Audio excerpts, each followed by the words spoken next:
opportunity that we can't pass on.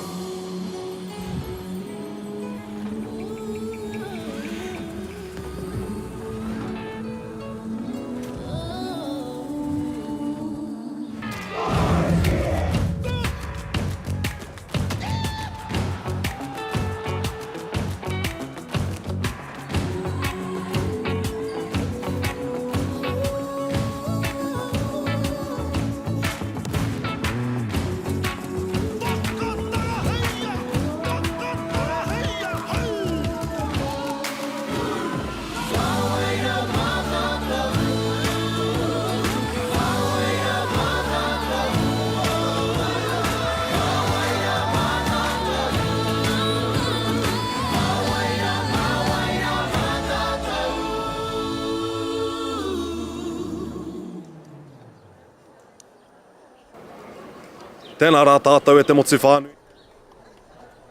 Mōrena tātou e te motu whānui, nau mai haere mai, nau mai hoki mai ki tēnei o ngā pāpāhotanga a whakaata Māori. Me mihi kātika ki a rātou, kua timata hia, kua āwhinatia ki tēnei o ngā kaupapa whakahirahira, arā ko te rā kaiaka, kai here taunga, me mihi kātika ko pōkai hau short tēnei, arā ko kuhua, ki tōku taha, tēnā kua korua, introduce yourselves.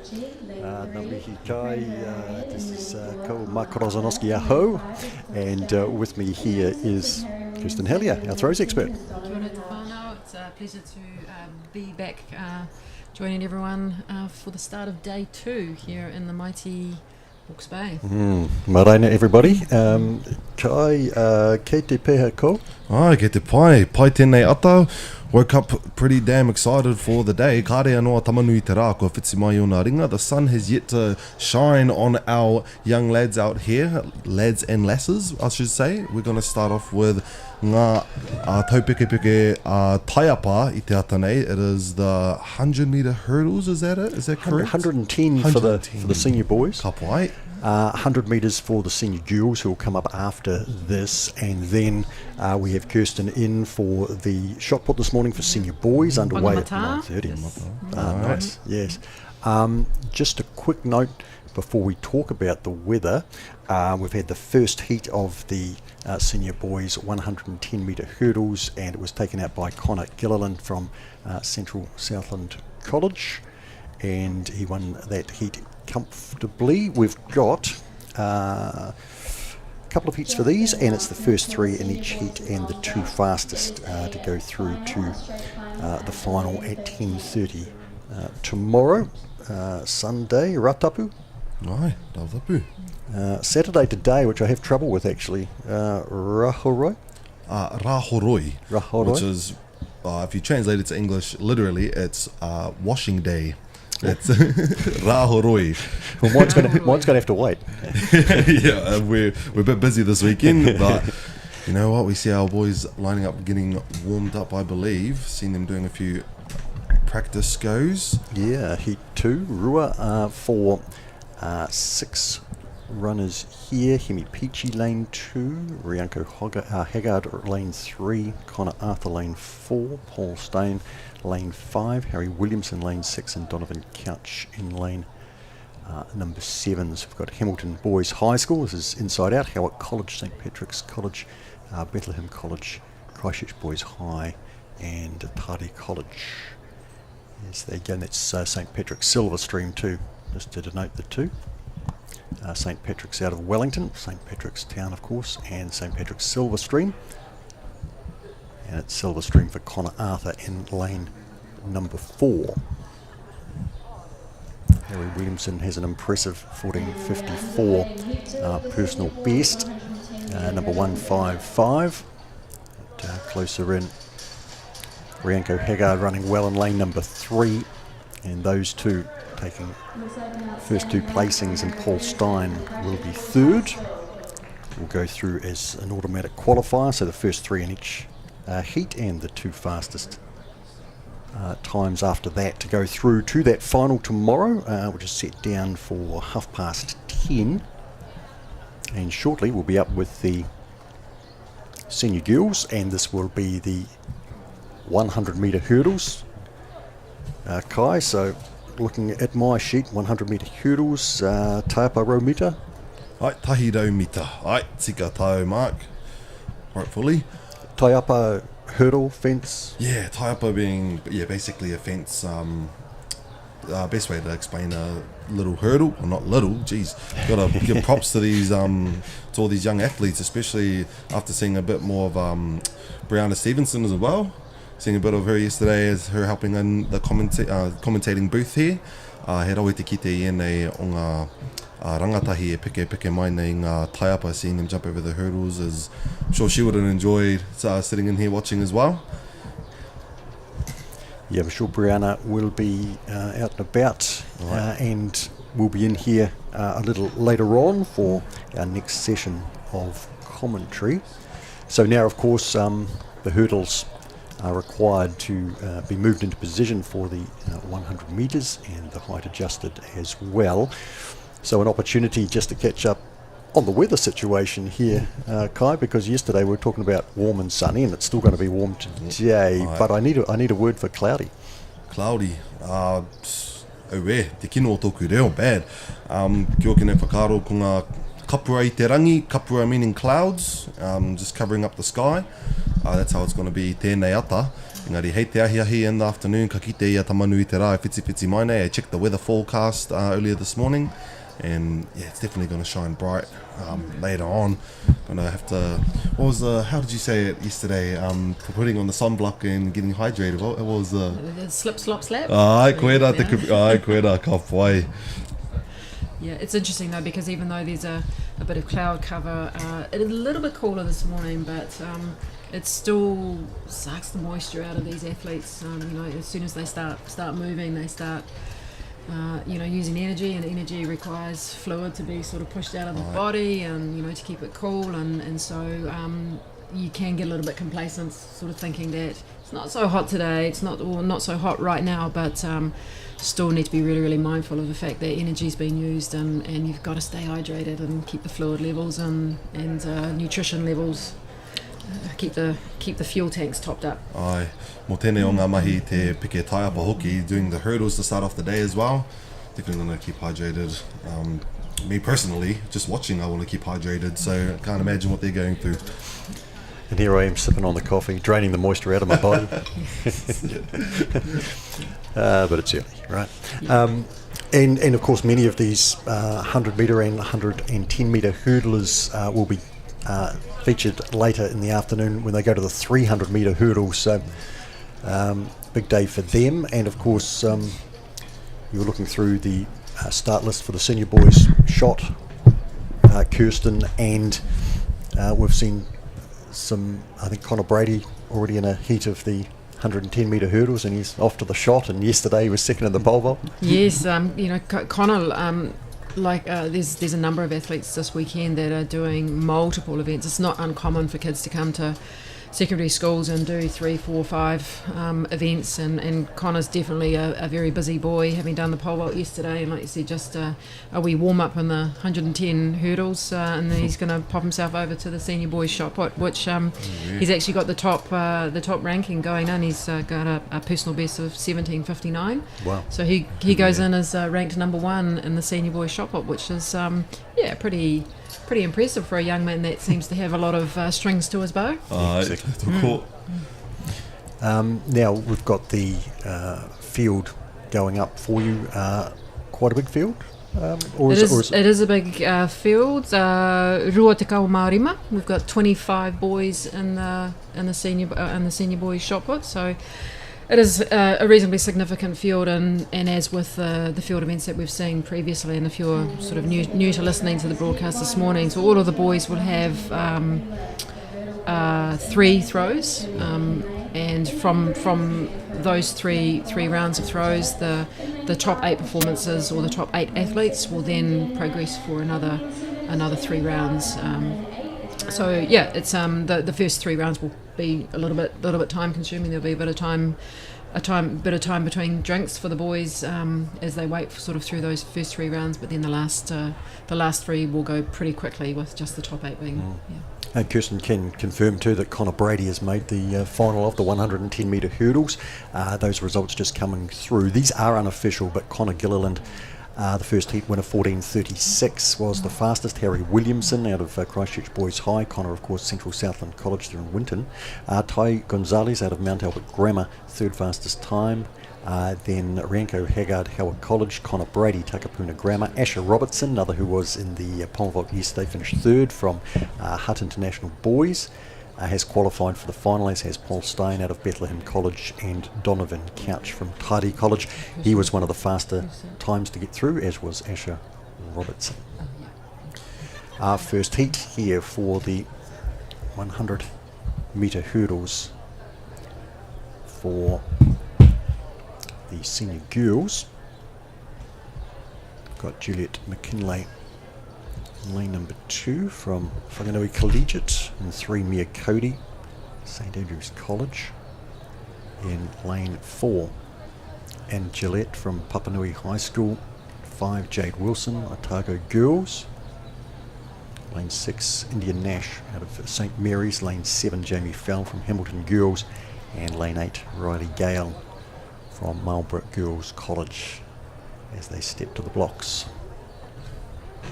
First of 2 heats, so the first 3 automatically through, and then the next 2 fastest across the 2 heats.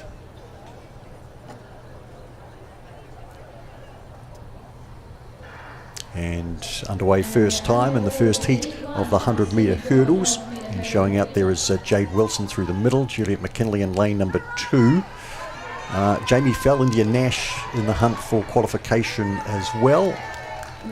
And through in lane 5 will be Jade Wilson to win. Jamie Fell, India Nash, I think, home in third to qualify. Juliet McKinley not too far away, may have to wait on times. Jade Wilson out of Otago Girls, and 15:01 the time coming up. Jamie Fell 15:22, India Nash 15:58. Will be automatic. Juliet McKinley and Anna Gillette waiting on times, 16:06 and 16:11 respectively in heat 1 of 2. And there is a start list for heat 2 with Jessica Lathwood out of Takapuna Grammar. Jessica was in the pole vault yesterday. Jodie McCarthy Dempsey out of St Andrews College. Amana Farry from St Mary's College in Ponsonby. Jetta McKenzie out of King's College. Grace Fannin from Whanganui Girls College. Cora O'Rourke in lane 6 from James Hargis College. Tessa Krause from Columba College, and Lauren Barrett Hamilton out of Green Bay High School.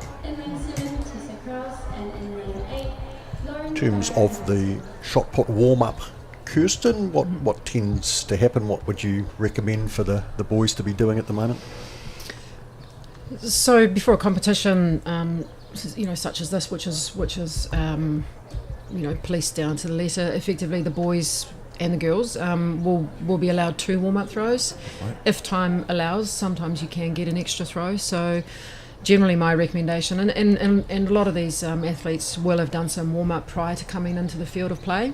So generally my advice is to get in and do what you're going to be doing when you're competing.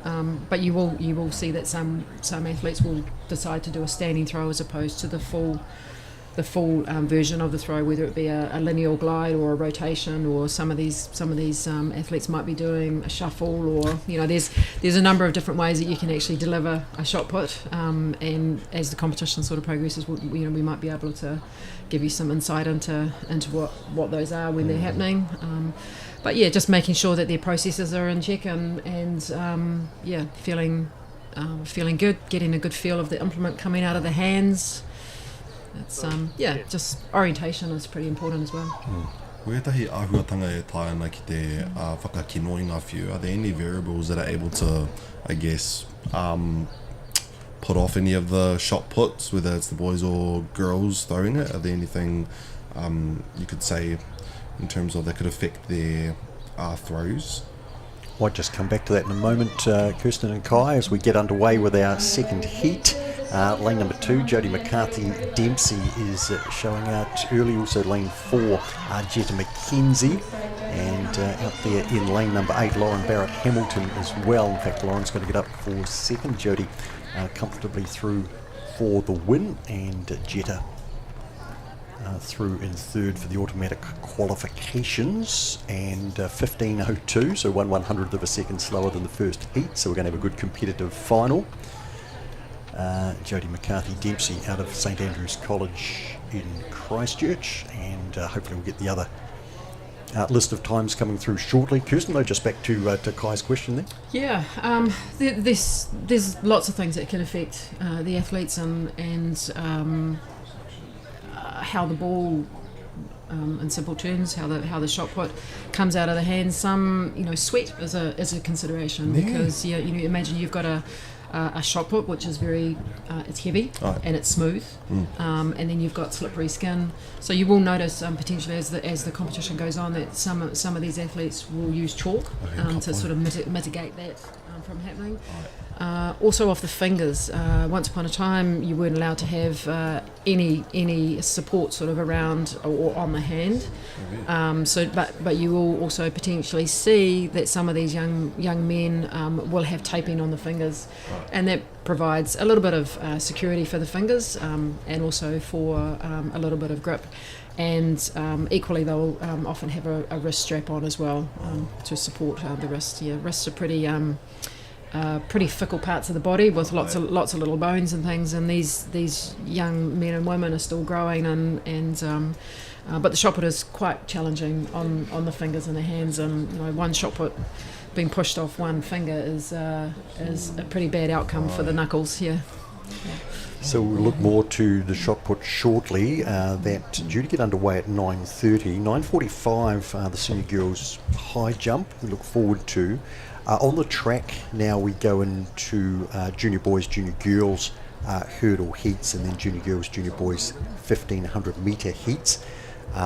You might see them running in the background here. Our focus on this broadcast is on the senior girls and senior boys. The unofficial results through for the senior girls 100 metres. So Jade Wilson won the first heat 15.01, fastest qualifier out of Otago Girls High. Jodie McCarthy-Dempsey heat 2 15.02. Jamie Fell out of Hamilton Girls. Then Lauren Barrett-Hamilton out of Green Bay, the next best qualifier. And then he did something really silly with his computer. So we'll get back to that very shortly. Jamie Fell third, Lauren Barrett-Hamilton fourth. India Nash qualifying, as did Jetta McKenzie out of King's College, India from St Mary's. Juliet McKinley from Whanganui Collegiate has got through on time, 16.06, and Anna Gillette, Papanui High School, 16.11 on time. They are unofficial at this stage, but that's how we see it. While we await the beginning of the shot put, we'd just like to take a moment to thank our sponsors. And first, obviously a big thank you to Whakata Māori for bringing us this live stream to everybody, free of charge, accessible, no matter wherever you are. Sent the link to my 83-year-old father this morning, and he'll be watching today because he went to many of these with Kaiapoi High back in the day, taking a number of athletes. So kia ora, Dad, Peter. We're also grateful for the support of Bailey's Real Estate, Caltex, Nativa, Apollo Projects, and of course their sponsorship enables us to share this event with you and your whānau. And finally, we'd like to thank Te Tara Whiti for the valuable mahi they are doing to support Te Reo Māori commentary and development. Ngā mihi nui, your support truly makes a difference. So does our Te Reo expert, Pokaiho Short. Kai, great to have you here again. Today, learnt plenty yesterday, had a lot of fun. I think you learnt plenty too, because you went out and about, you got around. I kuta ki waho I te piringi au ki te whakanui I tōku mātauranga mō tēnei mea te kaiaka. I wanted to broaden my knowledge on this amazing weekend we got going on. Actually, a bit more knowledge I would like to gain is kua kite au I etahi o ngā kaiwhia. I've seen a bit of the shot put throwers ne. Seen them how you did explain there's different types of throwing techniques. Is there anyone in particular that you would favourite, that's your favourite, or would you recommend more so?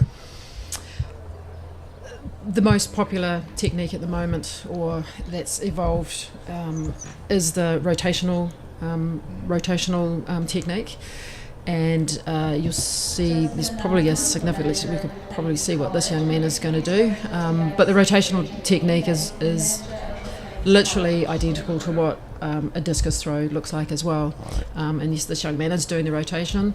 So he comes off the back of the circle, pivots off his left leg, rotates. So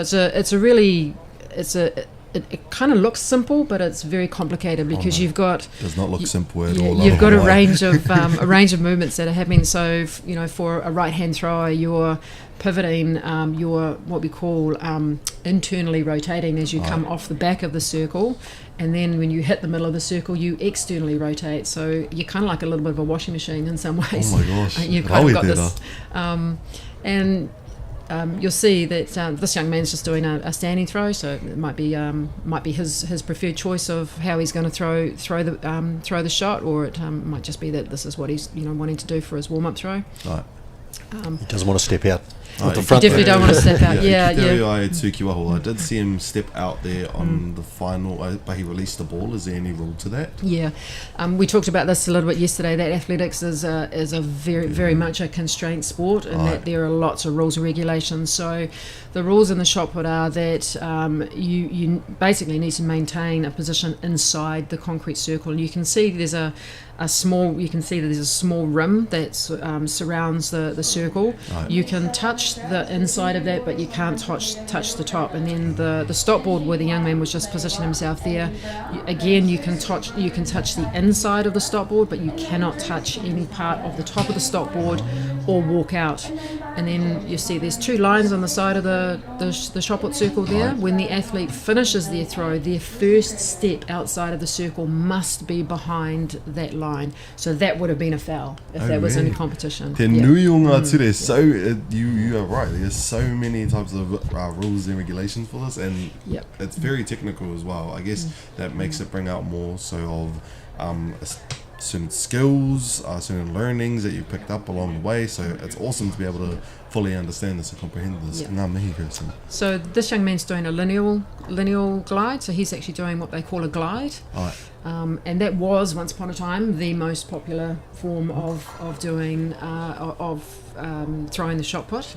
We're probably talking about 30, 40 years ago, and then more particularly the Americans started to introduce the rotation through a guy called Randy Barnes, who held the world record up until about 3 years ago when Ryan Krauser has taken it over. But the rotational shot put has become more and more popular, and the fundamental reason behind that is that the difference between a lineal glide, i.e. like a straight movement across the circle, versus a rotation, is that the flight of the ball, or the time that you have to produce power and speed on the ball, is increased with the rotation.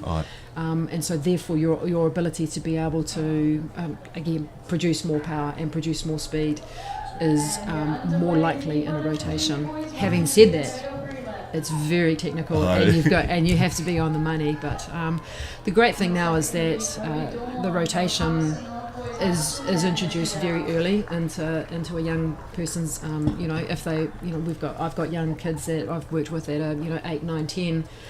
That are going straight into rotation. Really? Whereas traditionally, we may have started with like the more traditional lineal glides or shuffles or those sorts of things. But these young men and women, they see this on YouTube. They see this on social media. So they'll come to a club as a young athlete, and they'll know, I want to throw like Tom Walsh. I want to throw like Jack O'Gill. I want to throw like Maddie Wishi, and they see it. And when you're young, it's actually the best time to give them the opportunity to do that before they start to develop some poor habits, and so it's a great time to be able to capitalise on the fact that they are like these sponges that will just suck in all this information and skill, and so for anybody that's out there thinking to themselves, gosh, that looks really tough and technical, give it a go. Give it a go. Don't wait for permission to give it a go, because it's certainly, the younger you can start the skill, the easier it is to absorb it. I will say it does look very fun to the spin for it. It does look very fun, but of course it's not as easy as it looks. It does look very technical. Engari ai, pera taku pēr, maybe give that a go. after this, but Kai, it won't be as strong. Or I thought it was fun until I picked it up and dropped it on my toes. yes, there we go. There's the reasonings. If you're just tuning in to this streaming service on Whakata Māori, you have been listening to the thoughts of Kirsten Hellier, our throws expert. And if you're not familiar with Kirsten, she was a Commonwealth Games silver medalist in the javelin back in 1994. She currently coaches Tori Morby, who finished 7th at the World Championship and is our current New Zealand record holder for the javelin. And I think most notably as a coach, though, Kirsten, people might recognise you as the coach of Dame Valerie Adams during a glorious time for New Zealand sport in what Dame Valerie was able to achieve, and obviously the Olympic success, and over a long period of time as well that you were associated with her through the shot put. And are you able to reflect on those years now? You earned a couple of Hellberg Awards as Coach of the Year. The pinnacle of your coaching career? Magical times. I've been really blessed that I've worked with and continue to work with some amazing young men and women who are obviously, and being able to support people to achieve their goals, and seeing Valerie do what she did in the time frame that we were together was very, very proud to have been part of the journey, and it has a significant impact on you as a coach as well. But like I said, I'm blessed with all of the athletes that I work with, and it's just a privilege to be a part of people's journeys and. So how do you feel about the future at the moment? Because we're at the secondary school level and we're concentrating on the senior boys and girls, and for some of them it's their last year at school and their last opportunity. For some, they've just stepped out of juniors into seniors for the first year, and they'll get another crack next year potentially. In what you've seen over the last few years, and you come to these meetings regularly, are you heartened by what you see? Yeah, we're blessed in this country that we're a melting pot of cultures, and so we have an amazing blend of physiques and physicalities, and we see this demonstrated at this level all the time. And I guess probably what is a little bit sad sometimes for our sport is that a lot of these athletes that we see performing and are exceptionally good are also exceptionally good at other sports as well, and we may not have them stay in our sport for a longitudinal period, but for those that do, the likes of Val, you talked about, the influence that Valerie had on our sport was that I think she created this belief that it's possible to, from little old New Zealand, become the best of the best. And obviously from Val we've had Jack O'Gill and, Tom Walsh, and now we've got Nick Ballantyne in there as well, and obviously Maddie Wishi. And so, we've gone from having one spectacular shot putter to having 5 or 6 world class shot putters, and that's pretty special. So yes, I'm humble. I'm quietly confident that we'll continue to produce these gems, and some of them will come from this stage. Our competition is underway, and 335 stepping in. And that is Hector O'Rourke out of James Hargis College. Kirsten, round one, you're just looking to put something on the board, or do you take your best shot and go? Yeah, it depends on your level of confidence for some of these. For me, if I was working with an athlete, I'd always encourage them to go out and try and hit the first one as best they can. Again, it puts a pressure on the rest of the competitors, but also it just allows you that opportunity to build the confidence for yourself going into the competition. Some like to be a little bit conservative and just get numbers on the board, because like I said, you've got three rounds or 3 opportunities to make the top 8, and depends on where you sort of sit in the equation. But I'm a bit of an advocate of go out there, go hard or go home sort of type thing in the first round, and give it a good crack. And So our first competitor, Bodie Trevor Smith, 12:44 out of Fiordland College, and our Fijian visitor, Fahan Tyrone Washington Ali from Lakala Bay, a foul in his first round, and just seen Hector O'Rourke. We'll await his distance to come up. You can follow on Athletics Live, which is what we're using. And we are reliant obviously on those distances to come up as quickly as possible. Sometimes there are delays, so bear with us there, but I know that you're hoping to see your whānau, a member of your whānau throw, and we'll bring you as much coverage as we can. This is the senior boys shot put that's opened for us this morning in the field, and the senior girls high jump due to start in about 15 minutes time.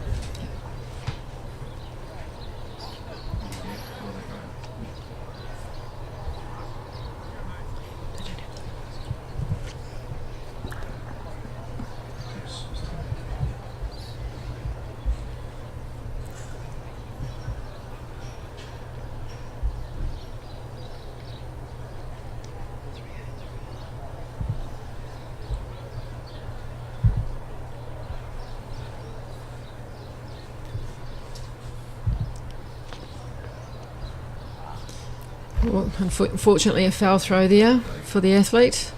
So once again, just to reiterate, the athlete must leave the circle, or their first point of contact after throwing the shot put must be behind the two white lines that are on either side of the circumference of the circle.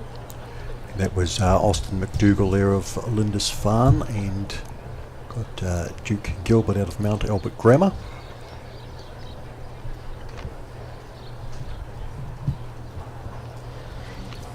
So coming into the competition, Connor Brady has a personal best throw and probably is the leading throw of the field. And again, this is on paper, just to reiterate, because competition's competition, and we expect to see athletes, and we saw this yesterday in the women's javelin, Yes. and also some of the other events that paper's nice, and knowing what you can do coming into the competition is great, but actually just performing out of your skin is what we want. Adam Lease next up from Westlake Boys. Season best 17:26, not far outside his PB of 17:42. Solid opener on the white flag.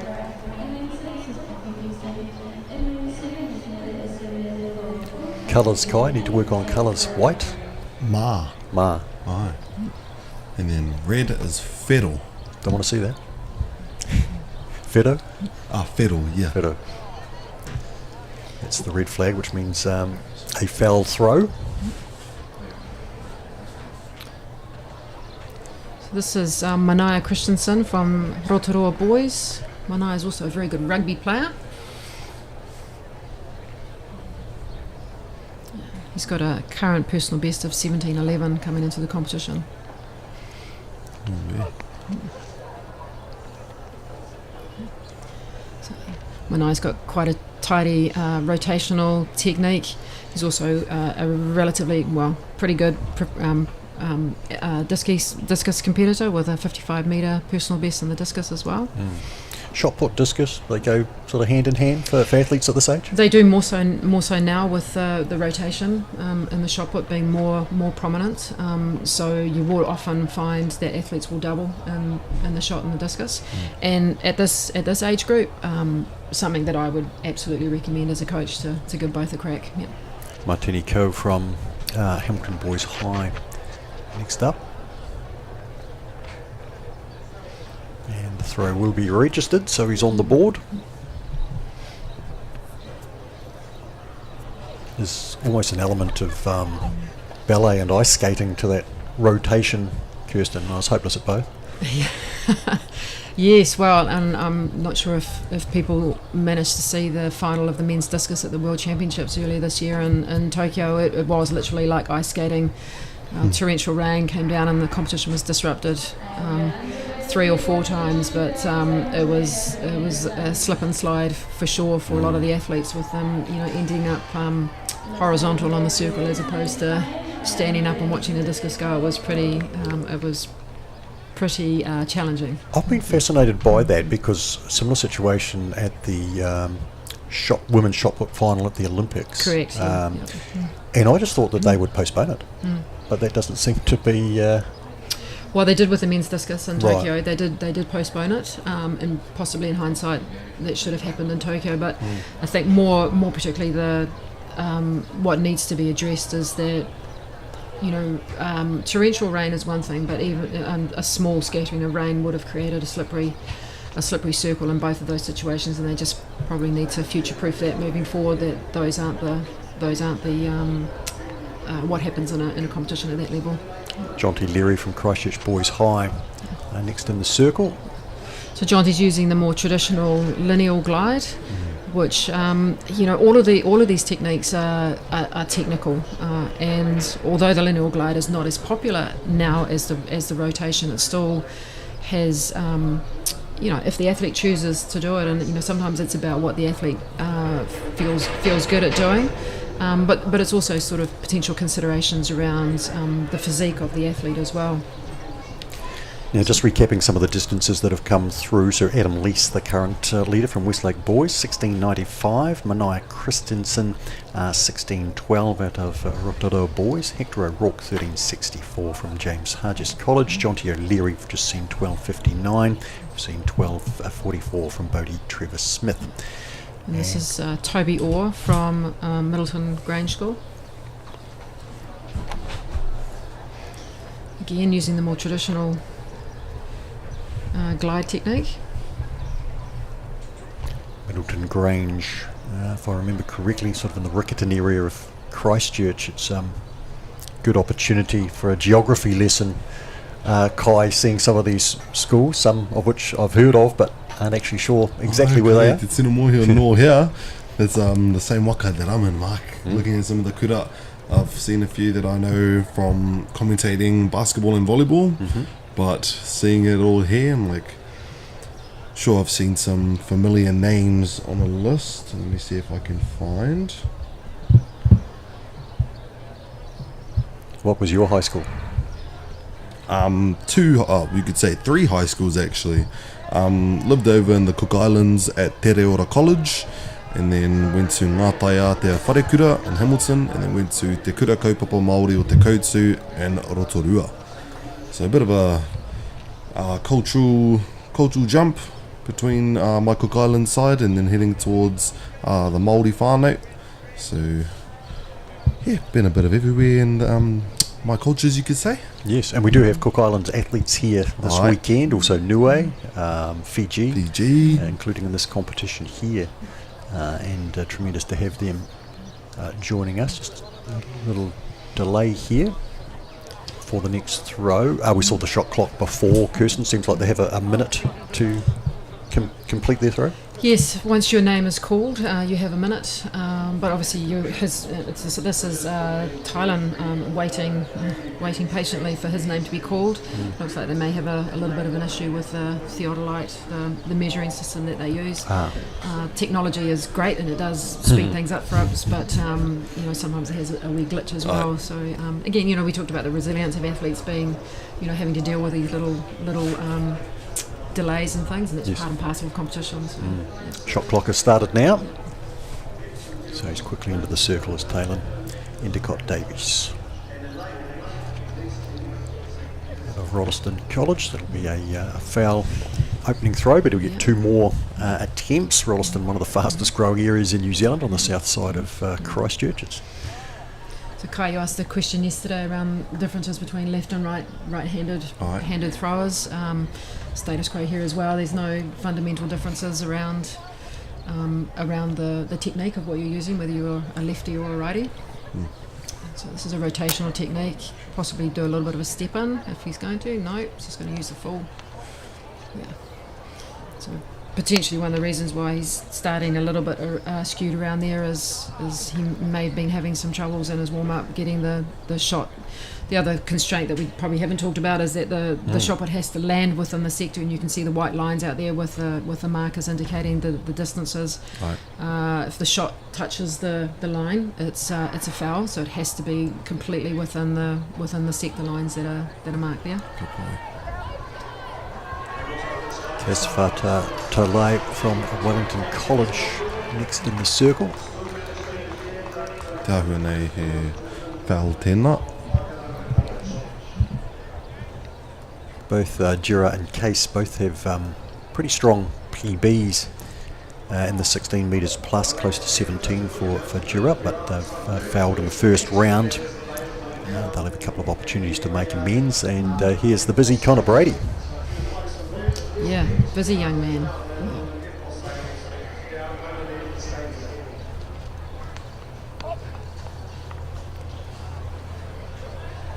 It looks like that one may have just peppered the sector line out on the left-hand side there, but that was probably a little bit below what Connor's got a PB of 17.59, so it looked like he just didn't potentially hit that one as he would normally do.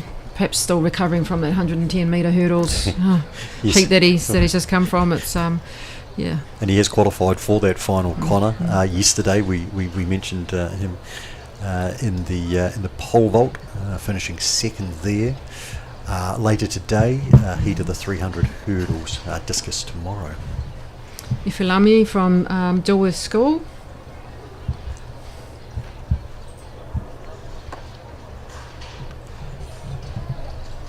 He haki man with karekau he hara. White flag, no foul. Yep, it's a legal throw. Right down the middle of the sector. Kirsten, sort of makes sense to me, but I'll confirm with you in terms of the throwing disciplines, the shot put one where the wind conditions aren't a factor like they can be in discus and javelin. Not so much with interfering with the implement, because it's quite heavy. Actually, that's probably one thing we haven't mentioned. These young men are throwing a 5 kilogram shot put. Right.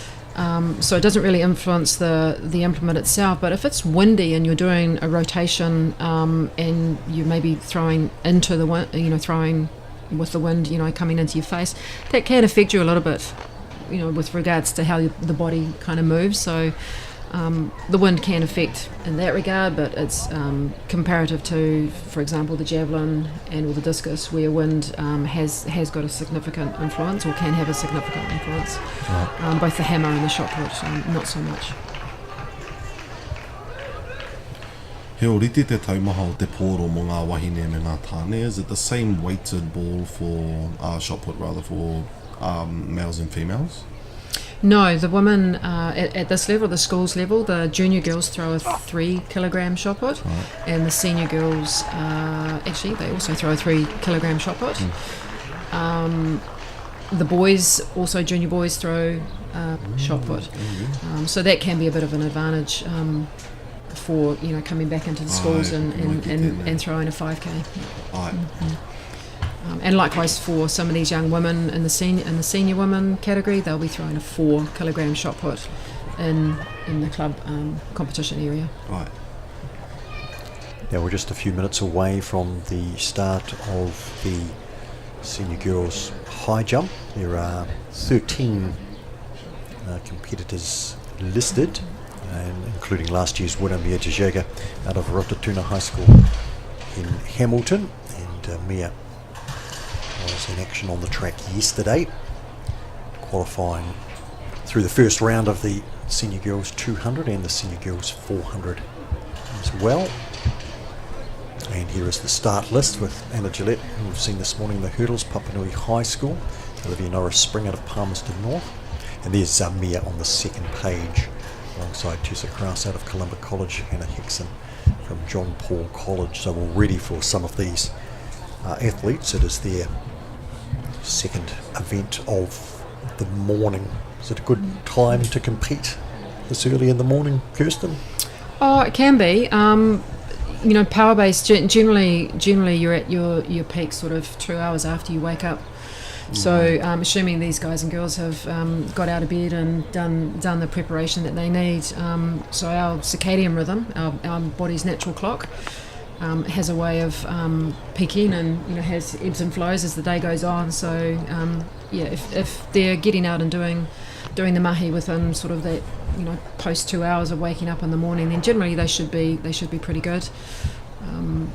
Power athletes generally probably like a little bit more time to get things moving, but this sort of time frame is really, really common. If you go to a large pinnacle event, you'll often have a qualification round and then a final, and more often than not the qualification rounds are often in the morning. So for our senior athletes this will be kind of a normal thing, and so as athletes you condition yourselves and make sure you just prepare yourself for where and when you need to do it. Right. Yeah.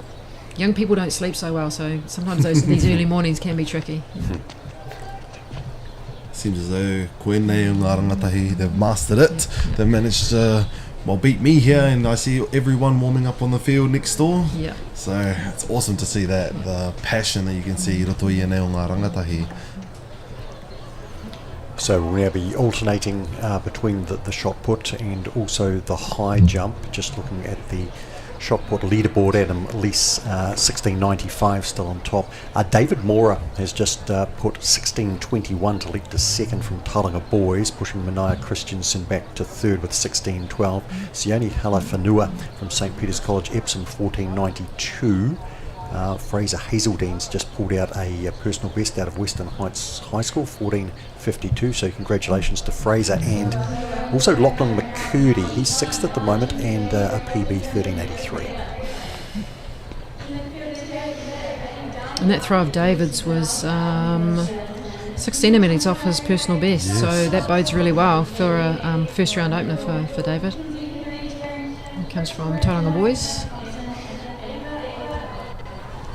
And across at the high jump, we've had Gemma Smith clear at 1.45, which is the opening height. Gemma from King's College, Ava Regisma from St Peter's College down in Gore, also clear.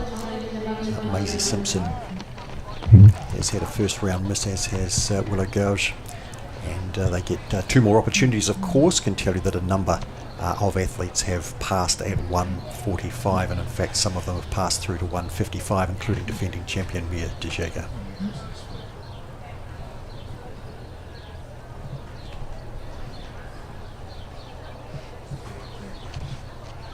It's a visitor from Fiji,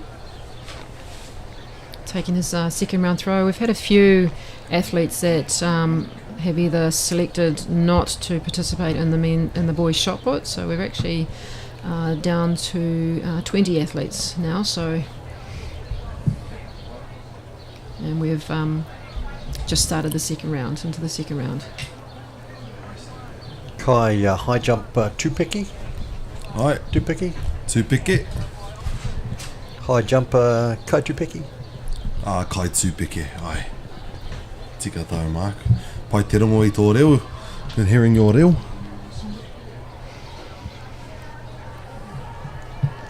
Second round throw for Hector O'Rourke from James Douglas College.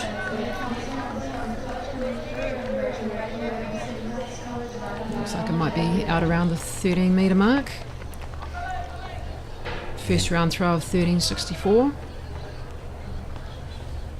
And can tell you that Maisie Simpson has cleared her second attempt at 1.45. This is Willow Gouge. With her second attempt and clear.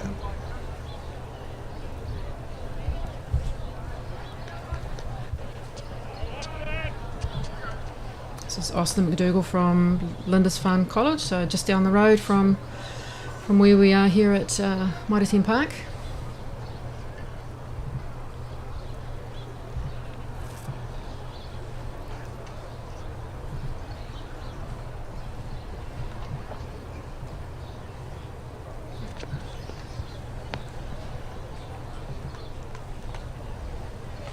E haki mā, kare kau he hara. Well done. Willow Gouge, who we saw clear at the high jump there, has equalled her personal best there with 1.45. Well done to Willow. Good And Austin would be pleased to have got that throw in, having hit a foul in his first round. It looked like that was around the 14-metre mark. Real pressure with 2 fouls for athletes for that third. How do you compose yourself in that situation, Kirsten? Well, yes, again, sometimes the athlete will choose to be safe and maybe do a standing throw if it's going to allow them to progress in, but sometimes you might not have any choice, but you're just going to have to get in there and give it a crack. Yeah. So that's a shuffle technique that Duke's just showed us there. Again, another technique used for shot put. All right. For all techniques, Kirsten, is the key to shot put these days, the speed across the circle? For sure, for any throwing event, your ability to be able to produce speed, power, and obviously, and probably the most critical thing is make sure that speed and power is aligned to where you need to be pushing the implement. So, general rule of thumb: height of release, speed of release, and angle of release are the keys for all your throwing events. And when you can get the 3 of them to match up, that generally bodes pretty well. And Tessa Krause is over on her 3rd attempt, so well done to Tessa. Staying in the competition. Oh, with a PR of 1.60 m. So Austin's second round throw was 15.95, so that puts him up into 4th place at the moment.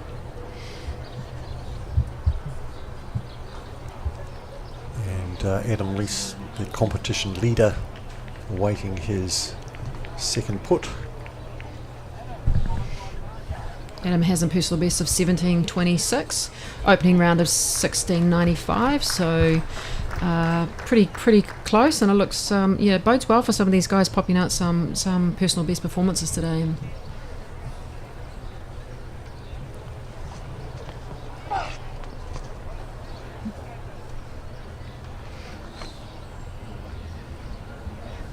Another measure for Adam.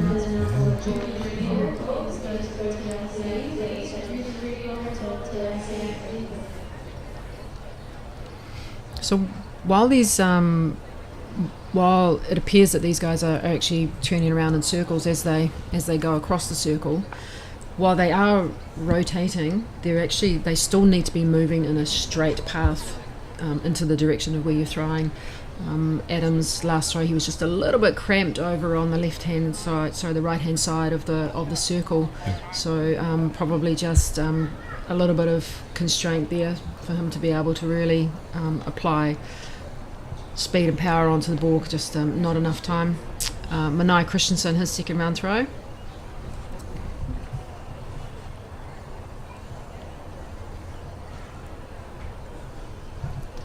And the bar up to 1.50 there at the high jump. Olivia Norris Spring from Palmerston North. That looks like an improvement for Manai. I'm guessing from here as a throws coach, you try to guess distances. It becomes a bit of a game, but I'm thinking that could be close out to the 17-metre mark. Ai ki te hoki au I tērā. Lauren Barrett Hamilton entering the competition at 150, and tickle of the bar there, but it's wobbling but staying on. And Lauren has qualified for the Senior Girls 100 metre hurdles final. She did sort of half an hour ago, 3/4 of an hour ago. Ki te tatari tonu mo Manai, still waiting on Manai's distance.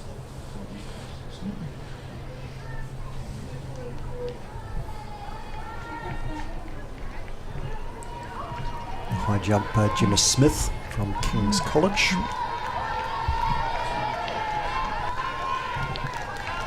Looks like Manai's quite interested in what that result is. You often see the athletes will be hanging around to see what comes up on the scoreboard. I think he's obviously pretty happy with that. And there we go, 17.77. Well, I guess 17. I didn't get the 77, but that's exceptional. That's a massive PB for Manai, coming in with a PB of 17.11 previously. So, It did look very strong and very far, that one. Yeah. I was thinking it would be either just under 17 mark or just over, but blast through almost to 18, closer to 18. Yeah, that's outstanding. I've had the privilege of spending a little bit of time with Manaia, and lovely young man, just lovely. Yeah. Mauri ora ki a koe Manaia. Well, that's certainly going to put the pressure on some of the other boys, and gosh, the field events have really been giving us some great. Couple of meet records yesterday in the throws, and at some point Kirsten will get to recap those, but at the moment it's all go. We're barely into day 2 and here we are. John T. Leary from Christchurch Boys High, second round throw. Also using the shuffle technique.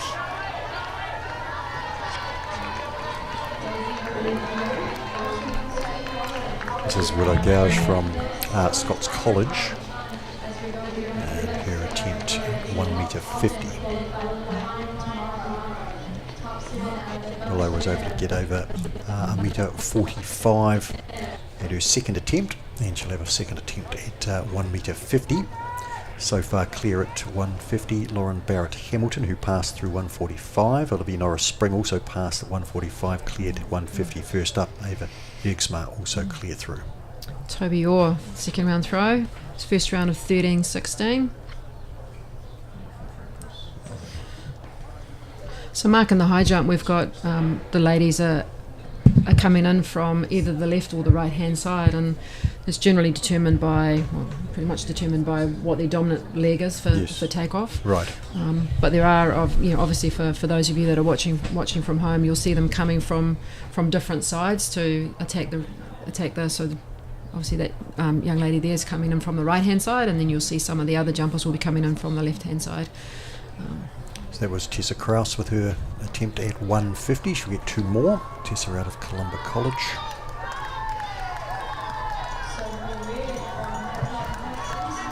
And Thailand looks like he just snuck the shot on that right hand side of the sector there. He'll be pretty pleased about that because his first round throw was a foul, so he'll be wanting to get a mark on the board. Gemma Smith from King's College about to jump.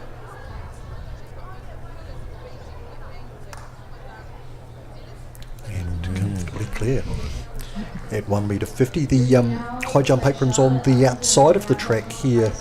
Kirsten, many tracks it's on the inside. Yes, often probably the more traditional is on the inside, and that's really sort of determined by the spaces that we have and the type of track that you have, because some tracks have long straights and some have short straights, and it's just sort of determined by. But yes, this one sits on the outside, which means that some of these athletes are having to actually start inside the actual track itself for their run-ups.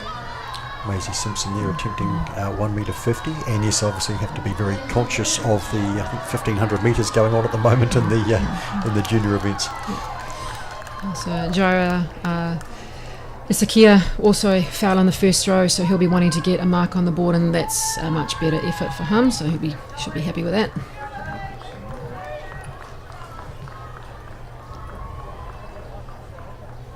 So far at the high jump we have 3 clear at 1 metre 50. Olivia Norris-Spring out of Palmerston North Girls, Taylor Trow also from Palmerston North Girls, Ava Bergsma from St Peter's College down in Gore in Southland, and of course Lauren Barrett-Hamilton was the first one over from Green Bay High School. There was a tie group of 8 there in the second heat of the junior girls 1500 metre prelims. Next on the track is the junior boys 1500 metre prelims. Oi kasi whata tolai from Wellington College. Don't know if I said that right, whether it's Case or... I'm with Case. Aye. Mr. Tolai. A nice clearance on the high jump there. Tessa Krause there.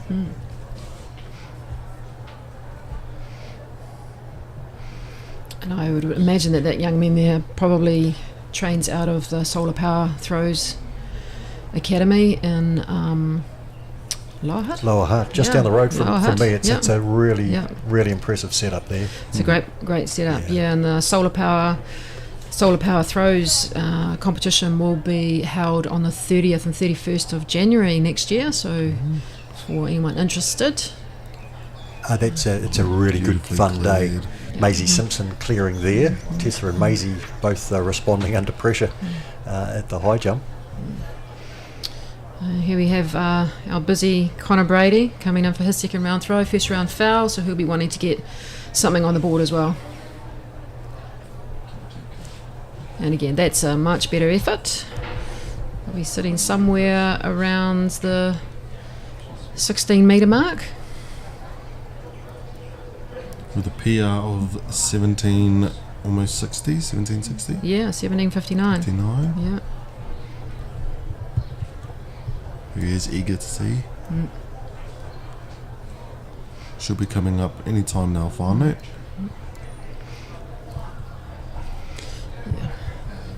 These guys will know too when they've done a good throw. They'll. So we go. Connor pops himself into 16:61. Yeah, third place. Well done.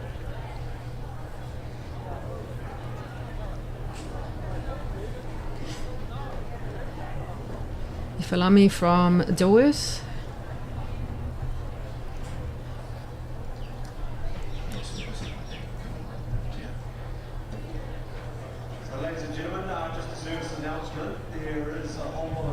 Across at the high jump, the bar going up to 1 metre 55. These young ladies in the high jump, they're not mucking around. This competition's it's going pretty quick, isn't it? It is quick. Yeah. A number of them passed early on, including Anna Gillette, who's coming in now at 155. Oof, easy. cleared. Yeah. And as we know through Hamish Kerr, there's only a certain number of jumps, aren't there, that you've got in you on any given day. So if you can come in a little later, if you're capable of that, then best to do so. Yeah, absolutely.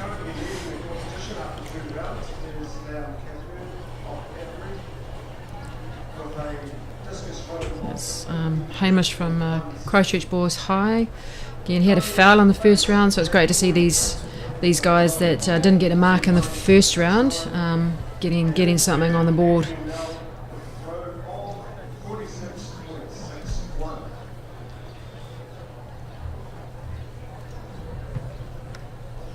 Olivia Norris Spring here from Palmerston North. And comfortably over first attempt, 155. She cleared 150 first attempt as well after passing at the opening height.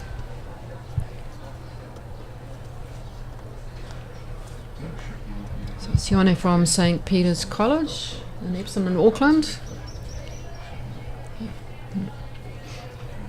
I got tripped up on a St Peter's yesterday. There's a few of them about. You've got to be very careful as to which St Peter's it is. Rookie mistake from me yesterday. I'd like to take credit, but it's actually got Epsom in brackets next to it. So Oh, no, yeah. but you use whatever's available. I think yesterday I had Epsom in brackets, but I still made that mistake. Yeah.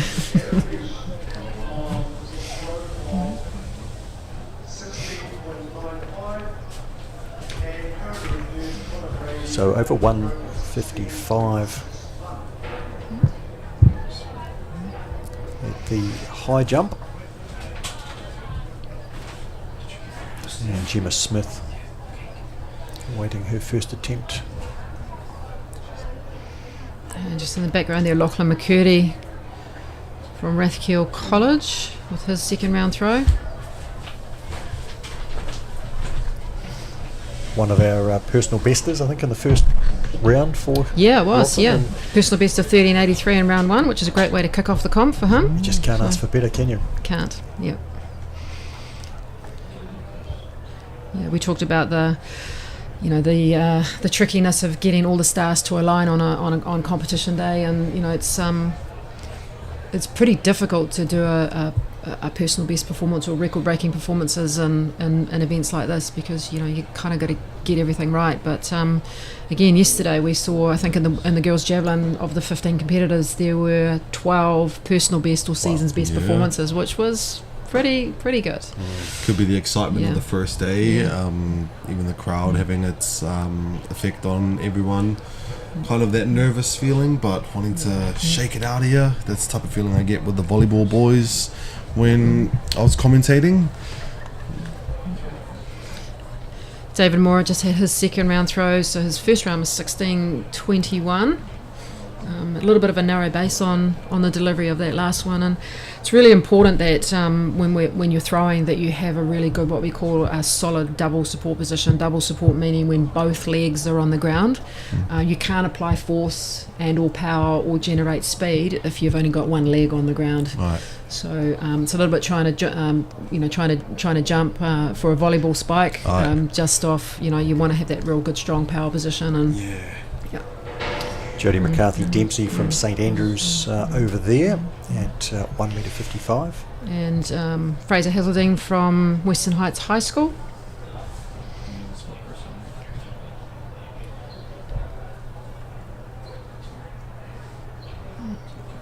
And Taylor Trow has cleared 1.55 also.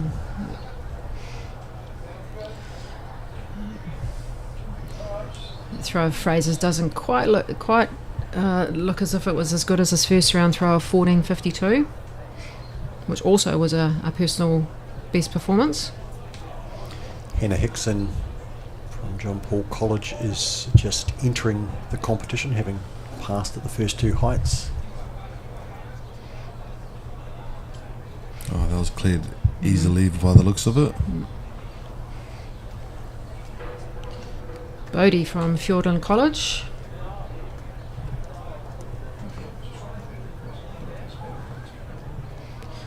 And it's the start of the third round by Bodie there.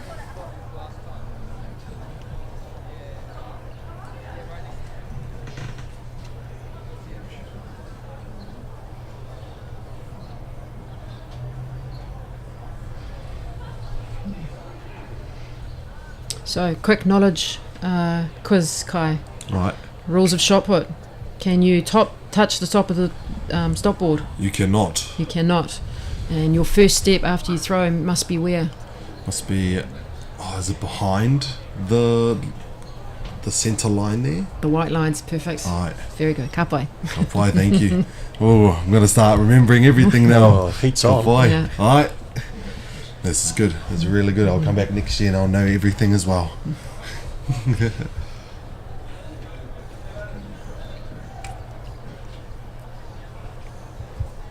Kapai kōwai te kai peke I konei.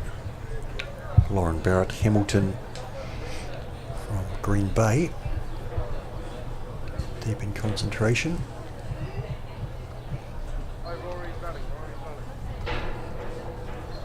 First attempt at 1.55. She will be back shortly. Potentially a little bit close to the bar when you take off for that one. Hector O'Rourke, third round throw. James Huggis College. They had a lovely arc.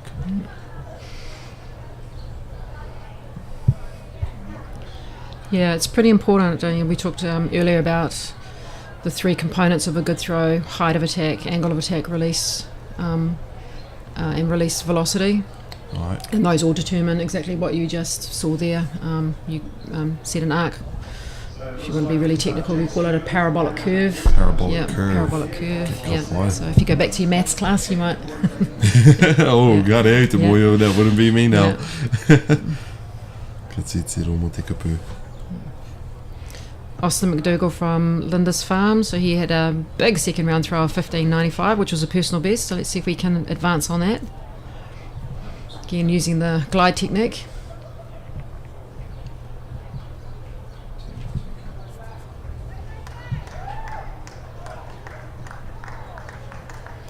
Again, right down the middle of the sector, a little bit wide with his base there. Sometimes when the base is a little bit wide, it's quite difficult for the athlete to get around, and they'll often take their back leg off, which reduces the amount of power that you can push with. But in essence, it's quite a nice little push out there by Austin. See if you can get past that 15.95. Tessa Krause next up at the high jump.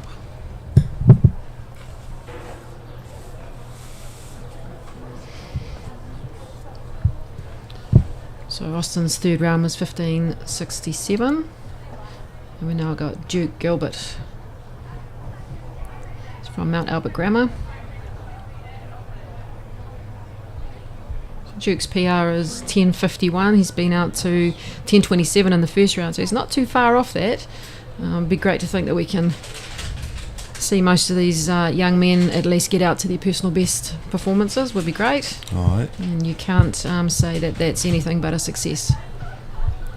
Lauren Barrett Hamilton with a second attempt at 1 metre 55. So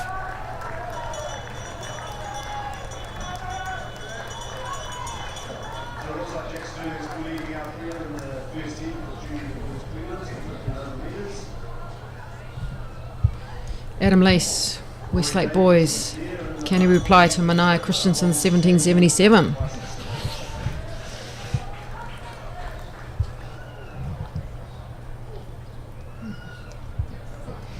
It's quite a tidy little put, maybe in and around the 16 metre mark. Maybe a little bit over.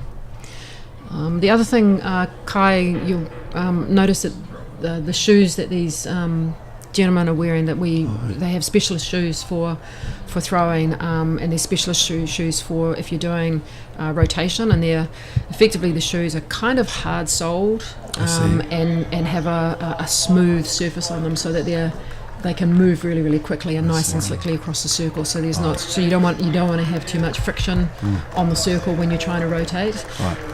And you can get different shoes if you're doing a linear glide, like the straight movement versus the rotation. You can get different shoes for whatever technique you're using. I'm not trying to make this sound in a bad way, but like ballet shoes, would you say? Kind of, sort of. Oh yeah. But in a more grunty. Yes, of course. Yeah. Yes, like ballet rather than ballet. Well, having said that, Val Ormond, who's the top women's discus thrower at the moment, was an exceptionally good dancer. Now, if anyone's curious, Google her and watch her finish, because she does about 5 pirouettes when she finishes, and so her dancing background has had a significant impact on her being a world-class 73 metre discus thrower. Wow. Yeah. That does make sense. That's Mania Christensen, our competition leader at the moment with 17.77. How great would it be to get out to 18?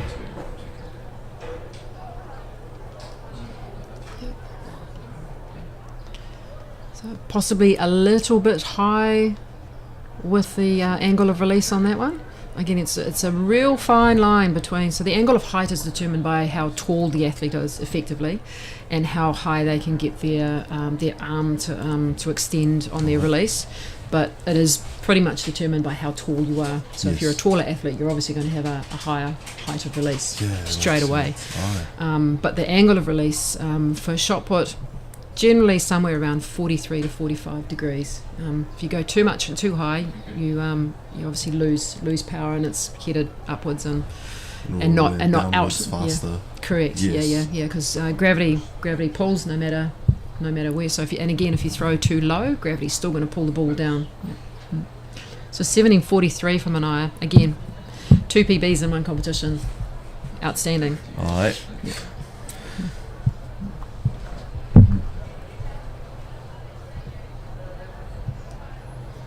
So Kai, how tall are you? I believe I'm 185, 86, I believe, if that's in the 6'2" range. Yep. So you'd fit pretty well into the men's shot put physical sort of definition. Oh heck, yeah. Come back. Yeah. I'll be in next year. No. I'm going to high school years ago. Quick update on the high jump there, Kirsten. Sorry to jump in. Metre 60, that bar's going up to, and we did see Gemma Smith from King's College get over a metre 55, so she will now be attempting a personal best as she goes to 160, and the others that have got through with her as well. The updates on the high jump have just slowed down, so we're just having to keep a manual eye on that, so to speak. Toby Orr from Middleton Grange School.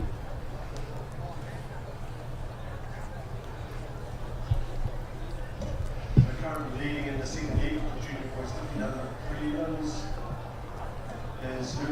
Wasn't sure if there was a satisfied look, but it did look pretty well. Yeah, it's hard to tell with these young men. Right. Yeah. if they prowl around the results area, you know that they're pretty happy. Ai te toko. You mentioned earlier, like with say a Tom Walsh, for example, who we can relate to being a New Zealander. Quite often, immediately on release, you can tell whether Tom is happy. He's thrown that put so many times. He's put that shot so many times. Just seems like almost instantly you can tell whether we should be getting excited. Oh, absolutely. The feel of a good throw is implicit with your specialists, such as a Tom and a Jacko and a Maddie, and they know for sure straight away whether it's on the money.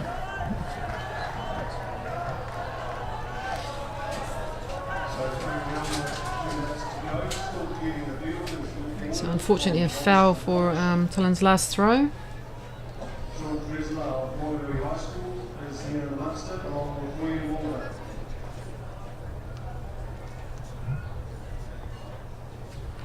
Jaira Isakia from Mount Albert Grammar School, 16:31 in the second round. See if he can get up past that.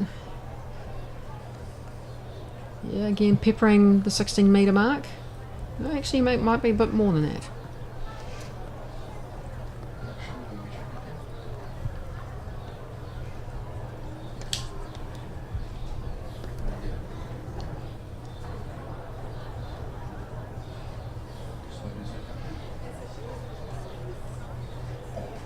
So it looks like it's Lachlan Murray there to put in a bit of a surge just to break the field up. John Dresler still there, along with So it's pretty close between second, third. Oh, and that's put Jai back up into third place with a 16.80. Mauri ora. That's great. Very close to his personal best of 16.97. Case from Wellington College and for his third round throw.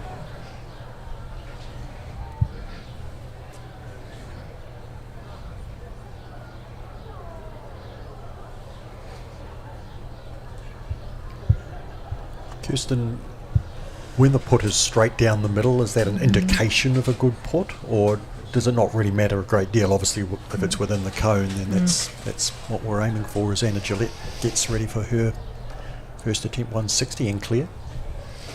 To be fair, anything sort of from centre, and then especially with the rotation and a right-hand throw, anything sort of centre and potentially over towards the left-hand side of the sector is considered pretty good, because it means you've had good time on the ball. If you're kind of more right-hand side sector, landing in the sector line generally indicates that you haven't had as long a push on the ball. So ideally, we want to be able to have as much time, spend as much time as we possibly can applying force.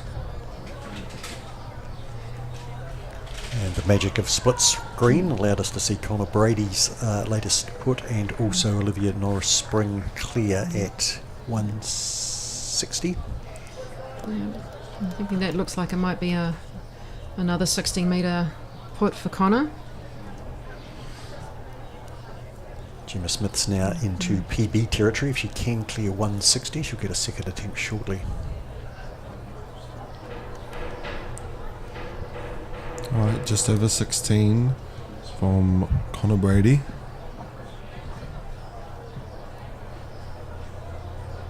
Eva Viergsma at the high jump.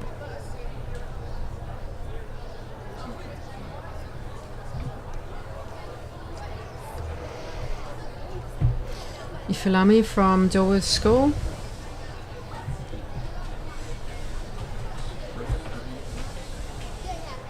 There's a little bit of a shake of the arm when he comes out of the circle there, so hopefully that's not an indication he's got a niggle on the wrist or the elbow or anything like that. I've seen a few of those after a shot. See the hand movements or wrist movements. Yeah. Jodie McCarthy Dempsey here from St Andrews.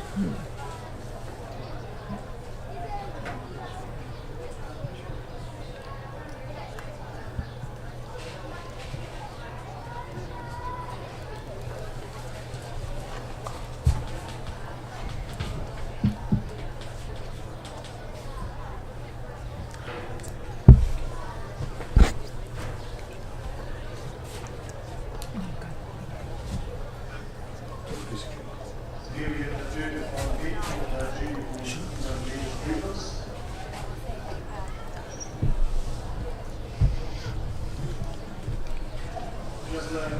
Hamish McGuckin from Christchurch Boys High for his third round throw. Oh, beautiful clear on the 160. That was Taylor Trow from Palmerston North. The shot put's got a good feel to it, Kirsten, in terms of the top 8. Some things could happen.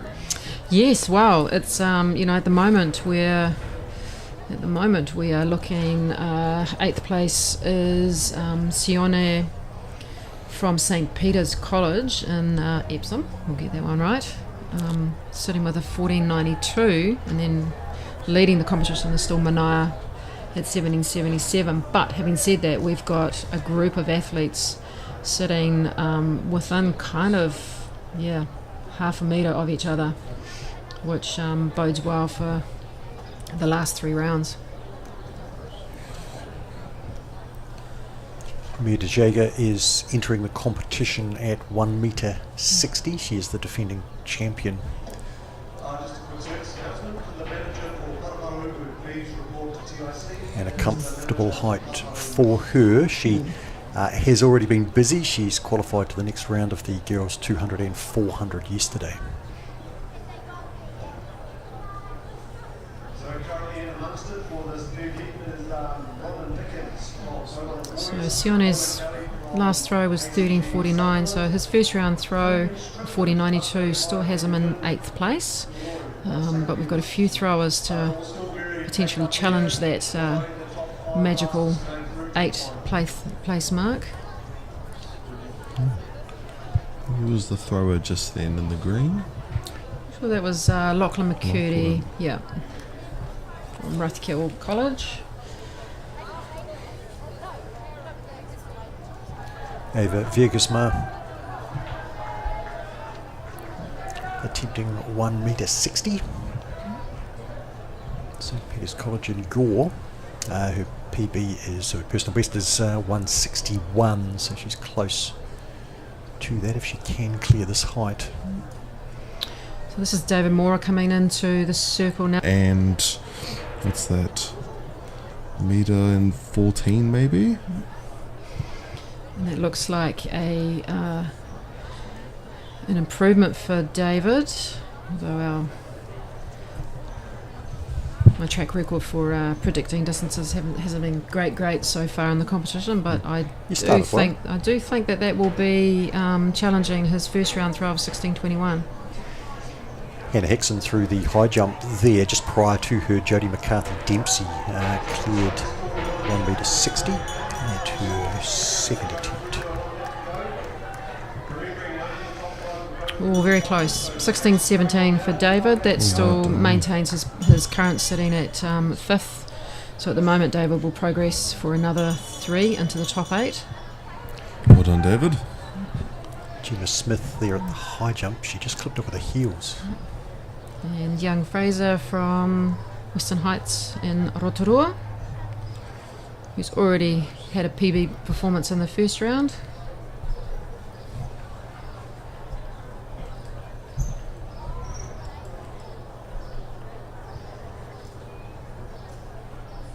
And Ava Vierksma has cleared it on her third attempt, so she'll be thrilled with that.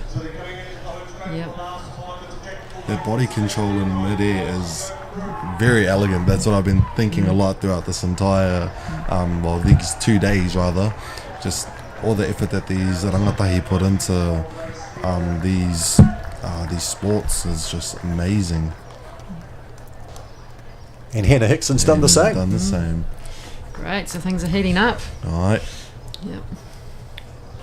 Kirsten, athletes, can they just respond? Hannah's just seen that it's been possible to clear at the For third sure. attempt. Is that like... Look, I mean, adrenaline and dopamine, they're wonderful hormones that the body produces. But yeah, there's certainly you get that adrenaline, and assuming you're controlling it is probably the most important thing, so that you don't. And it's interesting because you often talk to young people of this age and they'll say, "Oh, I feel nervous," but the physiological response to being nervous and excited is actually exactly the same. So it's only what we tell ourselves that we're thinking, and more often than not, we'll think that we're nervous. I tend to tell my athletes, "Nah, you're excited. Go out there, you're excited." So yeah, being able to respond with and use that adrenaline and it's great. It's cool. This high jump competition is actually really it's unique for another reason too. It's very unusual that you would have people sitting or standing behind the behind or alongside where the bar is. So these athletes actually have quite a number of distractions. They're looking at the pit, they're looking at the bar, and they've got all this movement around them. So this is to see these these guys and girls over the next couple of days. And the high jump, it is quite challenging. They do have a screen that they've erected like immediately behind the high jump to try and block that area there. But there's still what I call noise. There's a lot of noise, and even if you look at this picture here, you can see there's a lot of people there, and it's that's not normal in a for a high jump competition. You wouldn't see that sort of activity that close to the competition area. So hats off to at the moment these young ladies who are obviously jumping really, really well with not just the challenges of doing what they need to do, the mahi of getting over those heights, but dealing with all the other stuff that's around them as well. Yes, There's an amazing thing to point out. Ngā mihi. The bar has just been adjusted to 1.63 m. Mia de Jager has opted to pass at 163, given how easily she jumped 160, so she's conserving some energy there. She'll await the bar to go to 166. Olivia Norris-Spring, Taylor Trow, Anna Gillette, Jodie McCarthy-Dempsey and Hannah Hickson and Ava Vegasmar will all attempt 163, and Mia de Jager has opted to pass. So we talked about that magical number 8 mark in the boys, senior boys shot put, and young Fraser has popped out in the third round, another personal best performance of 15.16, and he's unfortunately just waiting for the official confirmation to come through, but at this stage it looks like he may have knocked Sione out of that eighth place position. So great to see Fraser with a personal best performance and going into the top 8 in the senior boys shot put. Well done. Yes, indeed. Yep. Kapai, and kapai to our cameraman too, who zoomed in on the wobble there. Anna Gillette, she clipped it fairly solidly with her heels there, first attempt 163, but the key thing is the bar stayed on, and you could see the look of relief for her. So well done to Anna, and Olivia Norris-Spring is the next.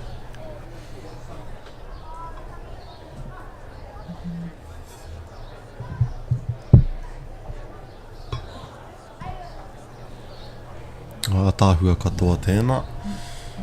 Tarapiki ngā atu I te pau, managed to get over the 163, is it? It is 163, Kai, and her personal best is only 2 centimetres higher, and that looked quite a comfortable jump. Yes, I would say.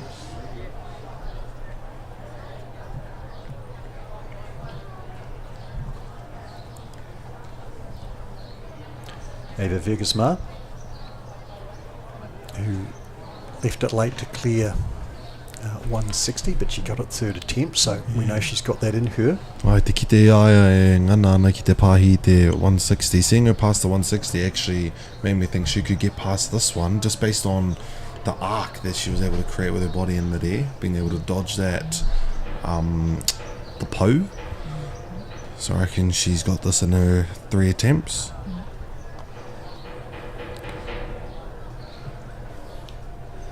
Each passing jump, though, potentially more fatigue, Kirsten, and they're probably getting to the ones that have had to come in and jump a clearance at second or third attempt now, though those jumps are starting to mount up.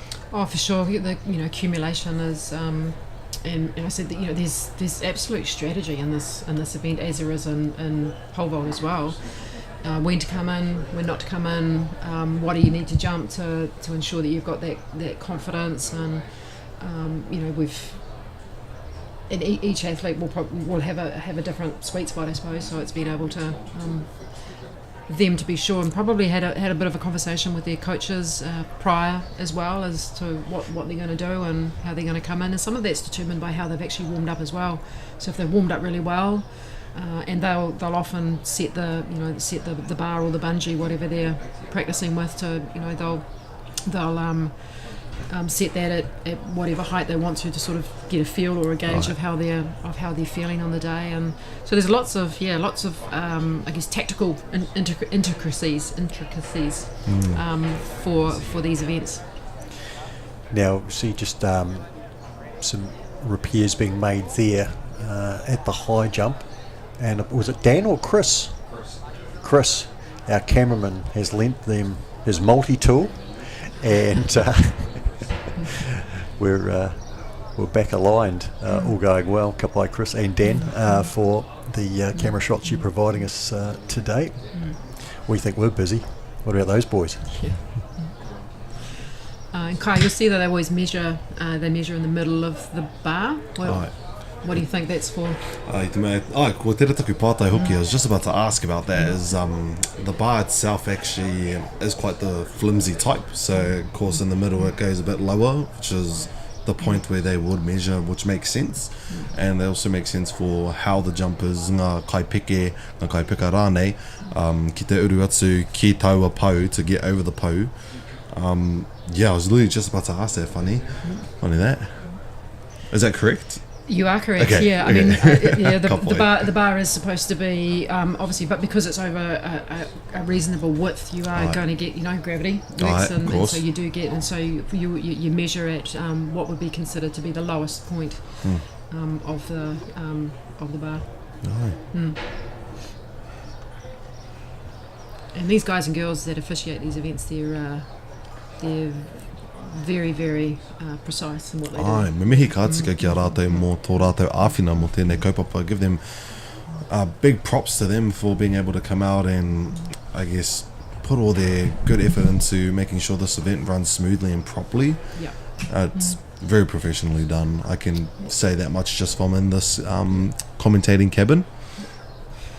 Fraser Hazelding from Western Heights has opened up the fourth round of the boys senior boys shop it with another very good throw of 14.99, which again would be, so that's three personal best throws for him in the 4 rounds. And Case from Wellington College has just had his 4th round throw, which was a foul. Taylor Trowell, 1.63 metre and is cleared. Jodie McCarthy Dempsey was over prior to her. Austin McDougall from Lindisfarne already had a personal best performance of 15.95, which blew his personal best of 14.79. Absolutely out of order. So these boys are on fire. Let's see what he can do using the glide technique and a lefty, southpaw. Ko kite i tērā. Yeah, I was just saying. So next event is the boys 100 metre para junior.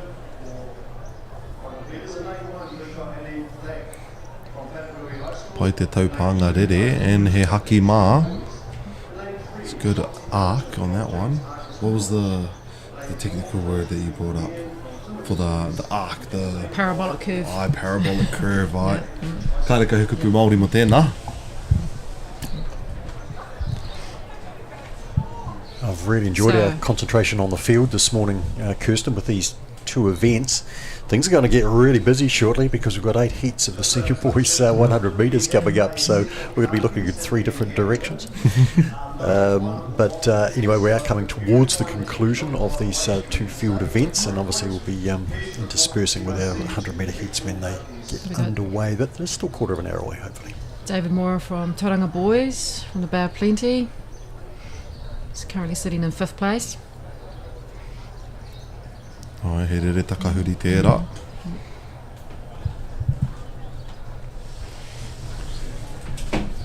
Brianna Stevenson stepped into the cabin, and we'll have her along shortly for the 100 metre heats. Ooh. Great clearance here in the high jump.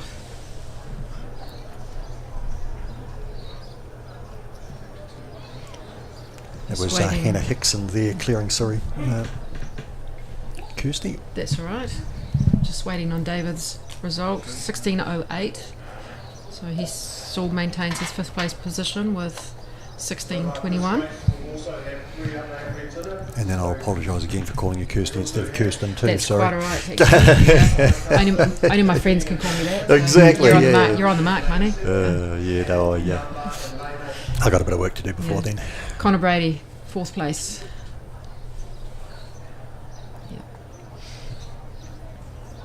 Didn't quite extend out over the stop board, a little bit falling back into the circle. So recapping clearances 163, Olivia Norris Spring, Taylor Trower, Anna Gillette, Jodie McCarthy, Dempsey, Hannah Hickson, and Mia De Jager did pass at the height. Now we've got the Para Boys Senior 100. And looks like that they will be going with the junior boys as well. We'll concentrate on the seniors who are in the outside lanes. Connor Carston from Papanui High School, he'll be lane 6, number 617. James Brown, Waimea College, in lane number 7. And Lockie Dunbar in lane 8 from Wairarapa College. Lane 8 actually being covered by a few of the crowd along the row. We've got a terrific crowd gathered today, and we've got more out of the stand because we haven't got the searing sun that we had yesterday yet. That may come later as this cloud burns off. So we've got the juniors in with the seniors, looking at the seniors in the outside 3 lanes, with Connor in lane 6, James in lane number 7, and in lane 8 Lockie in the boys 100 metre para senior. These are mixed classification races, so each of these athletes will potentially have a different classification, Right. in the sense, and that's based on the disability of the athlete and how they get classified. And my understanding is that the results are accumulated based off the percentage of the world records, and that's how the racing gets done. We have Raylene Bates, who's our Athletics New Zealand para lead. She will be crunching all the numbers and doing all the hard mahi behind getting all those results out. And we'll point out Finn Tregurtha Nian was the junior who came through the line first there out of Timaru Boys High with the 12.61. And there was Adam Lease just taking his 4th round throw, and it was 16.21, so he maintained. So we had Chirai Esakia from Mount Albert had a massive 4th round throw of 17.70. 17.70. So he's challenging Manaia at 17.77 there, and he's popped himself into 2nd place. And now we have competition leader Manaia Christensen from Rotorua Boys. Lucas Peterson and Isaac Rooster. And it looks another good throw. Manai's pretty happy with that by the looks. He looked like it, and a bit of a smirk. Yeah, almost like a uppercut little fist bump there. So let's see if he loiters by the results man again. Anna Gillette there at the high jump with a bar now 166. 166.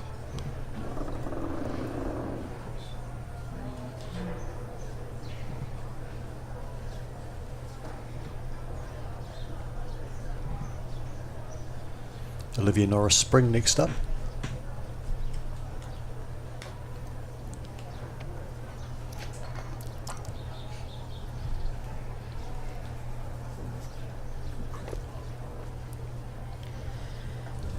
So Fraser's waiting to start the 5th round of the boys. So Manai's last throw was 17.58. So he really is on fire today with 3 personal bests out of his 4 throws. Still leading the competition with 17.77. That consistency is insane. He rawe te kite. Yeah, and we talked about consistency yesterday. That, you know, so that really bodes well for Manaia. That I would feel pretty confident that 18 metres is not too far away for him at all. Fraser's 5th round throw was a foul. And a case from Wellington College.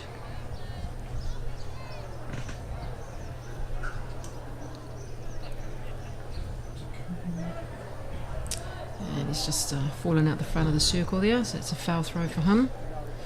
Next on deck will be Austin McDougall from Lindisfarne. He again has had a great competition with great personal best results. I think that was a clear by, is it Taylor? Taylor Trower. Taylor clearing 166. And on the track we have 100 metres para senior and juniors running together. And if my information is correct, where are we? Yes, Amelia Troke in lane 3 with a classification of TF20, and lane 4, Kate Danaher, T37 from Marist College, Amelia from Wairarapa College.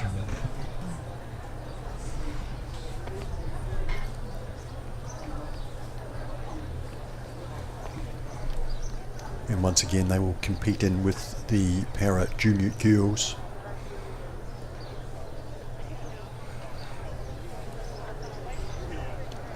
Once again, you note with the mixed classification, some of these girls will use blocks and some will not.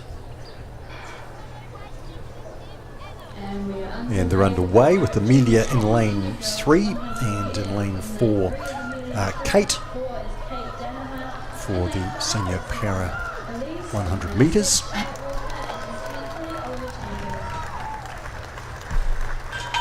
And really good conditions for them too, under cloud, sun not out yet, and the wind looks nearly non-existent. Yeah, barely any movement on the haki outside on our little flag posts. David Morris deliberately fouled his 5th round throw, and again Austin continued to hit his straps with another PB performance of 15.55. So Wow. hasn't surpassed his 15.95 in the second round, but coming into the competition with a 14.79 personal best. He's now had 4 throws over his previous personal best by well significant done. levels. So that's great. Sure they weren't missing on the decimal on the 14 to 15. Olivia Norris Springs just gone over second attempt. The bar is wobbling but staying. Anna Gillette also over at her second attempt. Hannah Hickson, Taylor Trower also clear 166. And that looks like a tidy effort from Connor Brady in his 5th round attempt. Connor's currently sitting in 4th place with 16.61. It might be close out to the 16 metre mark again. Oh, and that's a lovely clearance of the high jump. Alright. You get the sense that some of these girls are just warming up in the high jump. Well, that's Jodie Right. McCarthy Yeah. Dempsey, Yeah. who has had a miss along the line, but cleared that very comfortably. And this is Mia De Jager, the defending champion, who's stepping back into the competition. She's just had the 1 clearance and 1 jump at 160 to date. Ai, koe rā no, kai tūpeke, pāroa nei. Doing it. Jara Isakia and the boys shot put, Mount Albert Grammar. Currently second is Jara Isakia, and he's got a 17. So he had a massive shift in the 4th round with a big personal best throw of 17.70 to move himself into 2nd place, which he still maintains. I'm not sure that throw will threaten that, but it's still definitely in and out past the 16 metre mark, I suspect. And just back at the high jump there. Putting it up to 169. Is that the plan here? Yes. Now, Jodie McCarthy Dempsey, she actually had a miss at 160, cleared that second attempt, clear at 163, 1 miss 166, but clear with the second. Sitting in first at the moment is Taylor Trower. Adam Lease currently sitting in 3rd place. I think looks pretty happy with that. That could be threatening the 17 metre mark, which may not necessarily threaten Jira, who's sitting in 2nd place at the moment, but could certainly give him some confidence going into the 6th round if he's pushed up from his 16.95 first round effort.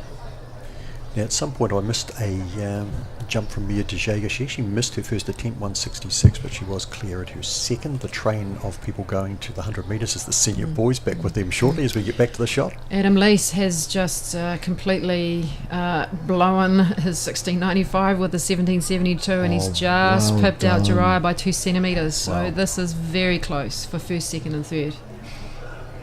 Mania Christensen. Oof. And that looks like he could be very close to 18, if not over. I'm pretty sure he's cracked the 18 there, which we predicted. Yeah? We predicted. Thinking he would get Yeah, there, but is this the final throw? This is the fifth round throw, so Manaya's the last of the 8 for the fifth round, and then we will start the last round. This is looking very big for Manaya.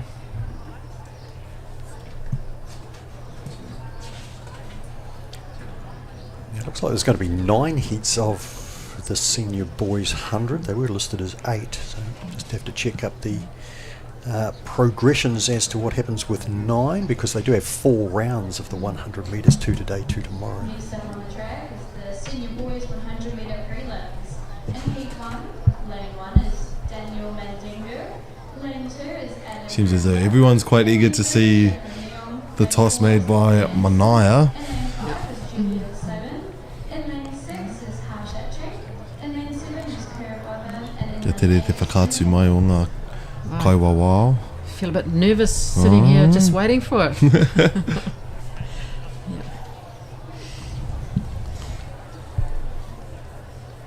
I think we can shed ourselves a bit of chocolate or something, Kai, if we get these predictions right. Yeah.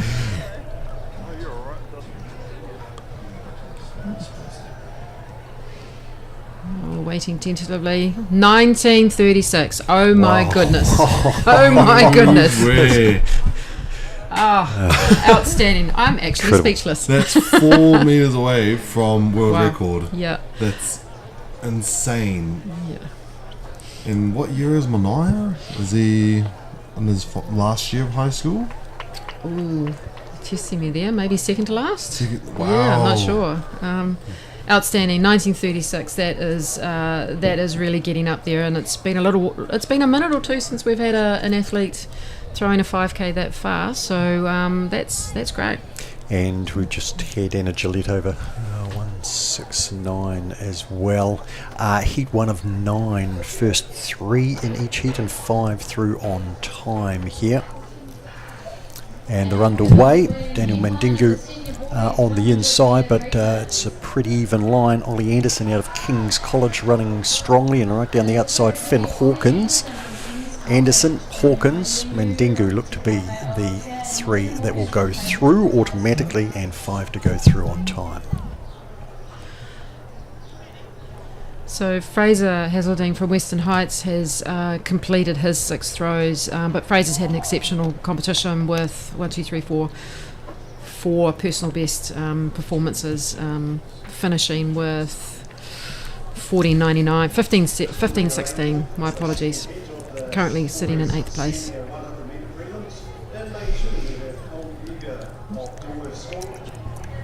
So Kai, you're about to duck out. Don't go far. I reckon you're going to want to watch this either live or on our monitors, the conclusion of these 2 field events, which are really peaking beautifully. And Brianna Stevenson is going to jump in during our 100 metre heats. Alright, I'm just glad I got to witness that amazing shot by Manaya himself. Whole 1936 is insane, but yes, I'm going to make sure to watch these live in person now. Ka kite ia koutou akua nei, ka uru mai a Brianna. Ngā mihi whānau. Pokaho Short is our Tareo expert, and he will return shortly. Brianna Stevenson, the New Zealand heptathlete champion, 100 metre hurdles champion too for that matter, is about to join Kirsten Hillier and myself as the high jump continues, and down to half a dozen athletes. So Case from Wellington College, who was sitting in 7th place, has popped out a massive throw of 16.91 to now put himself into 4th place. That's a great 6th round result for Case, and again massive PB performance for him. 16.91, came in with the comp 16.42, so that's great. Mia Teixeira at 169. and a clearance as the next heat of our 100 metres goes through. So things are going to get very busy very quickly here. And we will round out those qualifiers and we'll show as many of those heats as we can. And also reintroduce Brianna Stevenson as we watch Olivia Norris Spring attempt 169. Kia ora, Brianna. Morena. Te Māori, welcome in. Connor Brady at the shot put, Kirsten concentrating on that. We'll chat about the 100 metres in a moment or two. Yeah. So this is Connor's 6th round throw. Again, we've already explained Connor's a very busy boy this weekend with I think 5 or 6 events. And just recapping high jumps, so we have Anna Gillette clear, Mia DeJager clear at 169. Taylor Trow, Hannah Hickson, Olivia Norris Spring, Jodie McCarthy Dempsey. Jodie just having her second attempt there. We'll be back for a third, as will Olivia, Taylor Trow and Hannah Hickson. Next up, then heat 3 of 9 in the 100 metres, Lucas Bishop, Whanganui Collegiate, Eric Taylor, Rangitoto College, Kieran Whaley out of St John's College, Noah King from Northcote College, Ezra Scott, Hamilton Boys, Benji Fairclough from Mount Albert Grammar, James Savage from Parapara College. Brianna, what have you been up to this morning? Have you been out and about witnessing some of the athletics live? Yeah, I watched a little bit of the senior girls high jump as one of those events I was pretty excited to see, but I actually started this morning at Marae Tōtara Falls, which is a waterfall just outside of Havelock North. Fantastic. Kai's been skyding about his ice bath that he's got at his Airbnb. That sounds like that could be pretty comparable. Yes, similar way to start the day. Yeah. Hannah Hickson will have one final attempt as we get ready for heat number 3. And out on the outside, James Savage from Parapara College is showing out, and so too is Noah King through the middle. They'll be the first 2 qualifying, and Benji Fairclough from Mount Albert Grammar, I think, will take that 3rd automatic qualifier. So 9 heats, Brianna, first 3 in each heat and 5 on time and 4 rounds, so it's a busy schedule for the 100 and 200 metre runners. 4 rounds, very busy schedule. 2 today, 2 tomorrow, as we head back to see Olivia. Good to have you for the conclusion of the high jump, Olivia. What have you made of the standard so far? And with Olivia, just seemed to clip it with her heels there. The rest of the body wasn't in too bad a position. Yeah, great to have 4 or 5 girls attempting the 169 heights, getting very close to 170. Just pop in here, we've got Mania Christensen in the split camera there. This is Mania's last throw. Adam Leeson, his last throw, 1788, has maintained or cemented his second place position. And it looks like Mania is well and truly out to probably 18 metres plus again. 5th round throw, 1936, which Mania came into this competition with a personal best of 1711, over 2 metres PB and a shot put. Brianna, you'd be pretty stoked if that happened. Very happy with a 2 metre PB. Taylor Trow just clipped. Just with her heels there. She was so close there. Prior to that, Jodie McCarthy Dempsey cleared at her 3rd attempt. She missed at 160, cleared 2nd. She missed at 166, cleared 2nd, and now she's through on a 3rd attempt at 169. Mania's last round throw was 1847, so my predictions are getting better as the competition goes on. But unofficially, results from the senior boys shot put, Mania Christensen, absolutely outstanding PR performances. In fact, the top 3 boys, PR performances.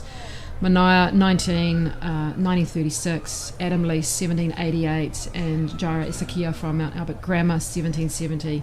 Outstanding. Terrific competition as we see Hannah Hickson. She will exit the competition with a best of 166 clearance today, and then we'll go back to the 100 metres. Did we have a false start there, or they were just called out of their blocks again, Brianna? Looks like they just called to stand up. No false starts, thankfully, so they'll go again. So heat 4 of 9 coming up. So tremendous finish to that competition. It built beautifully, didn't it, Kirsten? And the same appears to be happening in the high jump. Outstanding. And again, similar to the girls, the senior girls javelin yesterday, nearly half the field in that boys senior shot put have achieved personal best performances, which is just great for these young men, to come here and to be able to do this in this platform. Underway now in this latest heat number 4. Remy Symington is out in lane 7, Dylan Williams out in lane 8. Remy Symington will come through from Kristen School to win that heat.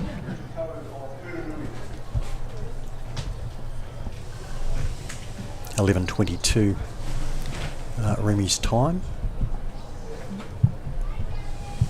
First 3 automatically qualify. Marco Gichar will follow him through. Kuranui College, and he's posted a PR there, Marco, and Matthias Everett has 2. Personal best 11.63. They'll be automatic qualifiers out of that heat. There's the official shot put results for you there.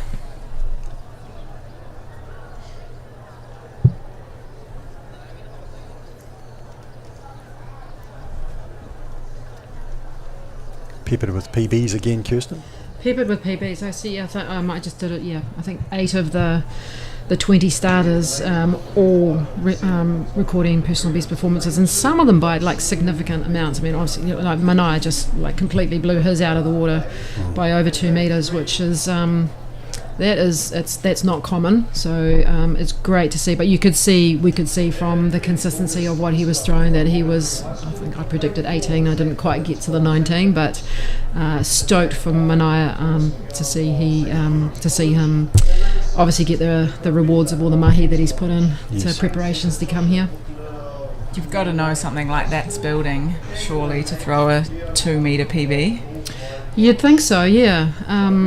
Manaia's, we were talking a little bit before, he's, in addition to being a lovely young man, he's a very good rugby player, and he'll be performing in the discus as well. He's a 55 metre PB in the discus, so yeah, he's pretty diligent in his work. And but you're right, I would imagine that there would have been an inkling of something. Whether he predicted that special, I don't know, but again, it's just so good to see. And a Gillette 172 the bar at. And back at the 100 metres, heat 5 of 9, Zach Kimmins in lane 4 with the fastest personal best in the white singlet underway. And he's certainly beaten off the block, Zach, but building into his work quite nicely now. Joshua Buckner out wide, closer in lane 3, August Thongskill may have got through as the 3rd fastest qualifier, or 3rd qualifier automatic I should say, and then 5 more fastest to come.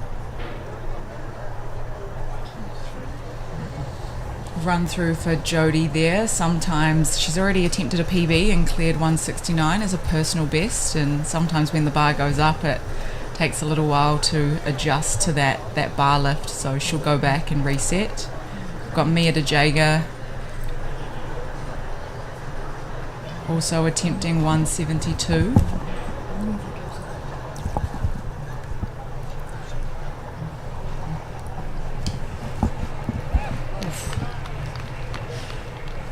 Clear on her first attempt at 172. She's happy with that one. Yeah. So Brianna, perhaps talk us through the increments that it's been going up in 3 centimetre increments, and that's generally determined before the competition what the increments are going to be.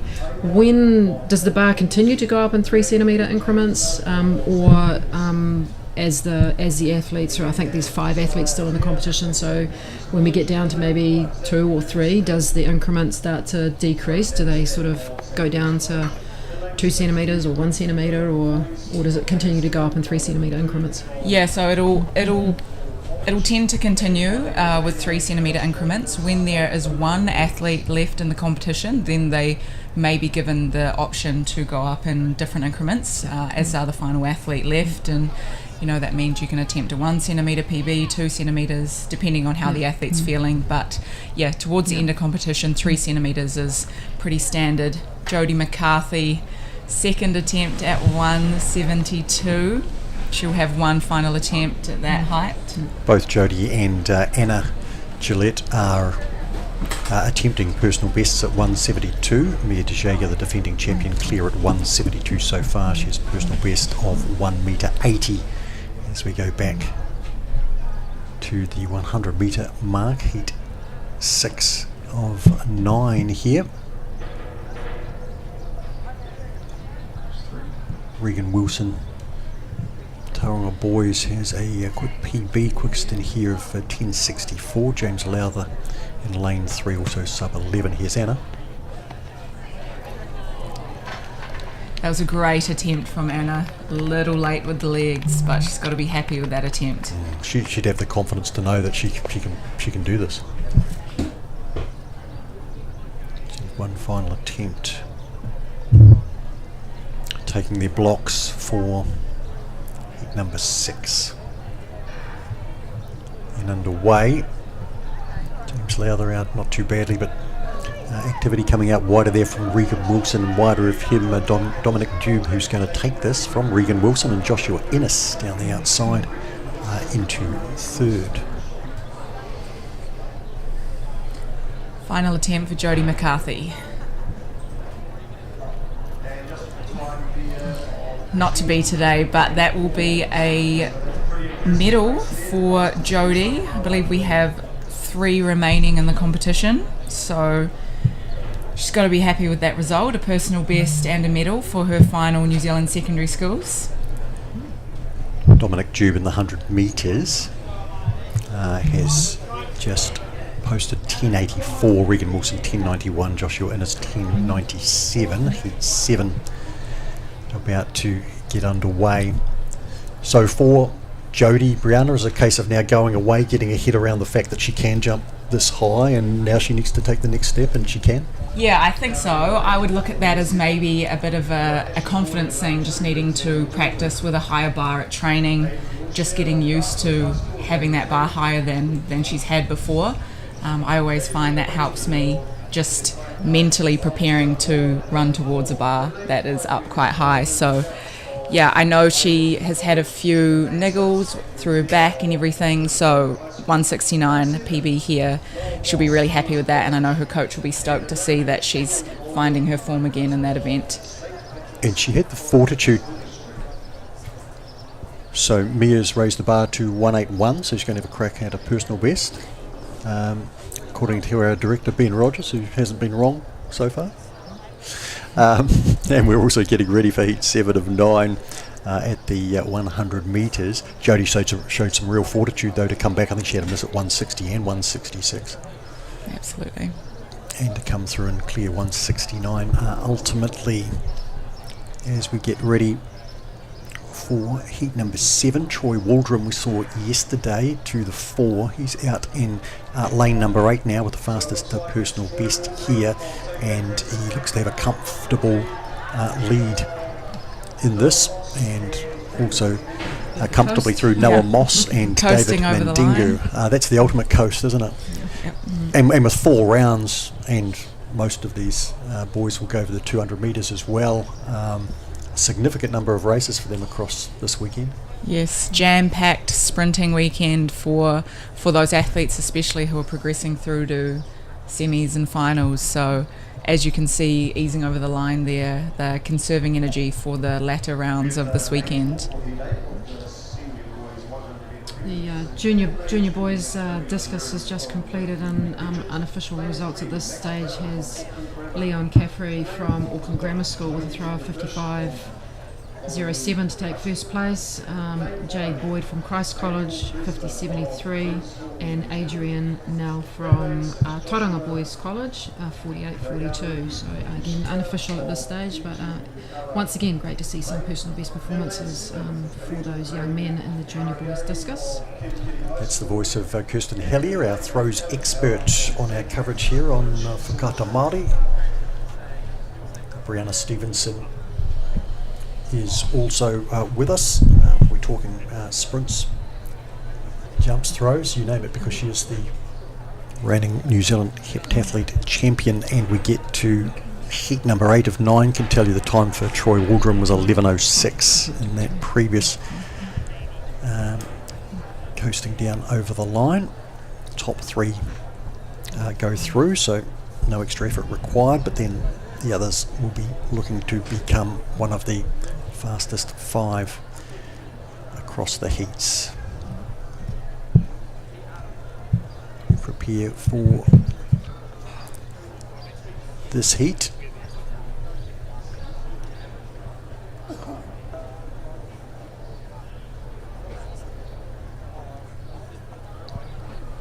Called up from their blocks. Brown, or is that generally just somebody's thumb over the line or something like that? Or? Sometimes it can be just a little bit too much movement across the board, or possibly the starter is having some trouble with noise in the stands or anything like that. So they got a green card, so as you see, they're going back to their blocks. Can be a little bit disruptive sometimes as an athlete. You really have to reset pretty fast and get ready to go again. Toby O'Leary lane 2, Max Brown 3, Johnny Edward Bish 4, Abel Bresler 5, Joshua Rayodu Ducia from Fiji in 6, Carlito Ray Marigal in 7 as they get underway, and Alex Howe is out in lane number 8, and it is our Fijian athlete in lane number 6 who's finished second there. Lane number 2, Max Brown from Auckland Grammar coming through and taking that. Here's Mia Dejaga at 181.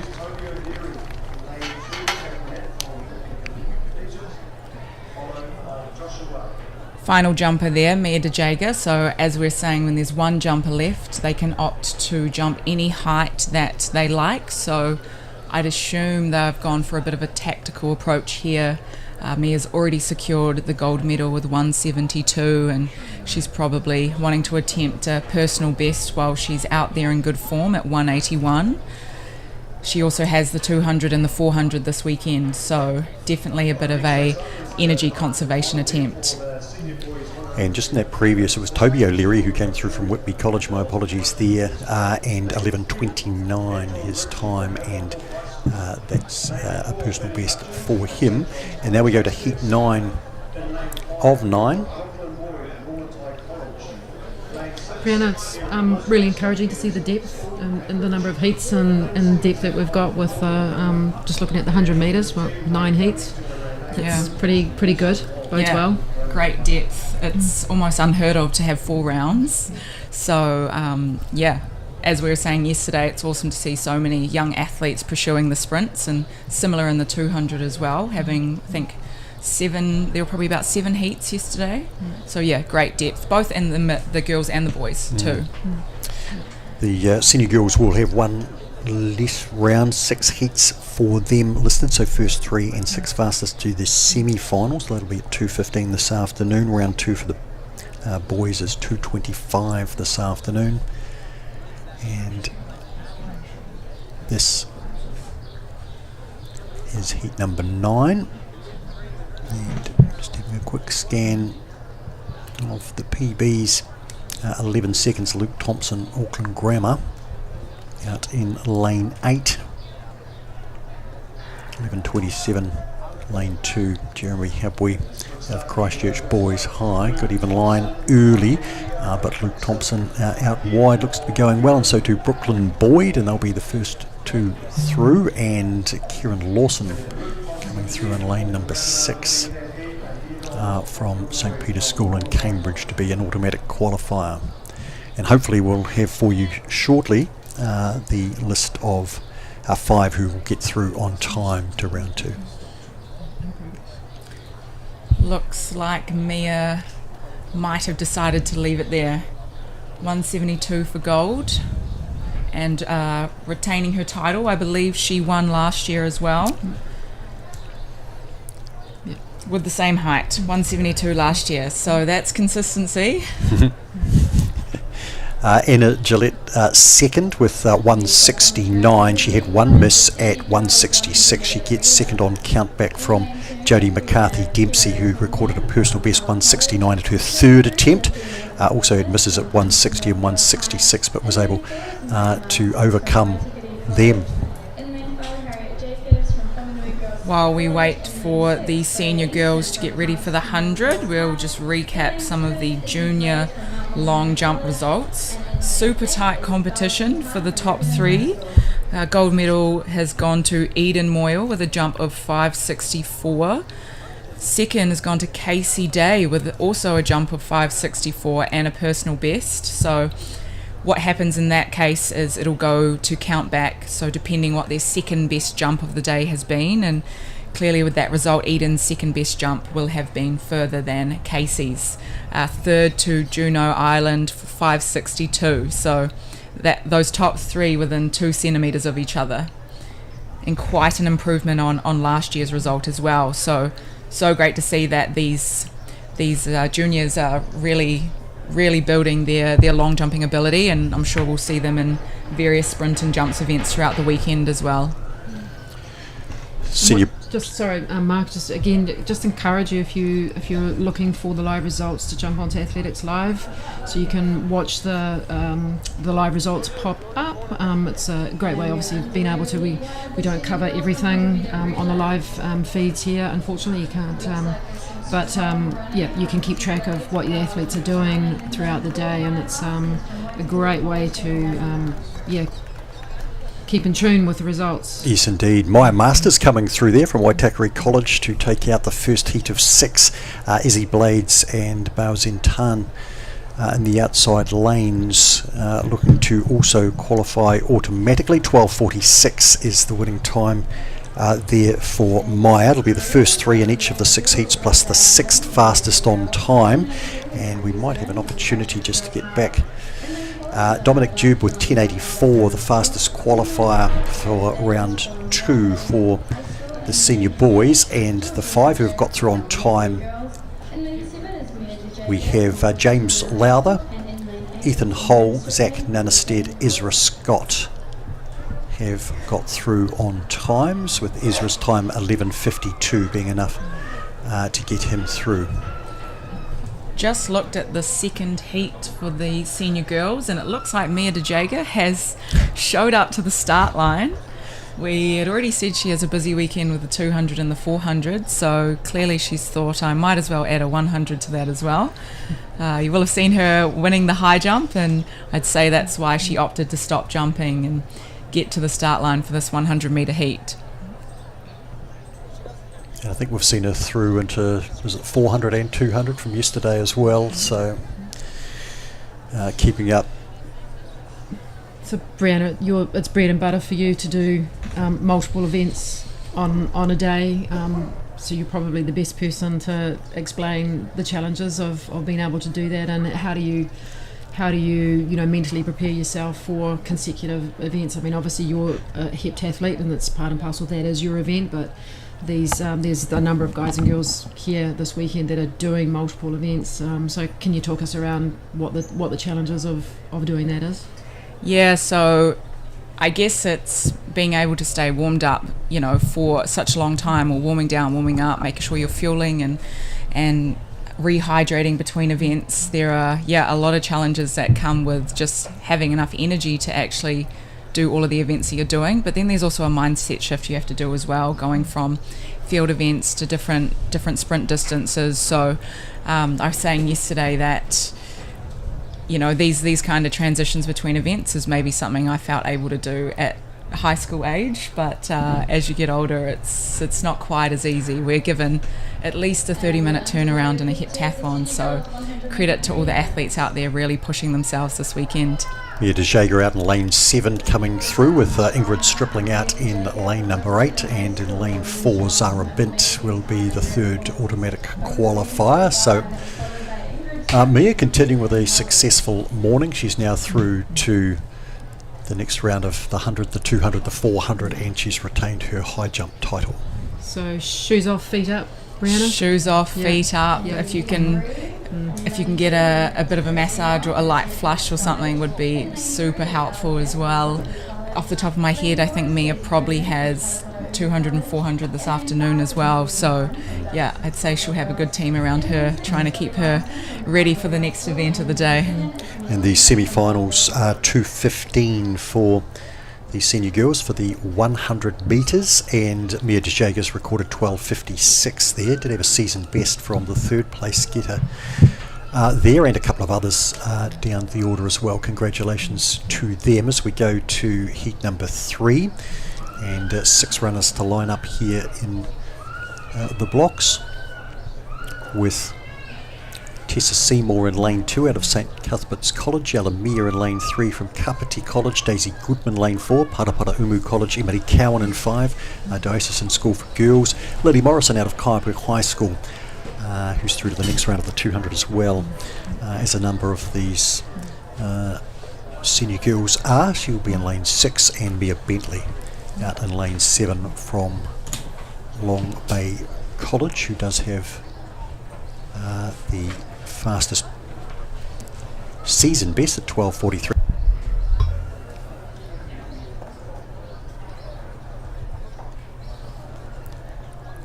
On the blocks for heat 3 of 6 for the senior girls 100 metres. First round of 3.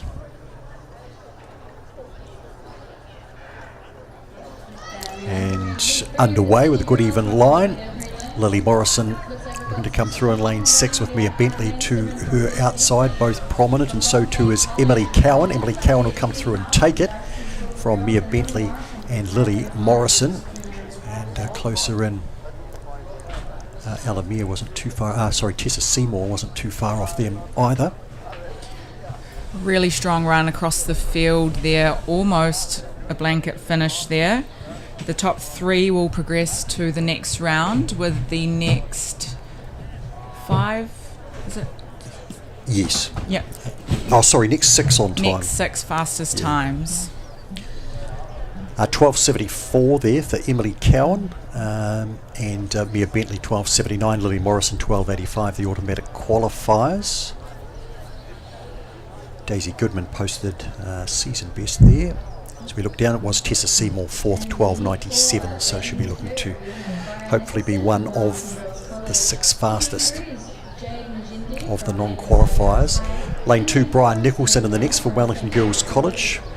Jade Majendi, Avonside Girls in lane 3. Sienna Moyle, St Kentigern College 4. Sienna Wright, Craighead Diocesan School in 5. Kaya Kenny out of Solway College, Masterton lane 6. Sophia Wright, Craighead Diocesan School, and Holly Donohue's out in lane 8 from Christchurch Girls High with a personal best 12:51, which was set this season. Sienna Moyle is a quickest of 12:29 in lane 4, and Sienna Wright at 12:50 in lane 5.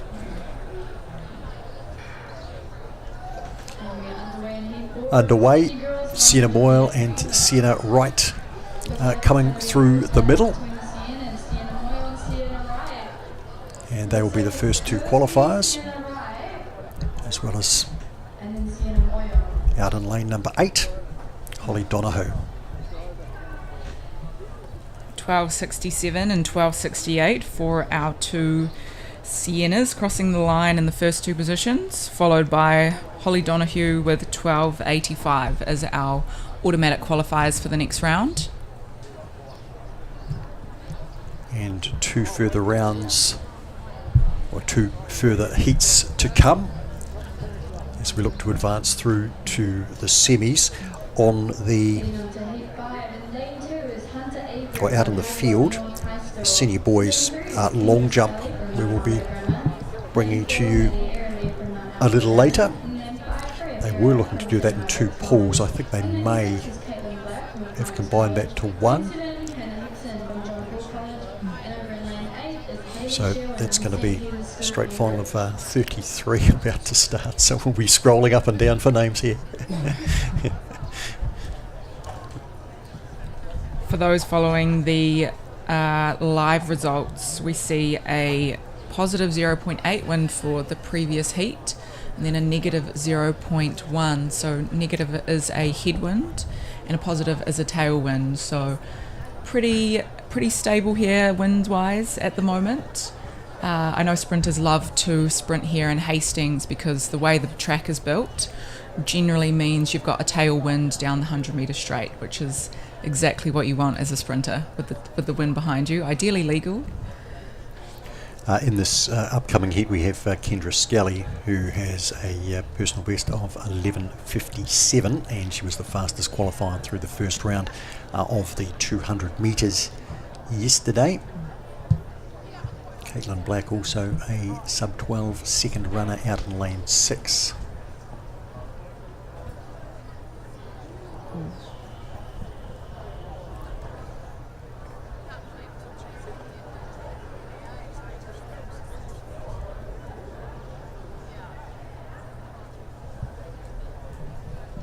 Can't recall a false start this morning, but we have had our first, which is unfortunate for the competitors these days, because you don't get a second opportunity anymore. The rest of the field to come to the starting blocks again.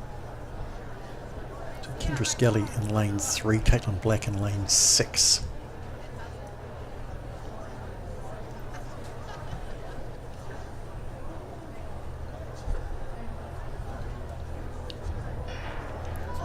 And they're underway.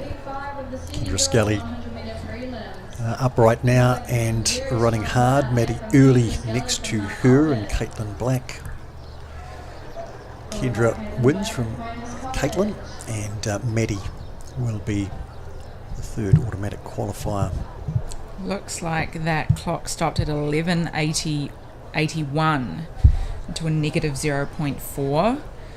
So a very dominant start from Kendra there in the heats, the first of 4 rounds of the senior girls 100 metres. Caitlin Black in second with 12:14. Maddie Early in third with 12:24. Personal best for Maddie and a season's best for Kendra. So really good conditions as you were describing just prior.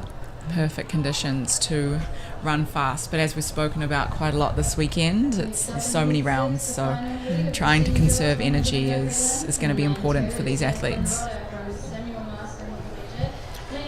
And the 6th and final heat is Yasmin Roder in lane 2 out of Samuel Marsden Collegiate. Annie Love from Dunstan High School in lane 3. Anzel Gauss from St Matthew's Collegiate in 4. Amy Davidson out of Whangarui High School in lane 5. Kenzie Bowden, Rangitoto College 6, and Indy Gibson out of St Margaret's in lane number 7. And Anzel Gauss in lane 4 has a personal best of 12:54 and season's best of a tenth slower than that. Kenzie Bowden, Rangitoto, has a 12:51 and has run 12:53 recently, and Indy Gibson has a listed personal best of 12:56.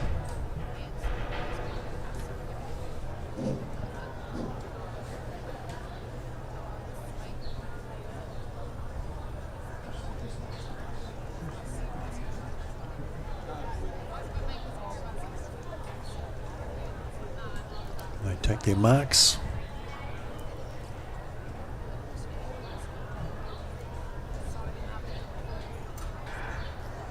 And underway in the final heat here, and we've got Indy Gibson and Kenzie Bowden going well out wide, and Ansel Gauss closer in, and they will be the first 3 home,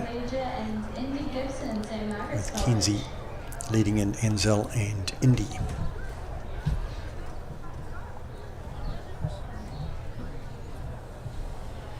$12.61 winning time for Kenzie Bowden, $12.97 for Ansel, and then Indy with $13.06. They will be our automatic qualifiers to the next round. We will come back to you with the official results once we know who has progressed. Moving over to the long jump. And 33 competitors listed. We'll see if they all show here. The times just coming up for the 100 metres.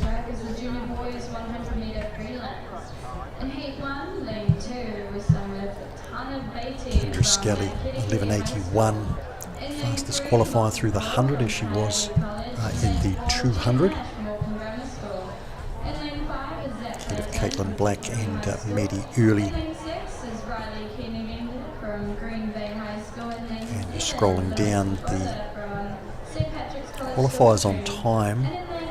Hunter Avery, 12:89 out of Havelock North. Tessa Seymour from St Cuthbert's College, 12.97. Hannah Hickson is through, 12.99. Daisy Goodman, 13.05 out of Paraparaumu College. Elamir Kapiti College, 13.12. And Jade Majendi from Avonside Girls High in Christchurch, 13.25. Will get through to 100th of a second ahead of Athena Favakis from Palmerston North.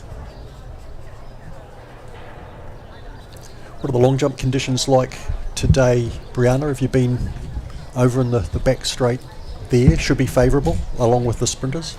Yes, haven't been on the back straight this morning. It looks like the senior boys are using the pit at the opposite end of the track by the 200 metres, but as we said, it's a pretty stable wind this morning, so it should be pretty good for these boys. A lot of them there under the shelter. Did we say 30 competitors? I think there's 33 listed. I'll try and confirm that, and we'll see whether they all go to the blocks. At the moment I don't have... here we go. Scroll down. 32. So 32, and of course we've seen a few of them run the 100 metres and then pop across the other side. In terms of the choice of long jump pit, is it purely which way the wind's blowing and a favourable tailwind? Yes, typically that's how it would work. I think we're just running one pit this weekend. So the great thing being we've got a pit going either way, so the officials before the competition will decide which pit is going to be best suited for the athletes. Toro Te Kaurua, 32 in a long jump. It's a big field, and as with all the other field events, each athlete has three opportunities to progress to the top 8, but it makes for a very long competition. Yes, it's going to be a few hours out there, I'd say, but compared to yesterday, these conditions are much more manageable for being out there for a few hours. So yes, as Kirsten said, they will have 3 rounds. Then the top 8 will progress for another 3 rounds to get our final 8 placings. Just a small update. We've got the senior girls para shot put is currently being held, and Millie Marshall Kirkwood. Millie is a seated thrower, so Millie has all of her effectively. Millie will be she's set up in her frame, and she has all of her 6 throws consecutively. So Millie's just finished her sixth and final throw, and she has come into the competition with a PR of 5 metres 80, and she's finished with 5.67. But across the board, some really good consistent results for Millie. So again, we've talked about consistency and athletes being consistent, and how that really looks promising for sort of popping out performances, moving forward. So that bodes really well for Millie. Charlie Gardner-Hall will be next on deck in the senior girls para, so we'll keep you up to date with those results. Again, you can see these live results on Athletic Live, so you can keep a track of performances as they're happening.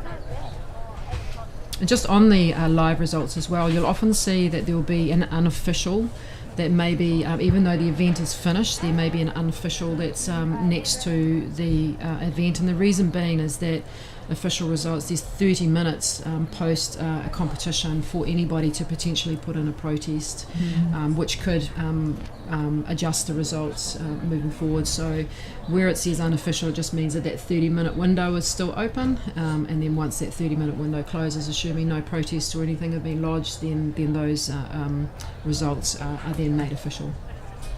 In the 3, lane 2 is William Plazier from Havelock North High School. Voice of Kirsten Hellier on our broadcast here on Whakato Māori's live streaming channel. Glad you could be with us, and the senior boys long jump are underway. Red flag indicating foul for the latest jump, white flag obviously for clear, and we also have Brianna Stevenson in as well at the moment. The national heptathlete champion. So we've had 4 red flags here in the senior boys long jump competition, which might tell us that the wind has picked up a bit. The wind, as a spectator, you sometimes underestimate how much that wind can affect you, but given you have small margins to work with in the long jump, it can push you over that blackboard you can see on the screen there, which would then give you a red flag and a foul. So those boys will go back and adjust their run-ups accordingly. Is it as easy as just moving it back by the margin that you missed the board, or is it a little bit more complicated than that? It is, assuming you're consistent in your run-up. So there's a few factors that come into play there, and obviously the wind isn't going to be exactly the same on your second and third attempt. So I personally always wait on the runway to feel what the wind is doing, and then trying to adjust accordingly. Sometimes easier said than done. Presley Bretherton there out of Whanganui Collegiate. Brianna, we were discussing the challenges of having multiple events happening at the same space. And so yesterday we had long jumps happening at the same time as pole vault, and it's quite tricky. I think potentially the coaches might be a little bit happier with the change of direction today, because they'll have a bit more line of sight of the board and where the athletes are hitting. So if there's going to be any shifts or anything, they can give a little bit more guidance. It's pretty challenging when you've got pole vault pits in front of you, and I know that you've had comps here and experienced that. Yeah, absolutely. I'm sure the coaches will be much happier with this pit shift today. It's always, I did mention yesterday actually, always a challenge when you're jumping into that other long jump pit. The visibility is pretty limited with the pole vault mat there, so sometimes, say at Potts Classic for example, they'll put the coaching sector on the inside of the track just to give coaches that ease of vision, but with various throws going on, it's just not really a viable option this weekend. Henry Hills from Mount Albert Grammar was the latest to jump there, so we get the opportunity to concentrate on the long jump. In terms of the track in our next senior event, at 10 after 12, the senior girls 1500 metres will get underway, 4 heats there, and senior boys as well, with a couple of heats there too. 2 heats for the senior girls actually, and 4 for the senior boys. Tony Rogers will be with us then to discuss the middle distance running.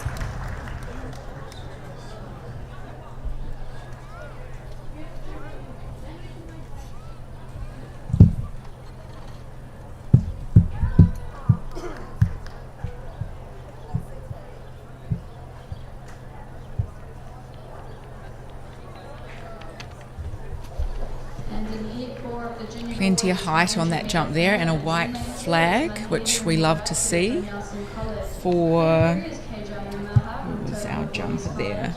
Out of Heb's Hard International boys, that'll be Asher Robertson actually, who we saw in the pole vault yesterday. I'm just trying to work out the order that they're jumping at the moment. I'm not having a great deal of luck with that. Working our way through the 33. But Asher Robinson in singlet 318.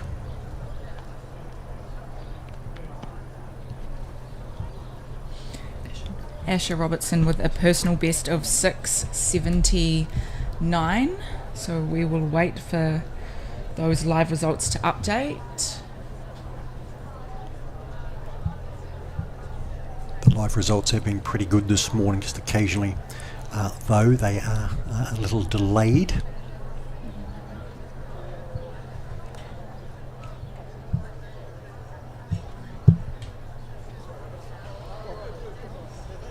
Looks like they're moving through them pretty efficiently though, given our large field size.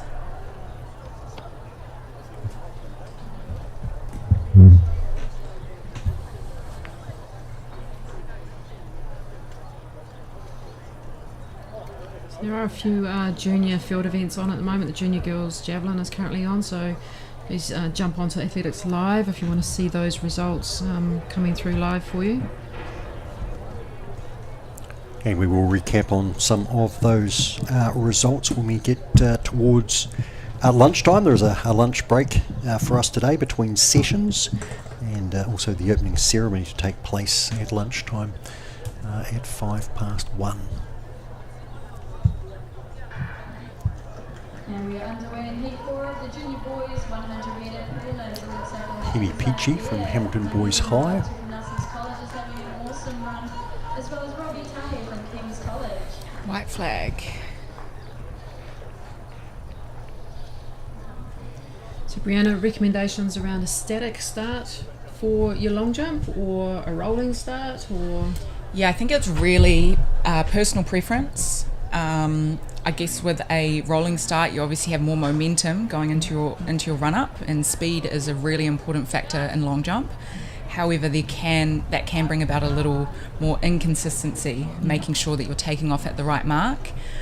So yeah, I've always been an athlete to roll in, but I think if an athlete can start with a static start, I think that is probably the best way to go. Yeah.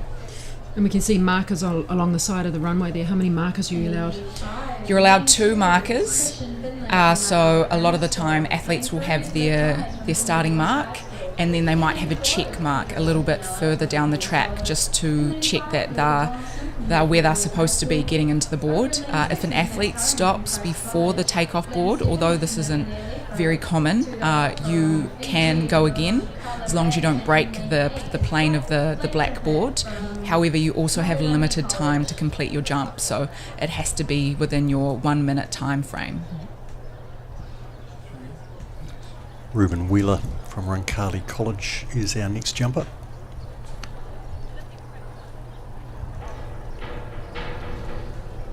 At the moment, the distances don't appear to be coming up. No. But they will, and when they do, we will bring those to you. But you'll at home be looking for one of your whānau, one of your loved ones, and we'll get some measurements as soon as we can.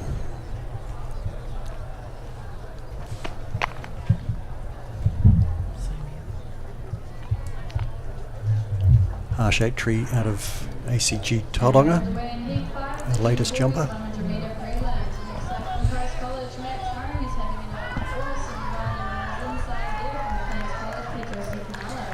Now Charlie Ball next up out of Auckland Grammar.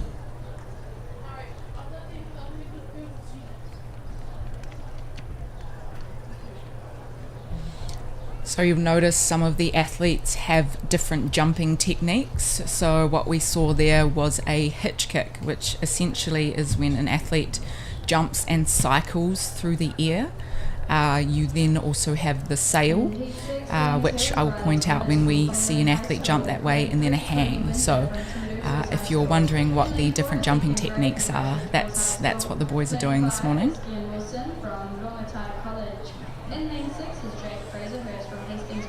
Joshua Buckner, one of our New A visitors.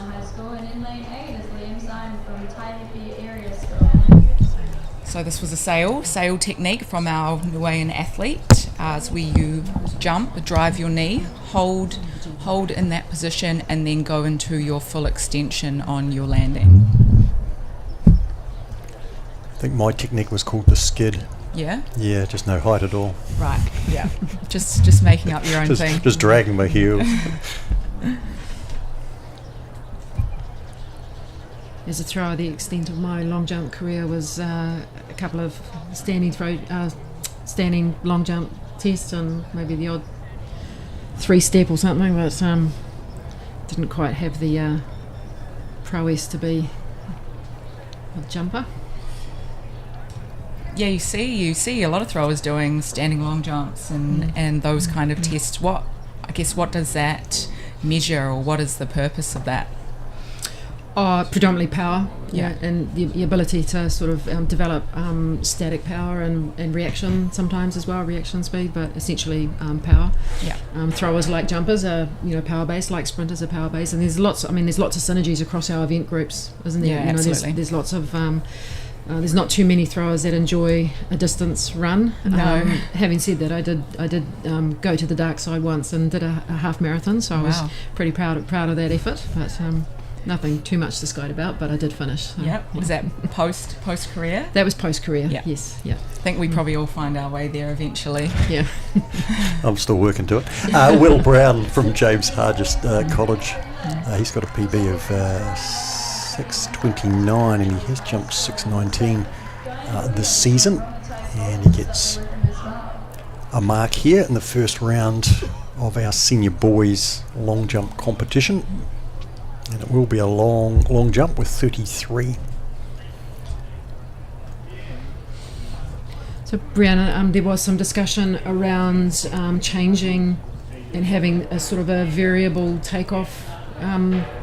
So changing the constraints of having to hit the board or be behind the line, and there was talk about making some changes there. Do you want to potentially talk a little bit about that?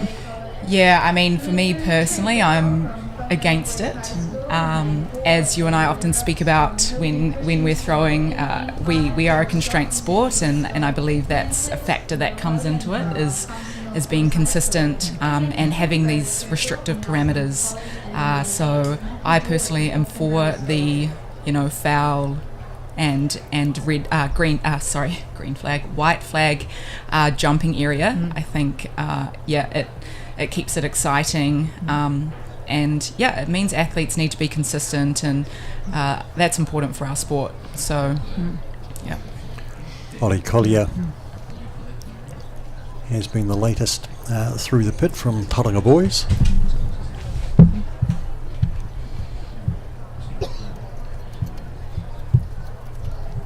And just apologies at the moment, our distance is not coming up for the long jump, and we are rather reliant on it from where we are.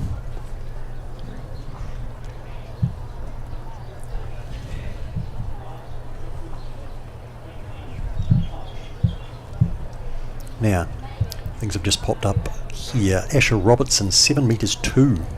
Wow. A personal best out of Hibs. Daniel Mandingu, 6:53. Himi Pichi, 6:04. The current leading 3. So that's all just popped up now. So hopefully from here we'll be able to keep you up to date as quickly as we can with each measure. That's a 23 centimetre PB for Asher. Wow. There. He'll be very happy with that. I think you mentioned pole vault yesterday, so he's clearly across a few of the jumps this weekend. 7 metres is one of those, those jump barriers that you really want to hit. For women, a lot of the time is 6 metres. So, yeah, awesome. Huge congratulations to Asher for breaking that 7 metre barrier this weekend. It might be 23 feet in the old money, is it, Kirsten? You're still working gosh, feet? you're even Eh? testing me there. Feet and inches confuse the heck out of me, so We'll leave that one there. I'll admit defeat there. No.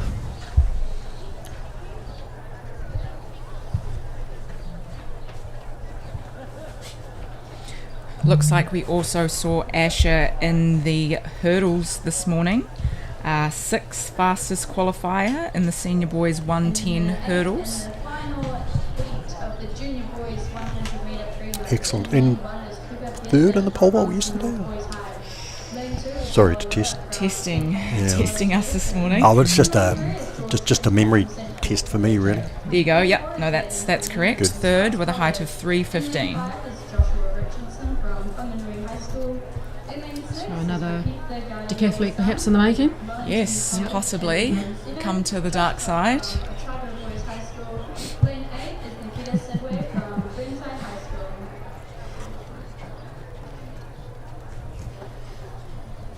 So I can give you some results and updated results from the girls' para senior shot. I already shared with you that Millie Marshall-Kirkwood finished her competition with 5:67, just off her personal best performance of 5:80. In her classification, Charlie Gardner-Hall has completed her first round throw with a throw of 7:88.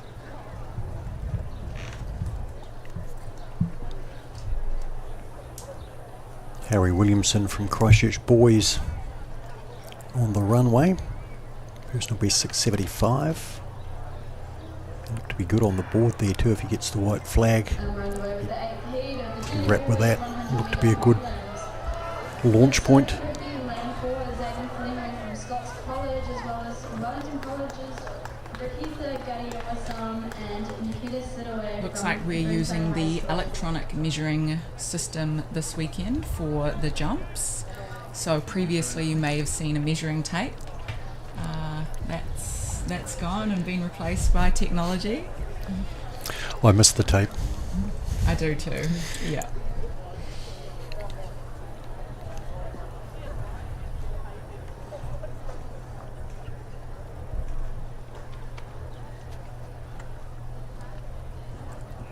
A little behind the board there, but a white flag.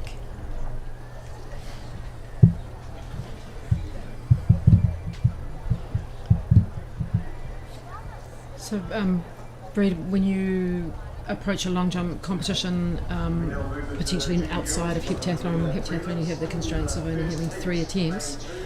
If you're in a normal competition with the option of 6 attempts, how do you approach the first 3 attempts? Essentially, do you just go hammer and tongs? We sort of talked. The question was asked to me about what I would do as a thrower, and I was like, always first throw. Is that kind of what you would? Absolutely, yeah. Pretty much try and get a big one out at the beginning. I personally typically follow a trend of my big one being kind of in the first round. So really trying to work on getting that run up sorted to nail that first attempt, and then you can kind of relax a little bit, focus on a few technical cues moving into the second round.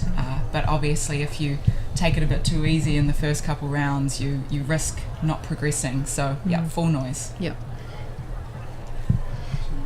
Ty Gonzalez over to the coach for some advice after his jump here, which we'll get the measure for soon. But Asher Robertson leading with that 7:02.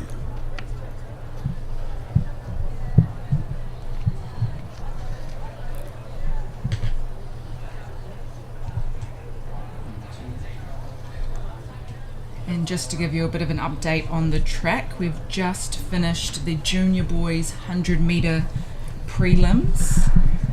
Their progression being top 3, next 8 fastest. The track will move on to the junior girls before we go on to the senior 1500 metre heats.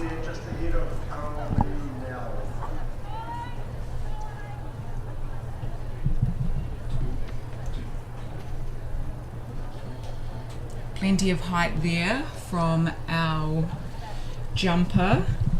A little bit behind the board. He may have walked through that one, not happy with that jump. So if a jumper isn't happy, they can walk back through the board or onto the track, which essentially will warrant a red flag and a foul jump. And that was Ollie Davis, who does have an impressive 7:62 personal best out of Central Southland College. Just giving you now the lane draw for heat 2 of the junior girls 100 metre prelims. In lane 2, Sadie Kawa of Columbia College. Zan Bowden from Ringia Toto. His personal best of 6:88.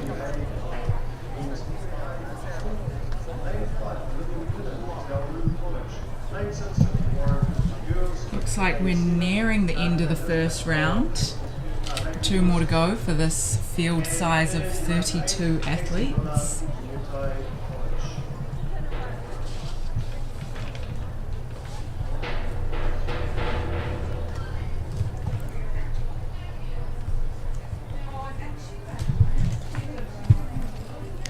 Victor Agbonlaho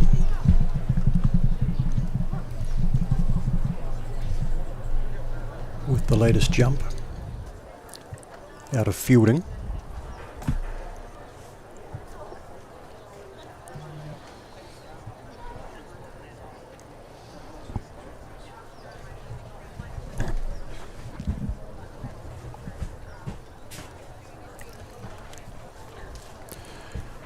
Kirsten Halley are about to depart. Kirsten, we thank you very much for this morning, and particularly in and around the shot put where we learned a great deal, but it's not like you're going to have a lunch break or anything. You got business. Yes, off to do some coaching. So yeah, second job. So, enjoy the afternoon. Nabihi, thank you. Thanks, Kirsten. Catch up with you. Kirsten, Brianna Stevenson remains with me as we work through the long jump. And as Brianna mentioned, the 1500 metre heat senior girls at 10 after 12. We're about 20 minutes away from them.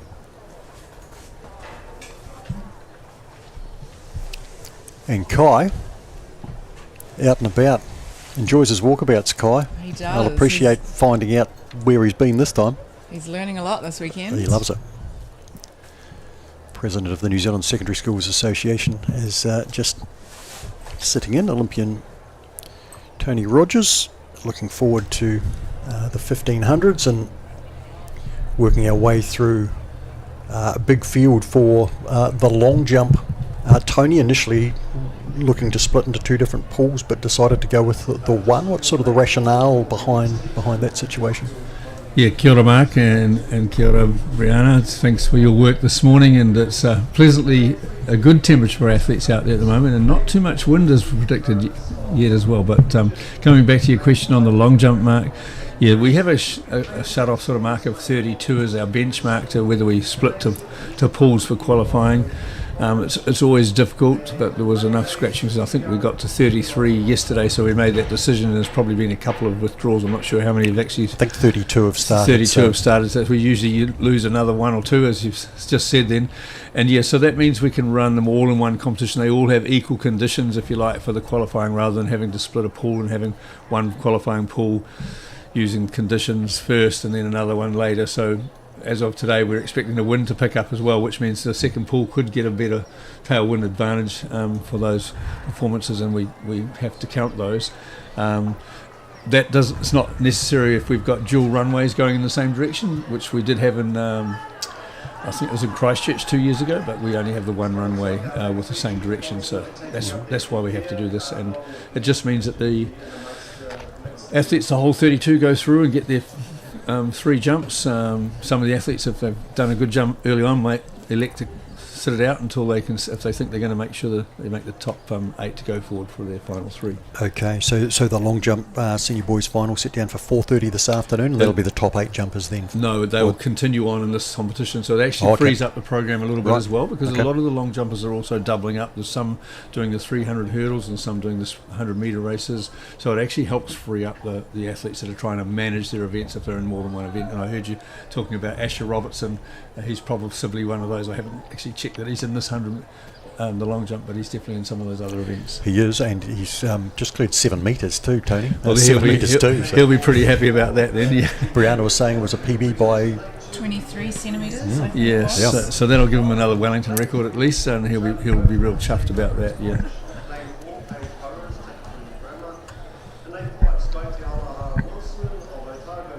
So working through our 32, because we did indeed have one not starting in the long jump. We'll make it a long competition, but so far we've had some cracking competition amongst the field, including this morning in the senior boys shot and the senior girls high jump.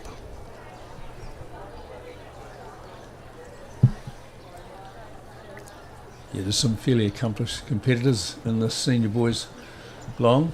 Daniel Mandingu, who is currently lying second, but that won't be measured, but his first jump was 6 metres 53, which has him currently in second place behind Asher. Just having a few issues with his run up there, as you might have noticed, a few smaller steps towards the board, so he'll go back and speak to his coach, adjust that to get himself on the board for the 3rd round. So Brianna, are you conscious of the board, and it appears to be coming quite quickly, and so you start to chop? Yes and no. I mean, ideally your run-up is set up in a way that's consistent, and you're kind of hitting the same area as often as possible. You're definitely aware of it and want to ideally not shorten your strides, but definitely speed up into takeoff. So yeah, but you just have this feeling running down the runway when your footing is going to be a bit out. So can appreciate the desire to cut your steps to get on that board. Hunter Lyford from Taradale High next on the runway. We were speaking about different techniques earlier, so as you will have seen there, that is a hang technique. So when the athlete drives off the board, takes both of their legs back into a hanging kind of position and then brings them through for the landing. So some of the other issues for these young athletes that you've seen, we've had a few no jumps or red flags, is that and interesting enough, of course, they're going the opposite direction to yesterday's because the wind's in a different direction at the moment. It's expected to change, and that could make it more difficult. But I note that Asher Robinson, who's leading the comp, got a real nice tail of plus 1.8, whereas some of the others are not getting that same favourable wind. They know they're allowable up to 2.0 tailwinds, and so that's sort of all part of the tactics that they need to try and utilise, and the lesser experienced competitors probably don't quite spend as much time thinking about that wind factor when they've got that time on the runway that they've got to make their competition. Yeah, definitely something that you learn with experience, taking that wind into consideration.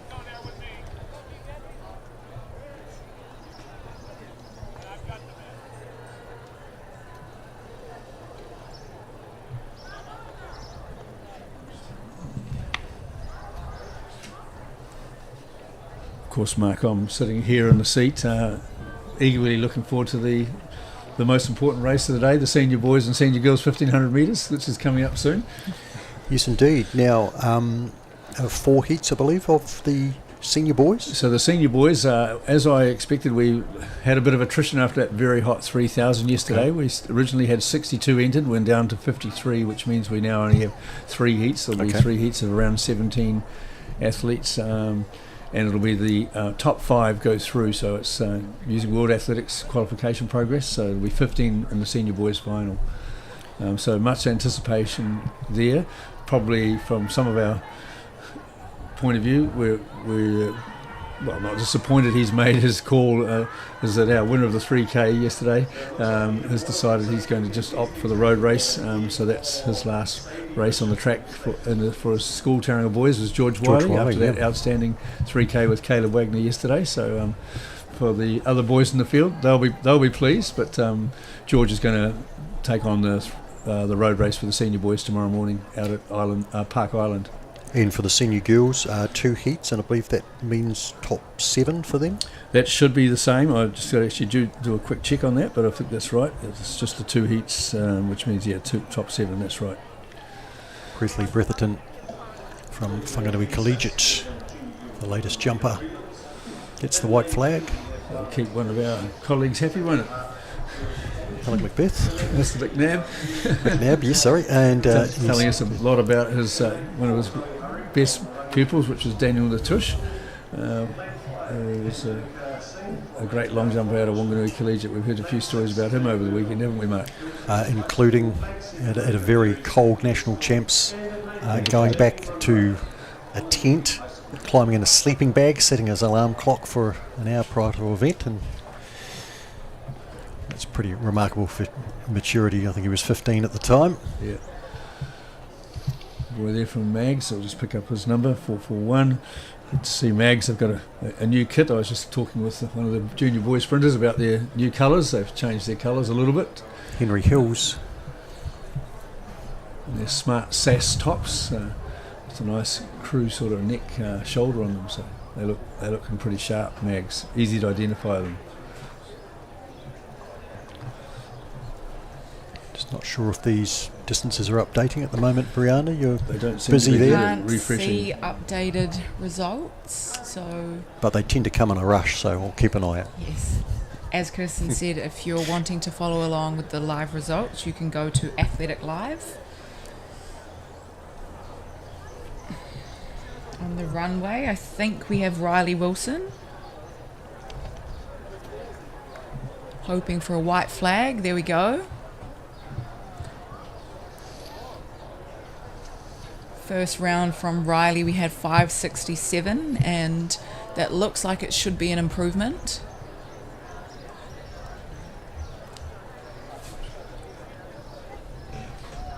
Next on the runway, we have Asher, who is leading the competition at the moment with 7:02.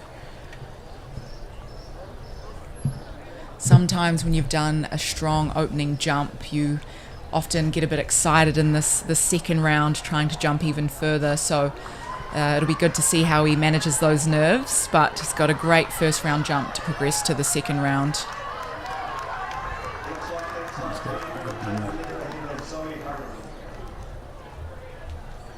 Got a white flag there. I wasn't sure. It looked pretty close. Well, to the it mark, Did didn't look it? So pretty marginal. He's maximised that really well, and so we'll see what is, if we can see anything come up on the board anywhere.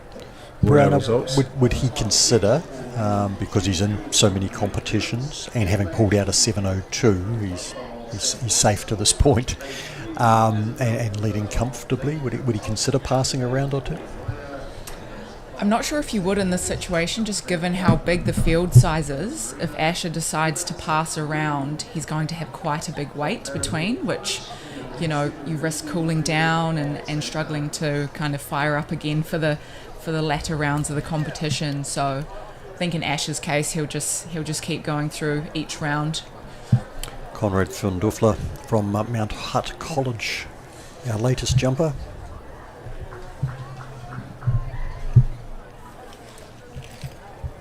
Sure how many Mount Hutt would have. In fact, he is the only one. This boy's got his bib on the wrong number, so the officials have asked him to turn around, number 342. And I've got the feeling that this is the Kaiapoi High School jumper, so... We know what Kaiapoi High School boys are like, Mark, don't we? Exactly, we do. We do. Can't be relied upon. You've got a white flag, so that's good to see. And I think he had it's Lucas Dabbs from Kaiapoi High, and he did have, I think, a foul on the first. He didn't foul, it was actually measured, but he effectively ran through the pit, so he'll certainly be improving here in the second round.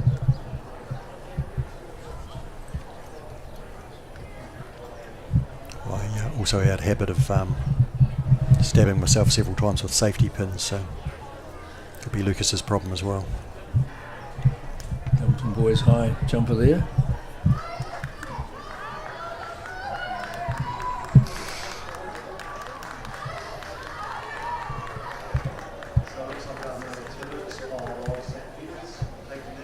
Pretty sure I had the right singlet, Mark. Yeah, Hemi Trying to find his name. Peachy was the jumper there.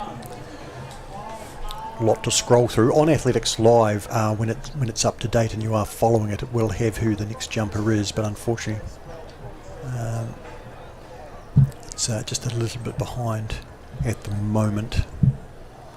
I see Asher Robertson's second jump has been listed as 663. So it's all about knowing how to refresh your computer or your phone app, because it seems to be inconsistent sometimes, doesn't it? So it does. Benaya Sue out of Western Springs College, our latest. Well, I think Brianna might have the fastest speed, because she beat me to the jump with a couple of times earlier. Yeah, they seem to all come through, as you said, all at once. I think it's a little bit to do with the reception of the tablet they're using out there on the site, and because obviously the long jump's the furthest point away where they are at the moment from the main grandstand, where they're probably relying on the wireless feed. But that's why I always advocate that we should have tablets that are used with their own SIM card, so that we're not worrying about that issue. Ruben Wheeler there from Roncalli College. And receiving the gold medal from St Kent's for the jump of 564 is Eden Moyle.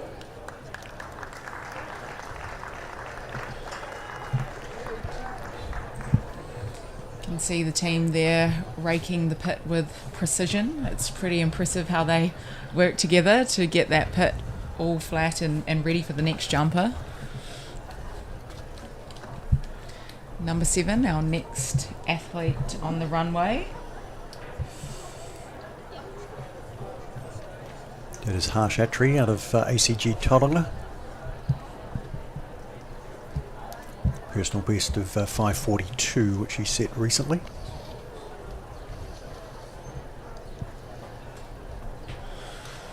So you were talking about raking the pit. We've got one of our officials, Mr. Donald Bates. He's from the Tasman area. I'm pretty confident about that. He prides himself on making sure the long jump pit is presented as perfectly as possible by spending a lot of time making sure he gets it dug over. Girls that are, you know, putting time and effort into their craft to make sure it's all ready and set up well for us jumpers. Now that sun just starting to make an appearance. That cloud is gradually starting to burn off. And when the sun comes out here, we expect a very hot afternoon. Joshua Buckner, our visitor from Niue. Tony, terrific to have competitors like Cook Islands, you said, Niue, Fiji. Yeah, there's one individual school from Fiji and then I think 6 from another school. And yeah, 2 from Niue, which is fantastic. We haven't had the Niue athletes come since COVID, so they were delighted to come back this year. Speaking to their team manager yesterday, so yeah, and it's a real positive for them to have this opportunity, of course, to compete in a big competition for their age groups. Looks like we might have some of our senior girls 1500 metre runners out there getting ready on the track. Yeah, and there's some big anticipation around this event as well. Obviously we've got yesterday's winner Scarlett Robb going in here, and we've got the well accomplished Bo Ritchie, who opted not to run the 800 yesterday. She ran the 400 and has a personal best time of 2:23.7. She set back in last year at the Capital Classic actually, so she's already qualified for the World Juniors in the 4 and the 8, so she'll be targeting this event to possibly add another one to her bow. But Scarlett Robb has qualified for the World Juniors with a really smart time earlier this year at one of the ACA nights at Mount Smart.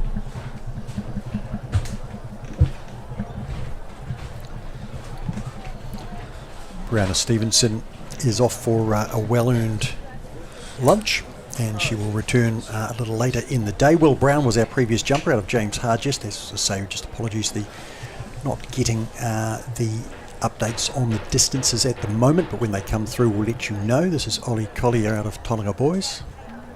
It looks like he chopped his stride down, didn't he? He did, but he might have saved his jump. Yeah. So lining up, we've got a couple of fields of around 14 in the senior girls 1500, and the locals will be cheering for Paige Dobson, who's their leading young lady. It's running particularly well in some of the central meets early on from Napier Girls. We've got Sienna Mackley, who we spoke about yesterday in the 3000. Jessa McKenzie out of the Hutt Valley Mark, so you'll be Yes, she does well. Jessie didn't come for the 3000 yesterday. Yes. She's a young entrepreneur, and she actually was at a speech that she had to make. Actually bought one of her products as a Christmas present, so Jessie's got a few things going on. Wow. But she's here today, and also for the road race potentially. Bryn Gordon, who pushed Scarlett Robb and made a really interesting race of the 3,000 metres. Is also in this heat, and they sort of sprung out after 50 metres, Tony, and then put on the the anchor. usual anchors go down. So it's interesting. I'm just looking out. There's a bit more breeze come up now again with the sun definitely starting to come through, and it was just didn't quite last for them to get this race out of the way, and the next one, the men's division, in that slightly cooler conditions with the cloud cover. So there on the outside, 471 is Paige Dobson, the local girl, very tall, easy to identify. It looks like just in behind her, Scarlett Robb, leading as athlete, double one. That's Bryn Gordon. Bryn, that she did yesterday. That's right, yep. So she's not going to let it be too slow, because she's probably going to need to have some of the kick run out of these girls, knowing that the top 7 go through, so they'll stay pretty bunched for a while, and a lot of them will back their ability to be in that top 7. So they've got to drop half of the field. Bryn Gordon leading, Alaska Ontaria is prominent, so too is Pretty Paige pedestrian, Dobson. sort of 80-second first lap, so that's well within the capability of everybody pretty well in this race at the moment. Sienna Mackley and Scarlett Robb making up the first 5. And my advice to the young athletes when they're running 1500 metres or 800 metre heats like this is that they don't want this pace to be too slow, because even though you might back yourself, you put yourself at a higher level of risk of tripping and then missing out. So if the race is a bit cleaner, at a comfortable pace that you know you're comfortable with, the pace you want, not the pace of the other athletes.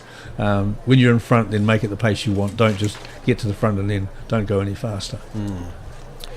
1500 metres, senior girls, heat 1. This final will be at 10 to 2 tomorrow afternoon. So Bryn Gordon there on the inside is still leading. Alaska Ontoria next to her, and Paige Dobson still prominent as well. Sienna Mackley just tucked in behind Scarlett Robb too, and Jessica McKenzie. Yeah, and you can see a lot of them running very wide. This young girl at the back there, 11.04, running way out on the outside of lane 2 around the bend, which is not necessary because they are going to cover, well, for every lane out you run 7 metres further if you run the whole lap, so it's about 4 or 5 metres and you run a bend in lane 2. And Paige Dobson's running out on the line of lane 1 and 2, so she's kind of covering a bit extra ground as well, but making sure she doesn't get in the wrong spot when they make a break for it maybe. Amelia McMath is the widest of all there, 7.90, but just looking to improve her position because some tempo will come into this race fairly shortly. Yeah, for sure. So as they enter the home straight around the 100 metre mark, they've gone through the first 1,000 and they're not there yet, and they're already at 3:20, which is very comfortable running for these girls. They're all capable of running. So they've gone through around 3:25, the 1K. If they're going to break 4:30, they would have gone through in 3 minutes. So this tells you how pedestrian this early pace is. So it's going to be a bit of a mad rush now, Mark. They're starting to sort out though. Bryn Gordon, Alaska Ontoria, Paige Dobson, Sienna Mackley just in behind them, Scarlett Robb making sure that she's into the clear as well, Jessica McKenzie, Madeline Honeyfield, the top 7 at the moment, and 7 will go through to the final, but we're down to a bunch there of Counting 9. up at 8 or 9, that's right. Yeah, and one dropping off was the 10th runner there as the sprint goes on. Just while you're watching, the long jump popped up on the double screen there. That was Zane Bowden from Rangitoto College. And see, that's a bit of the shuffling. Young Dobson got pushed, and now Scarlett Robb's coming through, making her burst. So they run so slow that they're all going to have to sprint quite hard to make sure they're in that top 7. And if we're counting up there now, there's still 8 there, isn't there? So that's going to be interesting to see which one is going to be missing out.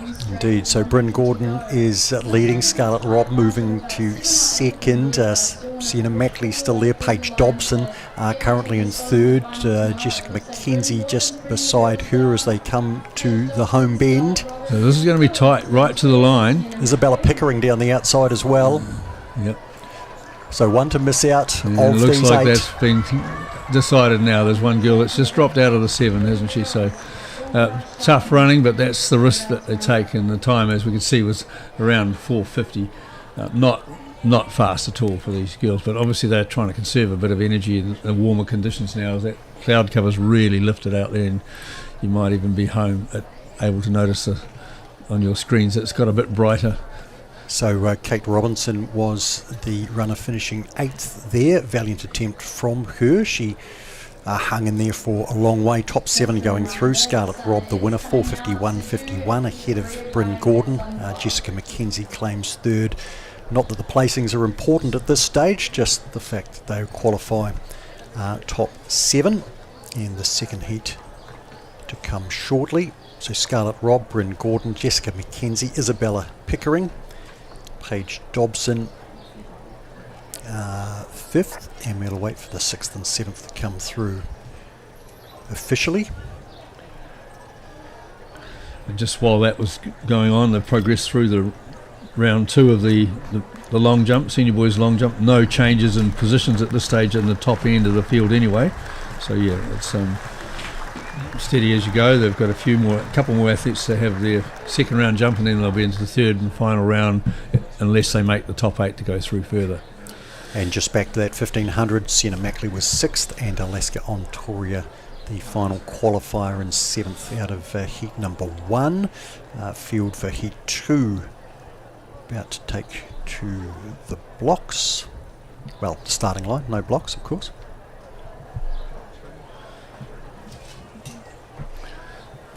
So we welcome back Kai. He's been out and about. How's the atmosphere out there, Kai? Kuru tū katoa, Tony. It's amazing out there. Always a pleasure being up there with everyone. The environment that all these rangatahi and students and athletes, I should say, and coaches are creating. Tēnei wā ki te timata hoki I te wāhanga tuarua, the heat number 2 of the 1500 metres senior girls. I was actually out there at the first starting of heat 1, and man, I can feel the heat out there as well rising. So can't imagine what we're about to see later on during the day. Clouds are clearing up, no reira he pai te kite. It's good to see. Yeah, for sure. It's definitely getting and predicted 30 today, so it's going to be getting towards that pretty well straight away once that cloud goes, and the humidity's there as well. Underway in heat 2, Bo Ritchie on the inside, Tony. Is that where you liked to be at a starting point, or do you prefer to come across? Not in a big qualifying race. It's quite nice to come in and pick your position. The shoulder between where you come to by the 200 is where you need to be on the inside, so you've got a whole 100 metres to decide where you want to tuck in. If you come from the outside, if you start on the very inside like Bo was there, if you don't get out quick enough, it's easy to get sort of shoved back. But she's well accomplished. She's competed internationally enough to know the rights and wrongs here. And like this, the first heat, they're very pedestrian, aren't they? I think they look like they could even be going a little bit slower, which is kind of... It's unfortunate for the ones that are kind of on what I call the borderline or the bubble. They are the ones that they may or may not make the final, but they're always in here to try and get a personal best. But of course, if the race doesn't get run true, there's no way they get a personal best, and they're more than likely also going to miss out on the final. So it's interesting that no one takes that initiative. So yeah, they're running about 80 something seconds the first lap. So someone's come through there on the outside. We've got Nina Chalmers and Eleanor Pugh up there with Bo controlling this very slow tempo. Yeah.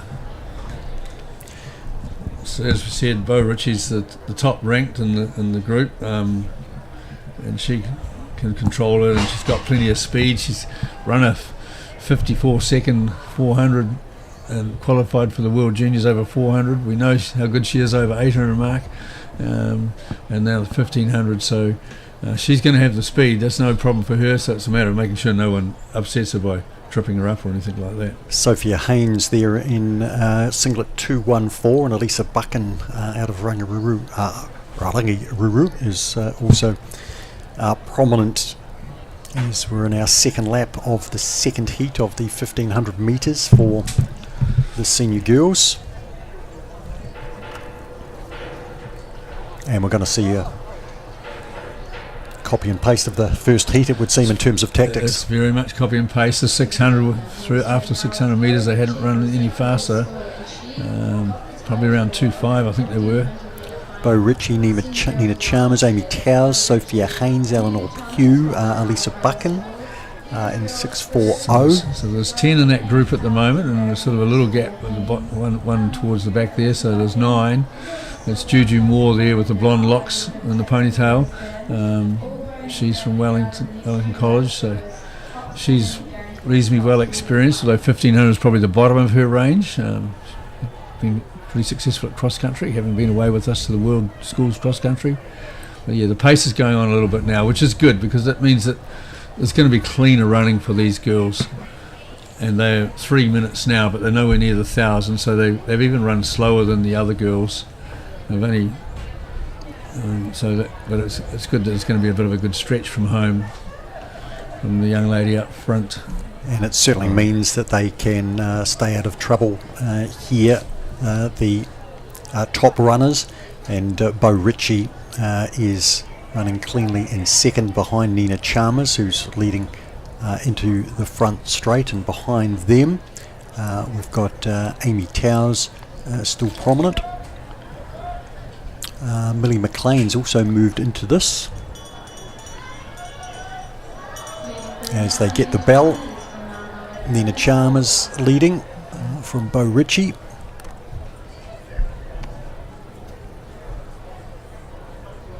Ai ki te ana e tawhiti ana te rerekētanga o ngā rōpū. You see a bit of that wide gap in between the two groups. So we're looking for a top 7 here, Kai, and the first 5 have pulled away, so looking back to that second group of 4, and we'll take 2 out of that. Yeah, so the top 5 now, they can relax. They've split the field away, and it's going to be that second group. There'll be a bit of a bun fight going on, because it looks like one girl's cleared out. We haven't quite got a long enough range shot, because they're spread out now over quite a bit of ground. But can see that the leaders there are just doing it really, really comfortably. So easy here for Nina and Bo. Sophia Haynes, I think, in 3rd place at the moment. You see our 6th place coming up, and then the group catching back up. Yeah, so Trying to make their 7th. Juju Moorhead, the blonde, and it's coming on the outside. She's come through a secure top 6, and then there'll be the 7th place in behind her. So quite a lot clearer than the previous heat, and a little bit faster in the end, because they put in that stronger 3rd lap to split the field open, which was more sensible running. So it's good work. Nina Chalmers leading them across from Bo Ritchie. Sophia Haynes was prominent as well. Eleanor Hugh was in that bunch, as was Juju Moorhead, as Tony mentioned. Nina Chalmers has come up with a 4:56.79 time, irrelevant of course, as they were just looking to make top 7 and pass through to tomorrow afternoon's final. Sophia Haynes, Eleanor Pugh, Zara Pomfret amongst the qualifiers. This is unofficial, we'll confirm as soon as we can. And that 1500 metres tomorrow afternoon will be one of the highlights of the final session of competition at 10 minutes to 2.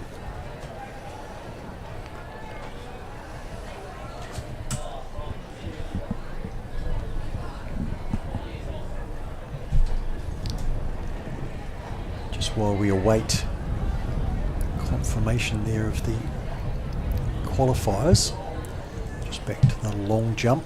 Trying to get some updates there, Mark, but I don't see that it's refreshed for us to give the results. Looks like. But we are through 2 full rounds of results at least up there, with Asher Robertson 7:02, which looks not to be challenged. He also has the second highest. Second jump, if you like, second longest I should say, 6:63.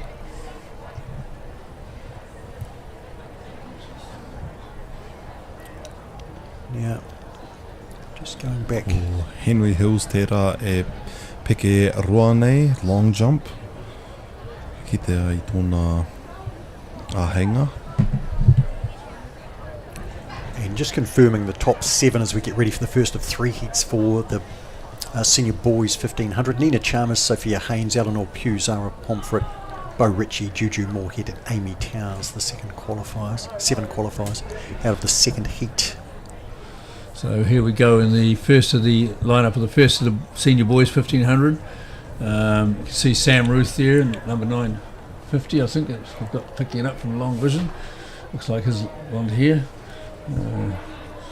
He's having a chat outside. Had a chat to mum and dad as I passed around the grounds earlier today, and there's been a little bit of pressure saying that he's going to break the record, which he's quite capable of course, but whether he has a go today now in the heats while the wind's not too strong, or whether he waits and runs in the final. So we'll soon know, because he's going to have to go after it pretty early. He's gone straight to the front. He's gone to the front, so maybe he is going to have a crack. As talking to Dad, he said he might. And I said, well, if the cloud cover stays, it's going to be cooler today than it is tomorrow, and there's not too bad wind-wise. So here he is. He's going to have a go at a very long-standing record, which has been held by Hastings' own Richard Potts for some time, in terms of time which he needs to run. Well, this is a meet record, of course. It's well within Sam's best, so we'll keep an eye on the clocks then as he comes through the first 300. He's definitely going for it. He's 43 seconds, so yeah, he's on for the pace. So the top 5 runners in each of the 3 heats will go through.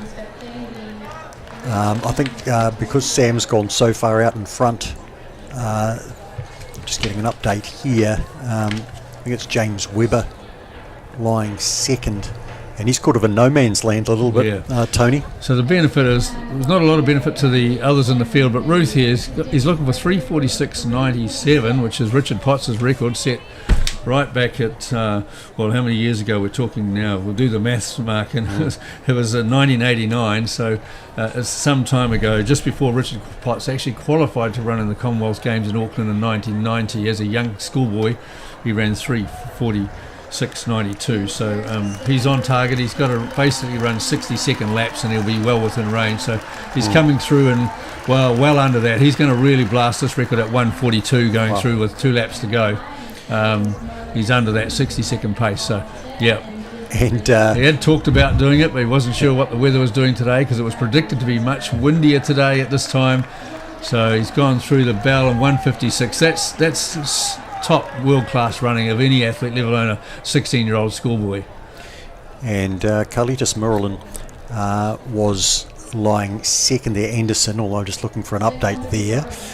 Desmond Reddy was prominent, Caleb Wagner as we would expect, Jake Lomas as well, James Webber, Felix Field, all attempting to be top 5, but this is a very different race. And obviously we're concentrating on 2 things here. Sam Ruth chasing down this long-standing record, and also who will be the other 4 competitors to join. Great that we're getting some long shots, but here comes Ruth with a lap to go. He's on sub 3:40 pace with 2:40 at the bell.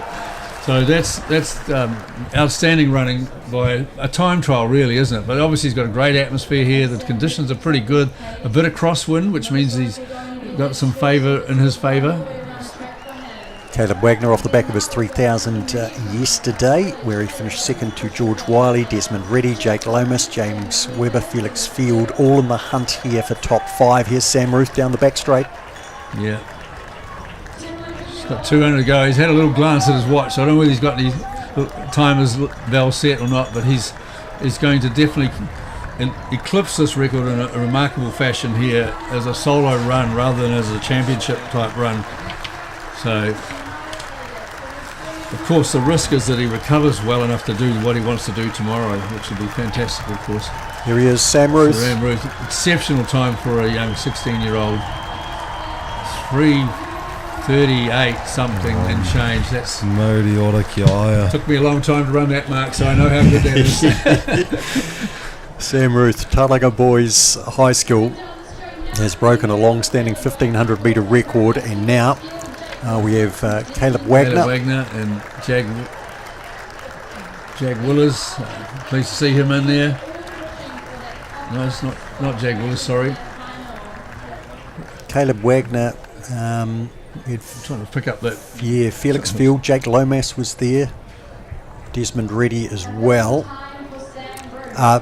Just while we confirm that though, Tony, the official record 3:38.62. Yeah, astonishing. He ran a 58.28 last lap, so pretty special. So yeah, Jake Lomas, Felix Field, the New Plymouth Boys High. That was the black singlet there that I couldn't identify down the front.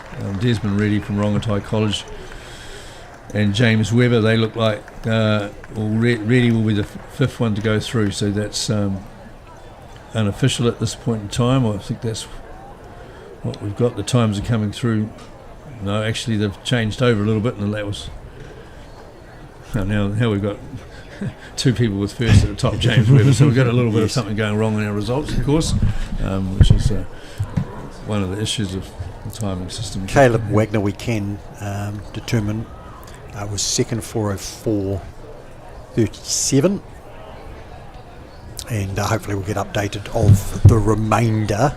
But yes, well, that was special, wasn't it? It was very special to watch. We're not going to see that record broken at school level for some time. And look at that wind now; it's really gusted up, and so he's got a little bit of a bubble there. You can see the flags weren't like that a few minutes ago, were they? So it's fantastic for him to get it. Yeah, and definitely not as hot as it's predicted to be this time tomorrow or tomorrow afternoon when he's going to run the final after having run the 800 heat in the morning. Yes. Sam Ruth, Caleb Wagner, Jake Lomas, Felix Field, James Webber, the top 5, with Desmond Reddy 6th. That is unofficial. And the field for the second heat should pop up shortly. Ka mai te wehi tāne mā. Ka tatari mō Te wahanga tuarua, second heat, sorry.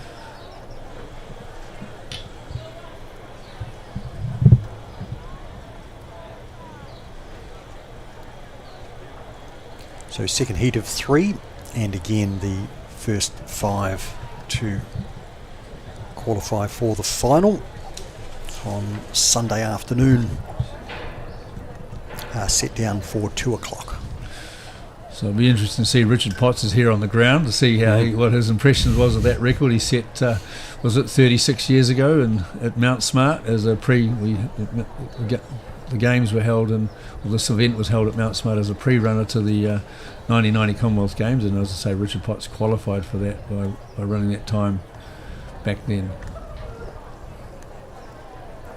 So in this heat, Joe Martin lining up here. We expect to potentially be forward. Your man Jag Willers in this heat number 2. Leo De Monchi in here as well. I think Leo might have won the junior title of some description last year. So stepping into seniors. Yes, so there's a couple of Wellington College boys there. There's Thomas Everett from Westlake boys.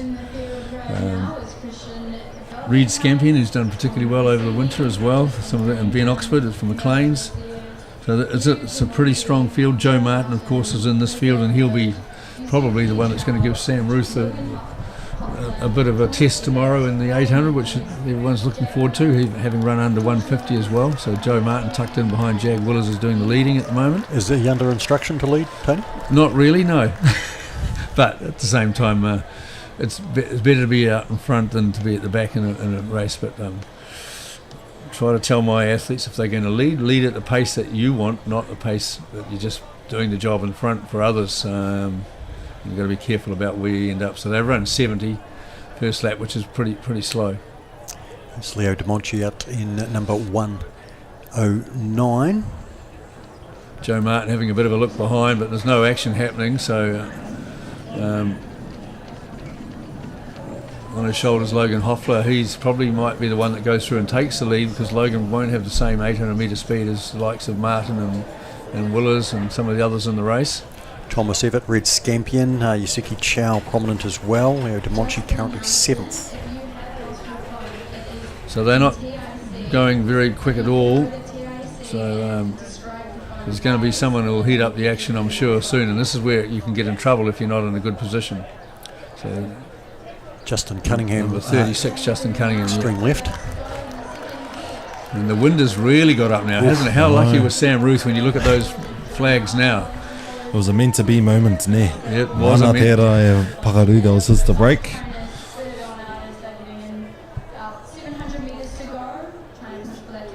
So this is a good injection of pace by Cunningham. They've gone through in about 2:18 he would have led, which is more realistic. Yusuke Chow has taken off here. Oh, sorry, it's not Cunningham, is it? It's, Yusuke Chow. Okay, so this is Sue from Auckland Grammar. Yeah. My apologies. We saw Cunningham come round. Yeah, we did, yeah. He's Cunningham now sitting back in 6th place. Yeah, so it's Chow, Willers, Hoffler, Joe Martin sitting on the outside, the Westlake boy there, which is... We've got De Monchi there out of Thomas Everett, I think as it is. well. Thomas Everett's there, yes. So into the front straight, Yusuke Chow setting them up. Top five's a little bit sorted out, although the others are coming back into it a little bit, aren't they? They really... we'll watch what they do for their last lap. They're coming through in 3:06, 3:07. Ko Tata Ake, they come closer. Yusuke in the front still. So Chow and Willers, Hoppler, De Monchi, Martin. From my reckoning, the 6 can have a go at the moment, but there's a little gap between the top 4 and then Logan Hoffler. I'm just not sure who's on his shoulder there. We've got De Monchi. Now we've got the Westlake boy pushing through. He wants to make sure it stays pretty true over the last 200 metres. Thomas Everett. And Joe Martin just coming round. Jag Willers. Those should be three have pretty sorted good, the top themselves out. 3. This could be a bit of a close battle still for 4th, 5th. But no, the 6th place runner's just falling away now, which means that Logan Hoffler from college will get through as well. Wellington Caldwell looks at it.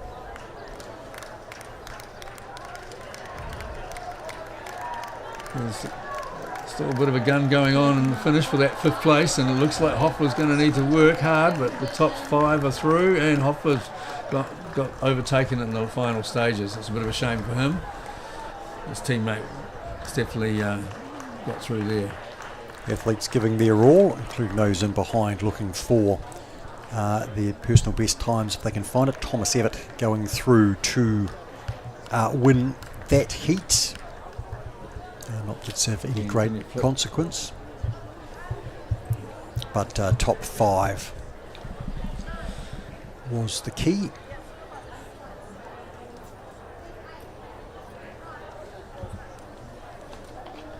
So Kai, as you said, a bit of a moment. We saw how windy it was, and it definitely wasn't windy like that in the heat before, was it? Oh, I te tataria tāwhiri mātea. The wind was waiting for him to finish off, and a bit of whiplash after that. Managed to, I guess you could say it was meant to be. I guess watching him go, and he was enjoying himself out there, knowing that he could do what he just did. And then once it was all over, then once he accomplished it, rather, katimata te pupuhi I ngā haun reira, he rawe te kite. It's amazing to witness. So the weather gods played their part. It was interesting because I had a discussion with his dad and Coach Craig Kirkwood out on the warm-up track, and they said, we might have a go in the heat, seeing as the weather's not like it was predicted. So, so they made that decision on the pretty late in the piece that it was, and it was meant to be, as you say. Ai, I nai nei ko te hau me te tautoranga o te rā. We'll see that we'll just be getting to 29. I was seeing 30 yesterday. We're heading up to 30 to 31 degrees today. But I nai nei, now will be 29 most likely. We'll see how we go further on. Nui tonu ngā kapua I te rangi. There's still a bunch of clouds up in the sky. And definitely stronger winds. Can see the tent struggling a bit to stand up. So Evett, Martin, Willers, Scampion, the first 4 confirmed home, and Dalio De Monchi home in 5th to be the qualifiers. That's unofficial, but that's what has popped up here. And Hopler in 6th place. And now we go to heat number 3, and again looking for a top 5. Yeah, so it's another good sized field, isn't it? And it's real pleasing to see the size of these fields here in Hastings. Congratulate all the schools and the team managers and coaches for getting the athletes here, and it's definitely a big test for them to ensure that they get through the weekend in the conditions that we've got. Many of them are not used to competing in these heats unless they live on the east coast of New Zealand, and Christchurch is probably the only other part of New Zealand that gets these hot, dry winds like Hastings does. Ko here taunga tērā te wāhi, the Bay of... the Hawke's Bay aroha mai. Jeez, almost said the Bay of Plenty. Wrong side. We mustn't get those bays correct, as we'll have people telling us. Oh yeah. Ai ko here taunga ke runga, yep. Aroha mai. And just because you've got your background in the Rotorua district, I guess Bay of Plenty comes foremost in your mind, Kai. Yep, tika tau. Right there.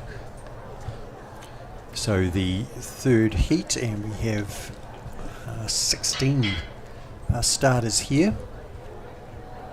Corbin Holmes off the inside, Otto Church, Kingston Ryan, Darcy Johnston, Max Wilkins, Jarvis Shaw, Lorenzo Ferguson, Xavier Brown, Guy Lester, Max Rath, Aidan Galley, Ryan Gillum, Vaughan Murray, Harry Woodhouse, Ethan Mora, and Nico Kelly. And Tony, again, a number of athletes backing up from pretty tough 3,000 metres yesterday. Yeah, so the young Maximilian Raff, who's a German student attending Rangitoto College, who had quite a good rep in the 3K.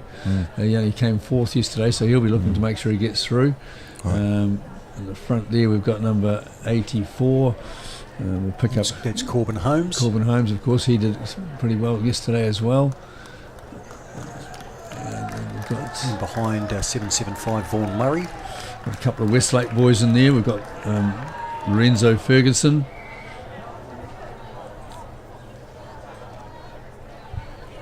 Ethan Mora from Auckland Grammar. Number 53 is Ethan Mora, and he's gone through the first 300 in 4th place. Lorenzo Ferguson, the top 5 at the moment. It's aki te whetsutekau he kona kia hipa I te rāringi Mitsu. It was under 70 seconds to get past the first lap. Currently Corbin Holmes from Bethlehem College. Corbin Holmes leading Vaughan Murray, Max Rath, Ethan Mora, Lorenzo Ferguson as they settle into Perhaps podium in the final. So these boys all know they've got a chance. So they're running a bit stronger. Corbin Holmes finished 3rd in the 3,000 metres yesterday, behind George Wiley, who pulled out of the 1,500 today. He's going to the road race tomorrow morning, and Caleb Wagner, who was 2nd, of course. We saw him qualify in an earlier heat here. So they're going to be through in just around about 4:07 pace, but it's running true right from the beginning, so we can expect them to run faster, 68s. And So young boy from Bethlehem College, Corbin, making sure it stays true. He probably doesn't want to have a burn up at the end after his 3K. Vaughan Murray in behind, then Max, Lorenzo Ferguson, Ethan Mora, so not a lot of change here. Corbin really wants to make this a true test. He's definitely not going to be. He wants to be able to relax in his last lap, which is good, because you don't really want to have to get lactic in your last lap when it's qualifying, particularly if you've already had a race in your leg. So he knows he doesn't want to have to sprint hard. So there's already 5 well and truly sorted out. So these guys now are going in with the bell a lap to go, and they're going through in 3:04, much quicker than the other races. They can just relax pretty well. So their times may not end up being fast, but they don't need to push hard on the final lap. So Corbin Holmes leads, Max Rath 2nd, Vaughan Murray 3rd, Ethan Mora and Lorenzo Ferguson, and it's a clear top 5 with a good 25 to 30 metre So gap. you'll have coaches over the back there at the 1,500 metre mark where they started telling these athletes where they sit and that they can relax a bit and just control their run home from here. Which you see, there's no mad sprinting going on, a little bit of an edge going through there, the lead, but that's just making sure no one's going to trip them up, and they probably need to look behind and see there's nobody within striking distance of pulling them back. Although the 6th place runner's making a bit of a bird of it, isn't he? You can see, and he is. A couple of my goodness, started to come on. Very impressive run here coming from Kingston. Ai tere rawa tōna Omar. Is it Kingston Ryan out of Rotorua Boys? Takes 5th there. 6. That was he came from a long way back. So this shows the race is never over. Coming through in 4:15 now. And I think Max Rath was the one to miss there and ultimately finished 6th. We'll get that confirmation for you shortly. Corbin Holmes controlling that race from the front.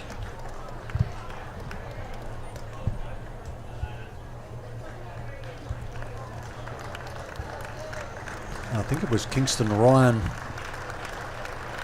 who made that move, and we talked about, I was guesstimating 25 to 30 metre gap there, Tony. I guess when somebody starts to put a kick on and sees the opposition coming back to them quickly, then all of a sudden the lungs don't burn quite so badly. Absolutely, and it's momentum, like anything in sport, isn't it? You get that momentum, you get a positive vibe, and you just carry it through, and then you see that, well, they're just there and I can make this, and it's strong. And of course, if they've gone stronger out there to stay in that bunch and make that cut early thinking you're safe, it's kind of mentally quite hard to pick up again unless you've got plenty in the gas tank.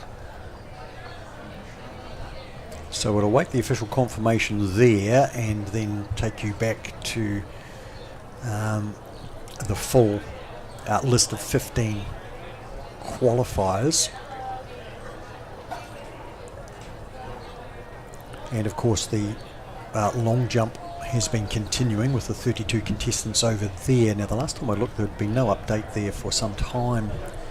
And I did have a look earlier, and it seems that our leader Asher Robinson ironically jumped another 7:02, but this time with an illegal win. So yes. a 7:02 from round 1 counts. So not very often you hit the same mark. So And then I saw, and you might have seen on your screen, Zane Bowden from Rangitoto College. He's moved through into second with a 6.68, just ahead of Harry Williamson of 6.60 from Christchurch Boys. So that's the leading three at this stage, partway through the third round. Daniel Mandingu is fourth, August Thongskull fifth, Ty Gonzalez currently sixth, Victor Agbonglahu seventh, and rounding out that top eight is now we've Jamie got on screen the qualifiers through for the 1500 senior final. Yeah, we can see the difference in the time. And obviously, the others weren't running to break records; they were running to qualify. But it's an outstanding time, which will stand for some time. Whether it stands another 36 years, like Richard Potts' mark, one will never know. But It could. Technology these days, and shoes and training methodology. But yeah, outstanding. And so just looking down there, Vaughan Murray won that third and final heat ahead of Corbin Holmes, Lorenzo Ferguson. Kingston Ryan with that brilliant last 200 metres. But Max Sprath did qualify. Thomas Evett, Joe Martin, Jag Willers out of a prior heat, Red Scampion, Leo De Monchi. So Kai, good to see a Rotorua boys man making that final dash for the Ai, final there. You'd be proud of that. Koe hoki whakaaro mō te shot put as well. Mr. Manaia getting amazing personal records, just demolishing his previous ones for every throw that he shot put, broke his records, and that was amazing to see, amazing to witness. Neri ai, Rotorua ma, better be careful everyone else.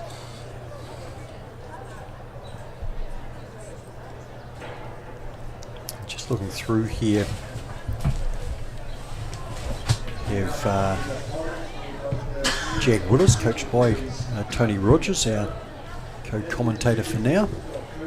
4:11:18 to be the 15th final qualifier, as we understand it. I just noticed that Lorenzo Ferguson actually posted a personal best there, 4:06:54, to make his way into that final. Oh, Modi ora. For the senior girls high jump, medal was presented by Ellen and USA. In third position from St Andrews College with a title of 169. Good news today, Kai, is I think we have a lunch break. Ai, ki te au tērā. Yeah, I did see that. Although the director's eyeing me suspiciously there. But Tony, we do actually have an opening ceremony, which I'm sure you're probably part of as the president of the association.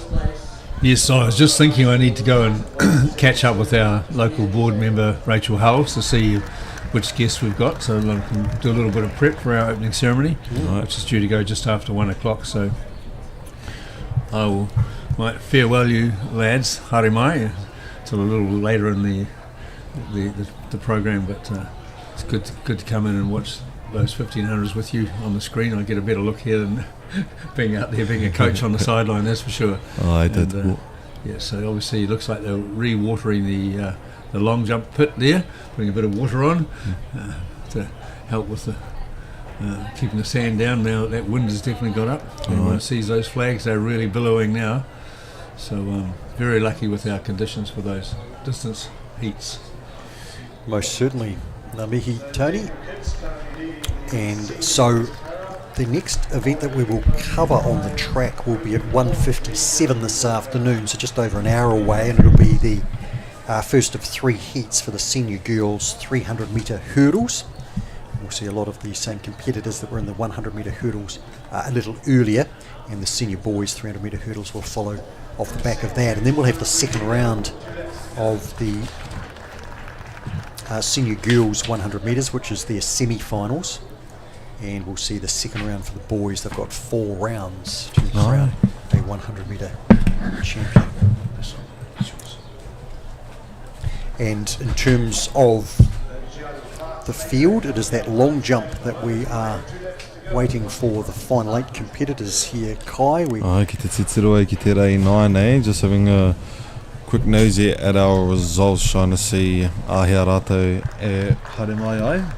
There's seen that, as Tony mentioned, putting a bit of wai, puru atu te wai ki runga I te one. It allows them to keep the sand down because the wind is, it's definitely picking up out there. Certainly is, and if we're up to date here, then the 8 finalists will be Asher Robertson, who's jumped 7:02 twice, once with a legal wind, Right. once with a plus 2.6 wind, remembering that plus 2 is the allowable legal limits. And Bowden from Rangitoto College currently second, 6:68 in his third round. Harry Williamson 6:60 in his third round out of Christchurch Boys. Daniel Mandingu, who's had a very busy meet so far, 6:53 was his first jump. That was with a plus 3 win, so he timed that well, so Kai. timed that, yeah. August Thongskul out of Whangarui High School. He's had 2 fouls, but in between a 6:40 that's carried him to 5th currently. Ty Gonzalez out of Mount Albert Grammar improved with a 6:33 jump in round 3. Victor Agbonlaho from Fielding High School, a 6:26 with his last jump, leaving it late. And Jamie Puha also, his last jump was his best, 6:25. And then the top 8 go into 3 more rounds, and that's where we think they're at the moment. Our focus obviously has been elsewhere. Ai, ko te oma te tino hia I tēnei wā, just focusing on our tracks, seeing how our seniors went, and for males and females, and strong and fit young athletes here at Mitre Park. Te rawe hoki te kite ngā whānau katoa hui mai nei. Te rapea, maybe since we just have the time, ka mihi atu ki ngā sponsors o tēnei o ngā kaupapa whakahirahira. Me mihi kātika kia Nativa, kia Caltex, Apollo Projects, kia Whakata Māori. Ara, me mihi kātika kia koutou, ki te kore ia koutou, te taia, te mātaki mai te kāinga. Want to be able to watch in the comfort of your homes. Those who couldn't make this trip, those who are stuck at home, you're more than welcome to tune in to our beautiful, handsome commentators here at Mitre Park. Ara, ko Pōkai Hosho tēnei, ara ko Mark Wozanowski as well. He rawe tēnei momo mahi ki te upainei mō ngā rangatahi, ki te upainei ara ngā kai whakataetai, ngā kai ako katoa. It's amazing to have everyone here to witness this amazing 3-day weekend. 3-day? Yes. Alright. 3 days of kayaka. Ngā mihi nui kia koutou ngā sponsors for everything you do for our rangatahi. Ngā mihi nui. And ngā mihi nui to you too, Kai, and thank you for calling me, what was it? Good looking presenter. Good looking, alright. Like we don't have a camera to disprove that, thankfully. Don't worry, I assume the voice itself speaks, There it is. Yes, the voice that puts people to sleep. No. Well, that can be good and can be bad. Oh yes, actually, Not in this instance. yes. We don't want anyone sleeping here, and how could you with what we've had Yes, so far exactly. So today? many PRs being broken from yesterday, and just today we're only halfway through the day. I tēnei wā, ara kua patsi kia te nuinga o ngā personal records, o reira tāhua te kite. It's amazing to see, and the wind's picking up. Don't know if that's the crowd clapping for the wind or for our... I think we have a junior finish or para junior finish here in the 1500 as I look around behind me. Wow, Tucked up in our really strong cabin winds. from Just Cabins. Pupuhi kaha nei ngā hau o Tāwhiri Mātea. Tāwhiri Mātea is blowing up a storm out there right now. And we're just looking over to that tent where the long jumpers are. There is some activity there, and they're certainly keeping warm, stretching, the occasional bit of running, but the cones remain on the runway. So whether they've got a set time where they will relaunch this competition, I'm not actually sure from here. It is eating into our lunch, Kai, but we won't complain about that. Yeah.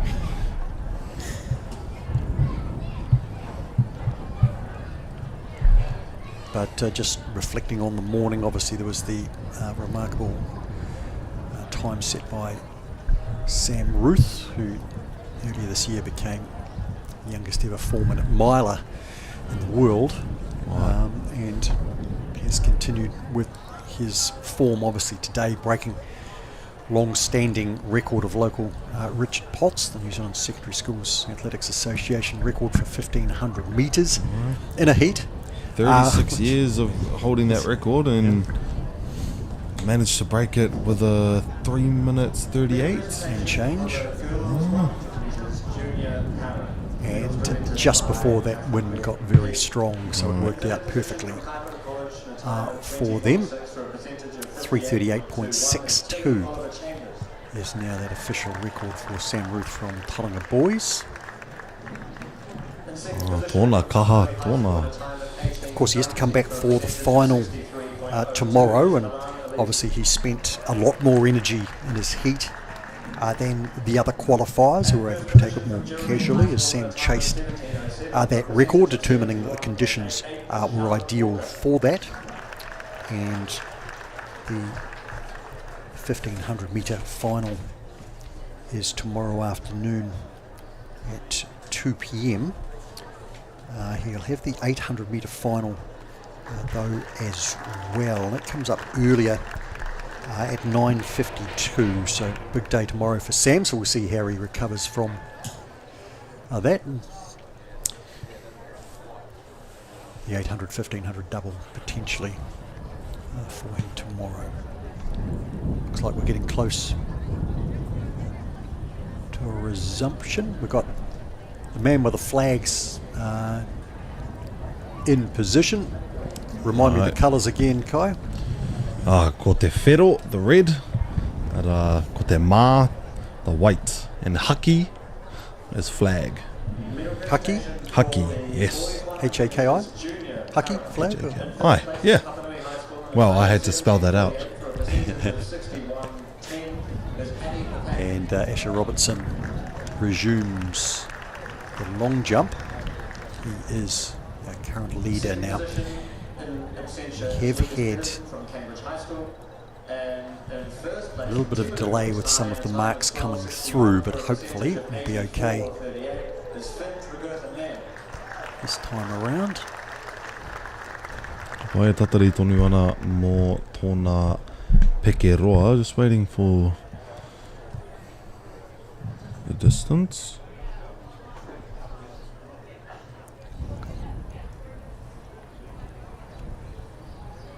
Jamie Puha from Kashmir High in Christchurch next on the runway. Wai haki mā, no reira he pai.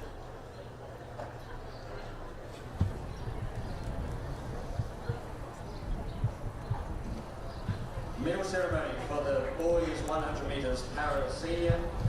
And Jamie currently in 8th position. 63.46 is Lockie Dunbar.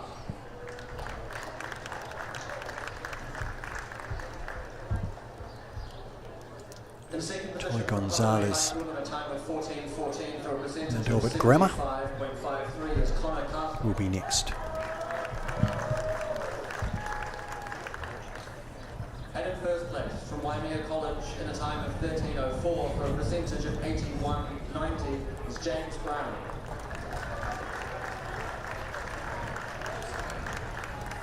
Ty getting some pretty good height off the board and a clear jump to mark.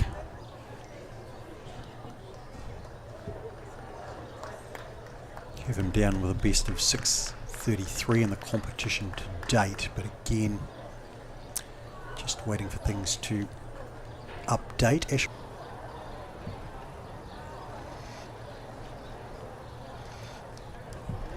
August Longschool from Whanganui High School. Jumped 6:62 this season. 6:40 is best today. Gold in the 200 metres.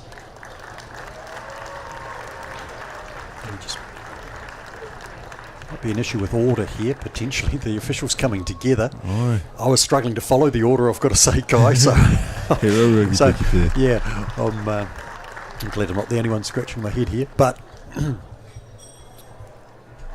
little bit disruptive here for Ty, but I think I would have expected Victor Bonlaho to have jumped, and he's also at the top end of the runway.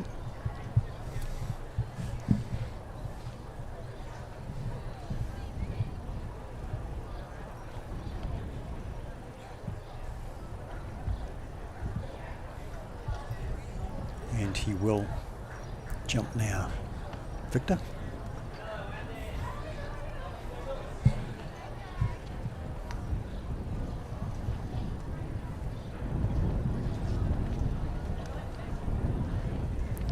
Out of Fielding High School. And Ty Gonzalez to take his place now. So there's a little disruption to the order.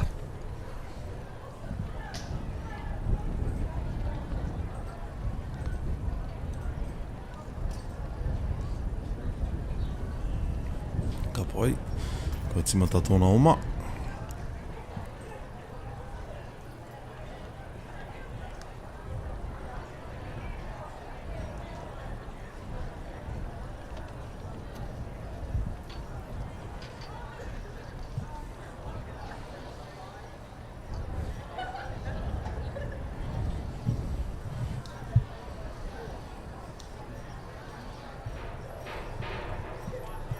August Thong School there out of Whangarui High with the latest jump, so just getting used to this order here.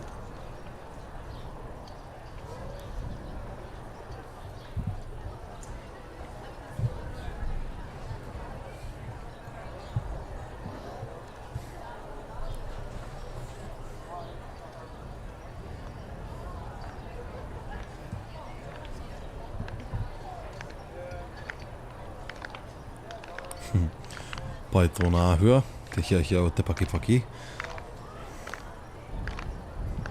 Daniel Mandingu getting the crowd on the bank on his side. Do we smack on the board here, but just a fraction over with the toe. Yeah, unfortunately.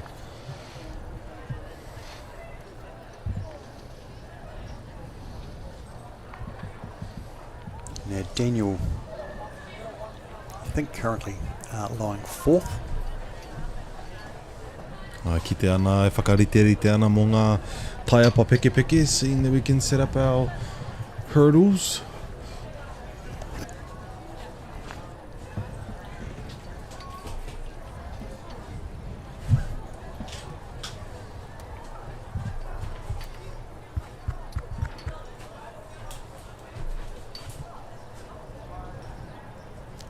Harry Williamson from Christchurch Boys on the runway.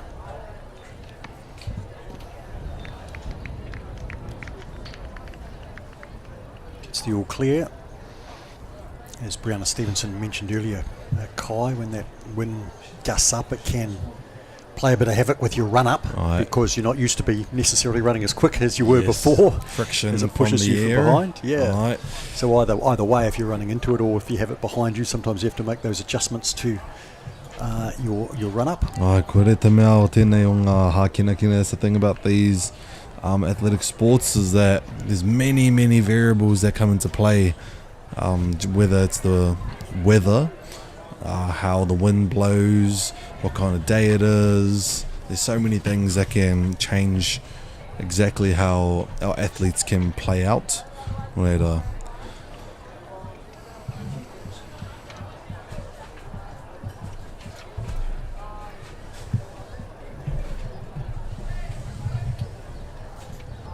Zan Bowden, Rangitoto College.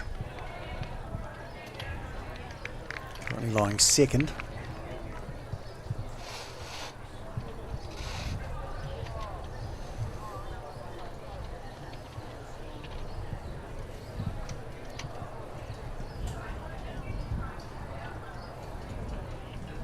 So just looking to these fourth round measurements, Jabi Puha 6:31, Ty Gonzalez 6:38, and that's an improvement for both of them. August Thong School 6:44, an improvement for him of 4 centimetres on his best as well. Still waiting for Harry Williamson's distance to come up. 6:75, Kai, so he has jumped into second place.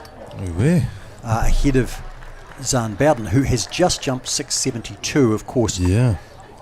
We look at the wind now, and that is meaning that they're now jumping further. Harry Williamson with a plus 4.6 gust of wind. Timed it beautifully. Zan Bowden with a plus 3. August Longskill had a plus 5.6. That's a serious gust of wind. Yes. Alright, ko tāwhiri mā te atere, you can see the winds definitely could be blowing in people's favour today. Right after 1500 record being broken, the wind comes. You mentioned the mythical god of wind earlier. Right, tāwhiri mā te. And of course, in terms of personal bests, they won't be recognised with a wind above +2. +2. So that's the downside. Yes. Plus side, of course, you catch it right, like Harry Williamson just did, 675, moving him to second. Sam Bowden's reply was really good, with 672 to be 3 centimetres behind. So after 4 rounds, Asher Robertson continues to lead, 702 twice, one legal, one not legal wind. Harry Williamson second now, Zane Bowden third, Daniel Mandingu in fourth. Daniel had a plus 4.3 wind, Kai, which it may have affected his run-up. If he'd got it, he wasn't over by much, and if he'd got that right, it could have been a very good jump. Very good jump. Given what they've been jumping here in round 4. So the margins are very fine, but Daniel's first round has been his best, with 653 so far. Waimea High School with a throw of 589 for a percentage of 40.93 is Rudy Massini. We've got the Kashmir High colours of Jamie Pugh. Jamie Puha, I should say, Puha, out of Kashmir High, and Jamie Puha currently 631. Fourth round is best, and he only had a plus 1.8. He actually had a legal wind, Kai, and that just shows you how different it can be just in one round. Aye. You can see the difference between many of our kai peka. Ko rātou hoki tērā, they're the ones that have also been, I've seen a lot of different gust strengths, I guess you could say. Yes.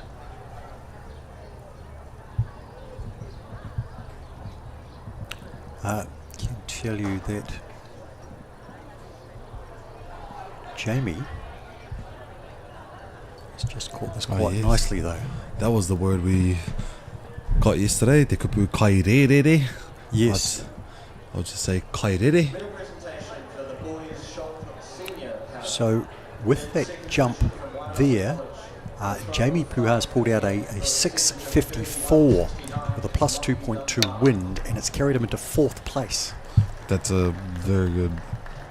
So Jamie now challenging for the medals. Aye.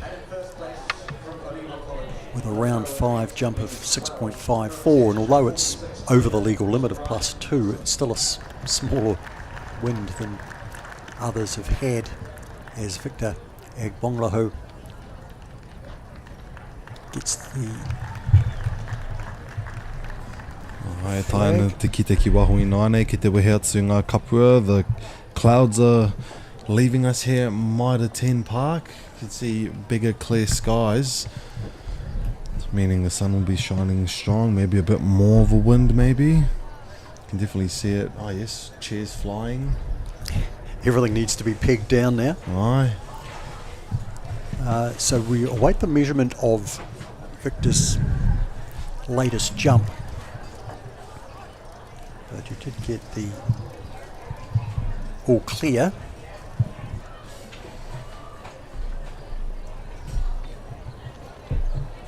Ty Gonzalez from Mount Albert Grammar. Next, again, this will be measured. Still no update on Victor's jump, but with the wind the way that it is, Kai, we've got opportunity now for changing fortunes. It looks like Asher Robertson comfortably clear with 702. Right. Hasn't been challenged, 675 the next best. But certainly it's close for the minor medals. Definitely. See that we will be getting a kariko. Can you believe it? Cameraman's having lunch. What's going on here? I do not speak that word until it is time. The L word. August Longskull there. Unfortunately, he had the foot over the board.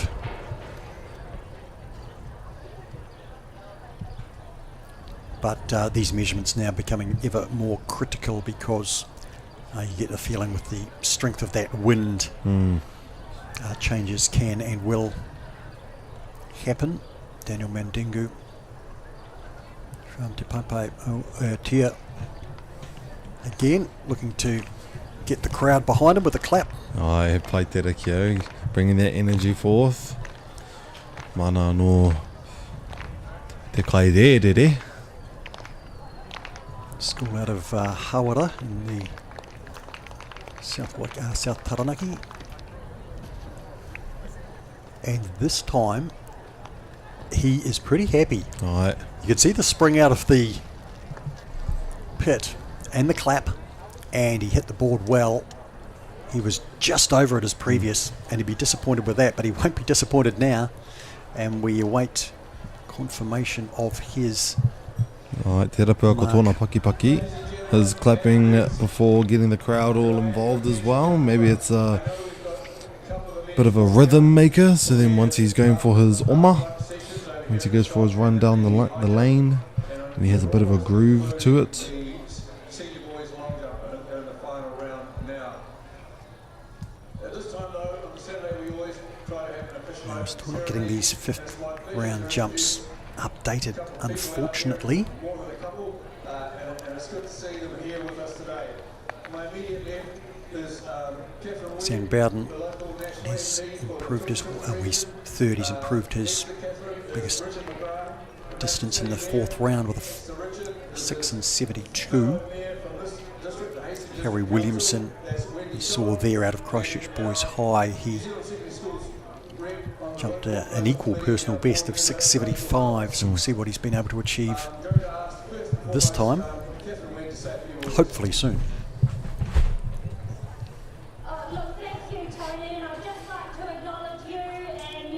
And here's Bowden. For all the work you do to bring this event to the heart of Hastings, and to our local Rachel Holmes for all your work as well, and to some of our local athletics coaches. Toes very close, but it's the all clear.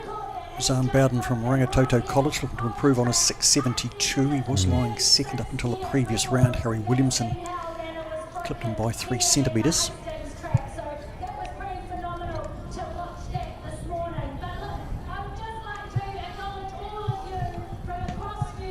Just waiting for that rush of results, Kai. Aye. That rush of results, we need it. Keep waiting for it. It's that builds up that excitement inside, seeing what results we're getting.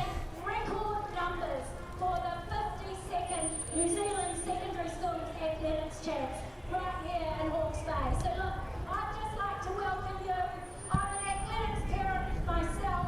I understand the commitments that you all make, not only on the track and the So we've got the opening ceremony going on. Of course, we did have a half day of competition yesterday. The morning session coming to a conclusion with this long jump, and the afternoon session ahead of us.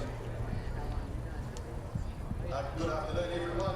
Catherine's pretty much just stolen everything I have written on here, so that's all good. But what I would like to acknowledge is everyone that makes this day happen, whether it be your parents, the volunteers, the sponsors, the officials. This certainly doesn't Volunteers being thanked, without whom we just couldn't run the meeting, Kai. Volunteer, got a word for me there? He kai āwhina, you could say. Hey, that is a proper word, kai āwhina. Perfect. Now, Daniel Mandingu was clapping himself because he's just jumped to second, Kai, Second with place. 6:81. Oh, well done. 6:81 with +3. So he got that perfectly right. Now, our leader, Asher Robertson, has chosen to pass in round 5, and he may not jump again if he's not challenged. He gets the last jump, of course, of the competition if he does have to re-enter. And like many of our young athletes, very busy. Alright.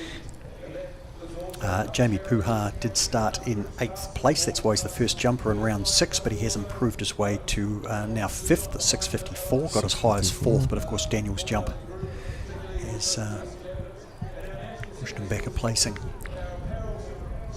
And seeing how we're going right now, I think that 6.54 maybe could be a good place to be in terms of how our wind is starting to go away.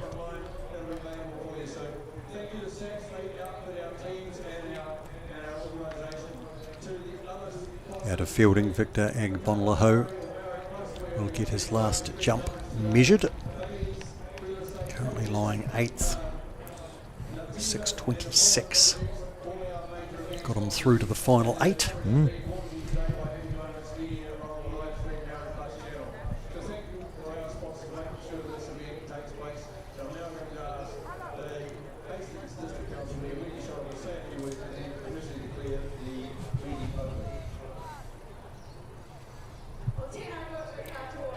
Gonzalez out of Mount Albert Grammar, 6.38 is best so far. He does have a best of 6.71, which he'd like to pull out now.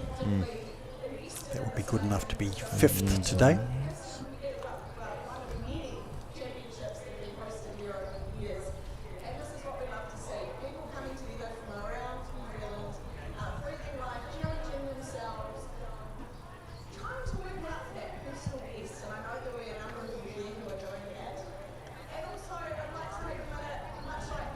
Clear jump, measured jump coming.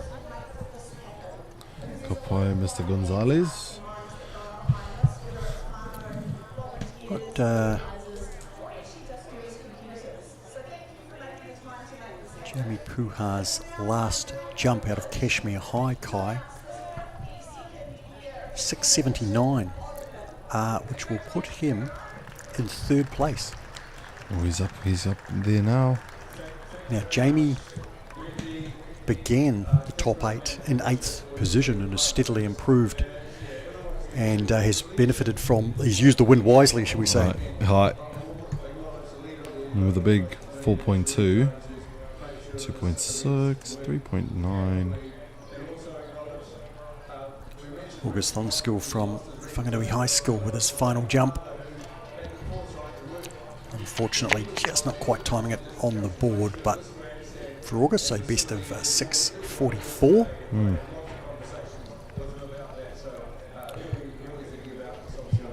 Victor Agbonlaho, his final jump, 6 metres 21. He'll remain in 8th spot. He's made the final, which I'm sure he'll be very pleased with today.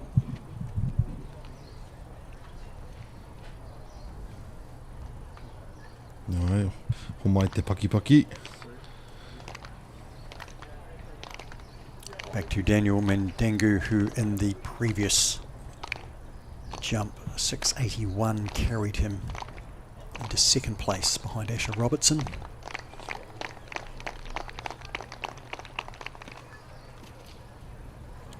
Te pauri, Tawararangi.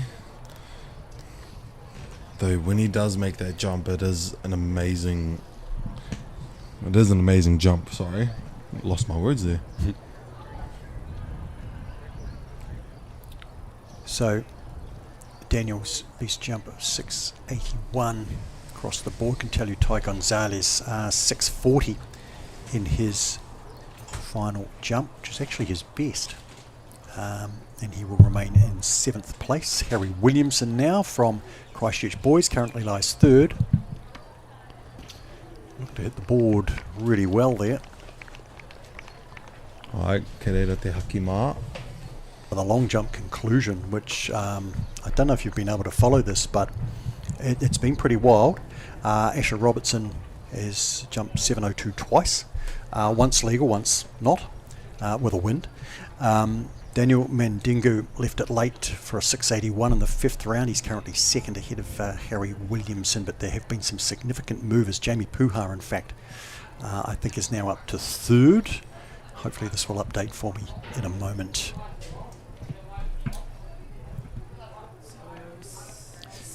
Final round, is that right? It is indeed. Zan Bowden there from Rangitoto College. 672 is best. Didn't have him up in the medals until recently.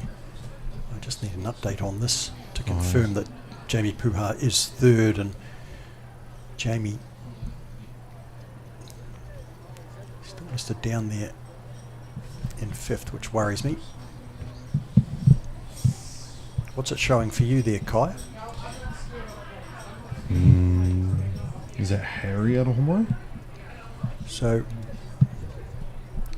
Don't get. I thought Jamie's sixth was a 679 unless it came up wrong. Harry Williamson's come up with a 674, a centimetre below his best. Asher Robertson passed in round 5, but he's back for a jump in round 6. This should be our final jump of the day, if this is the 6th round from Asher Robertson. Oh, the speed he picks up on his run is amazing. Yeah, great height off the board. I'd say that'll be pretty close to being up near his best. He put plenty into it. And I don't know through the effects, Mike, whether that was his wahoo, but somebody out there. Few people clapping, seems promising. All right. Waiting for that result.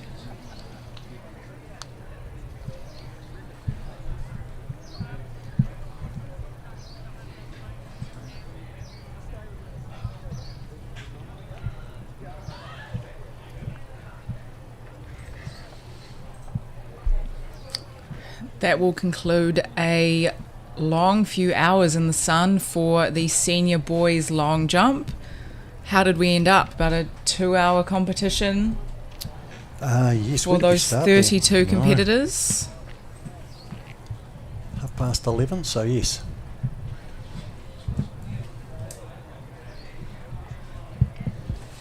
Marks coming up, and I don't have any 6th round marks, but Jamie Puha out of Kashmir High, his final jump came up at 679.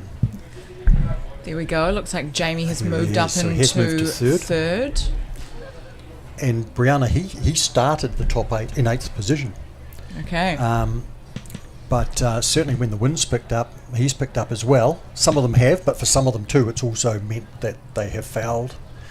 But Jamie, he jumped initially into 4th and then into 3rd with his final jump of 679. So Asher Robertson, we'll see what he came up with in the last round, but 702 twice. 718.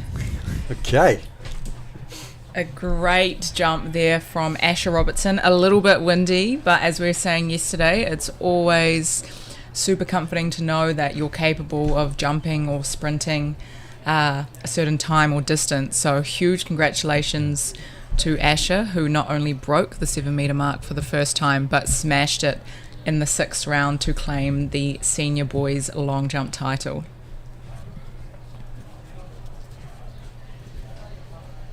And Asher out of Hutt International Boys.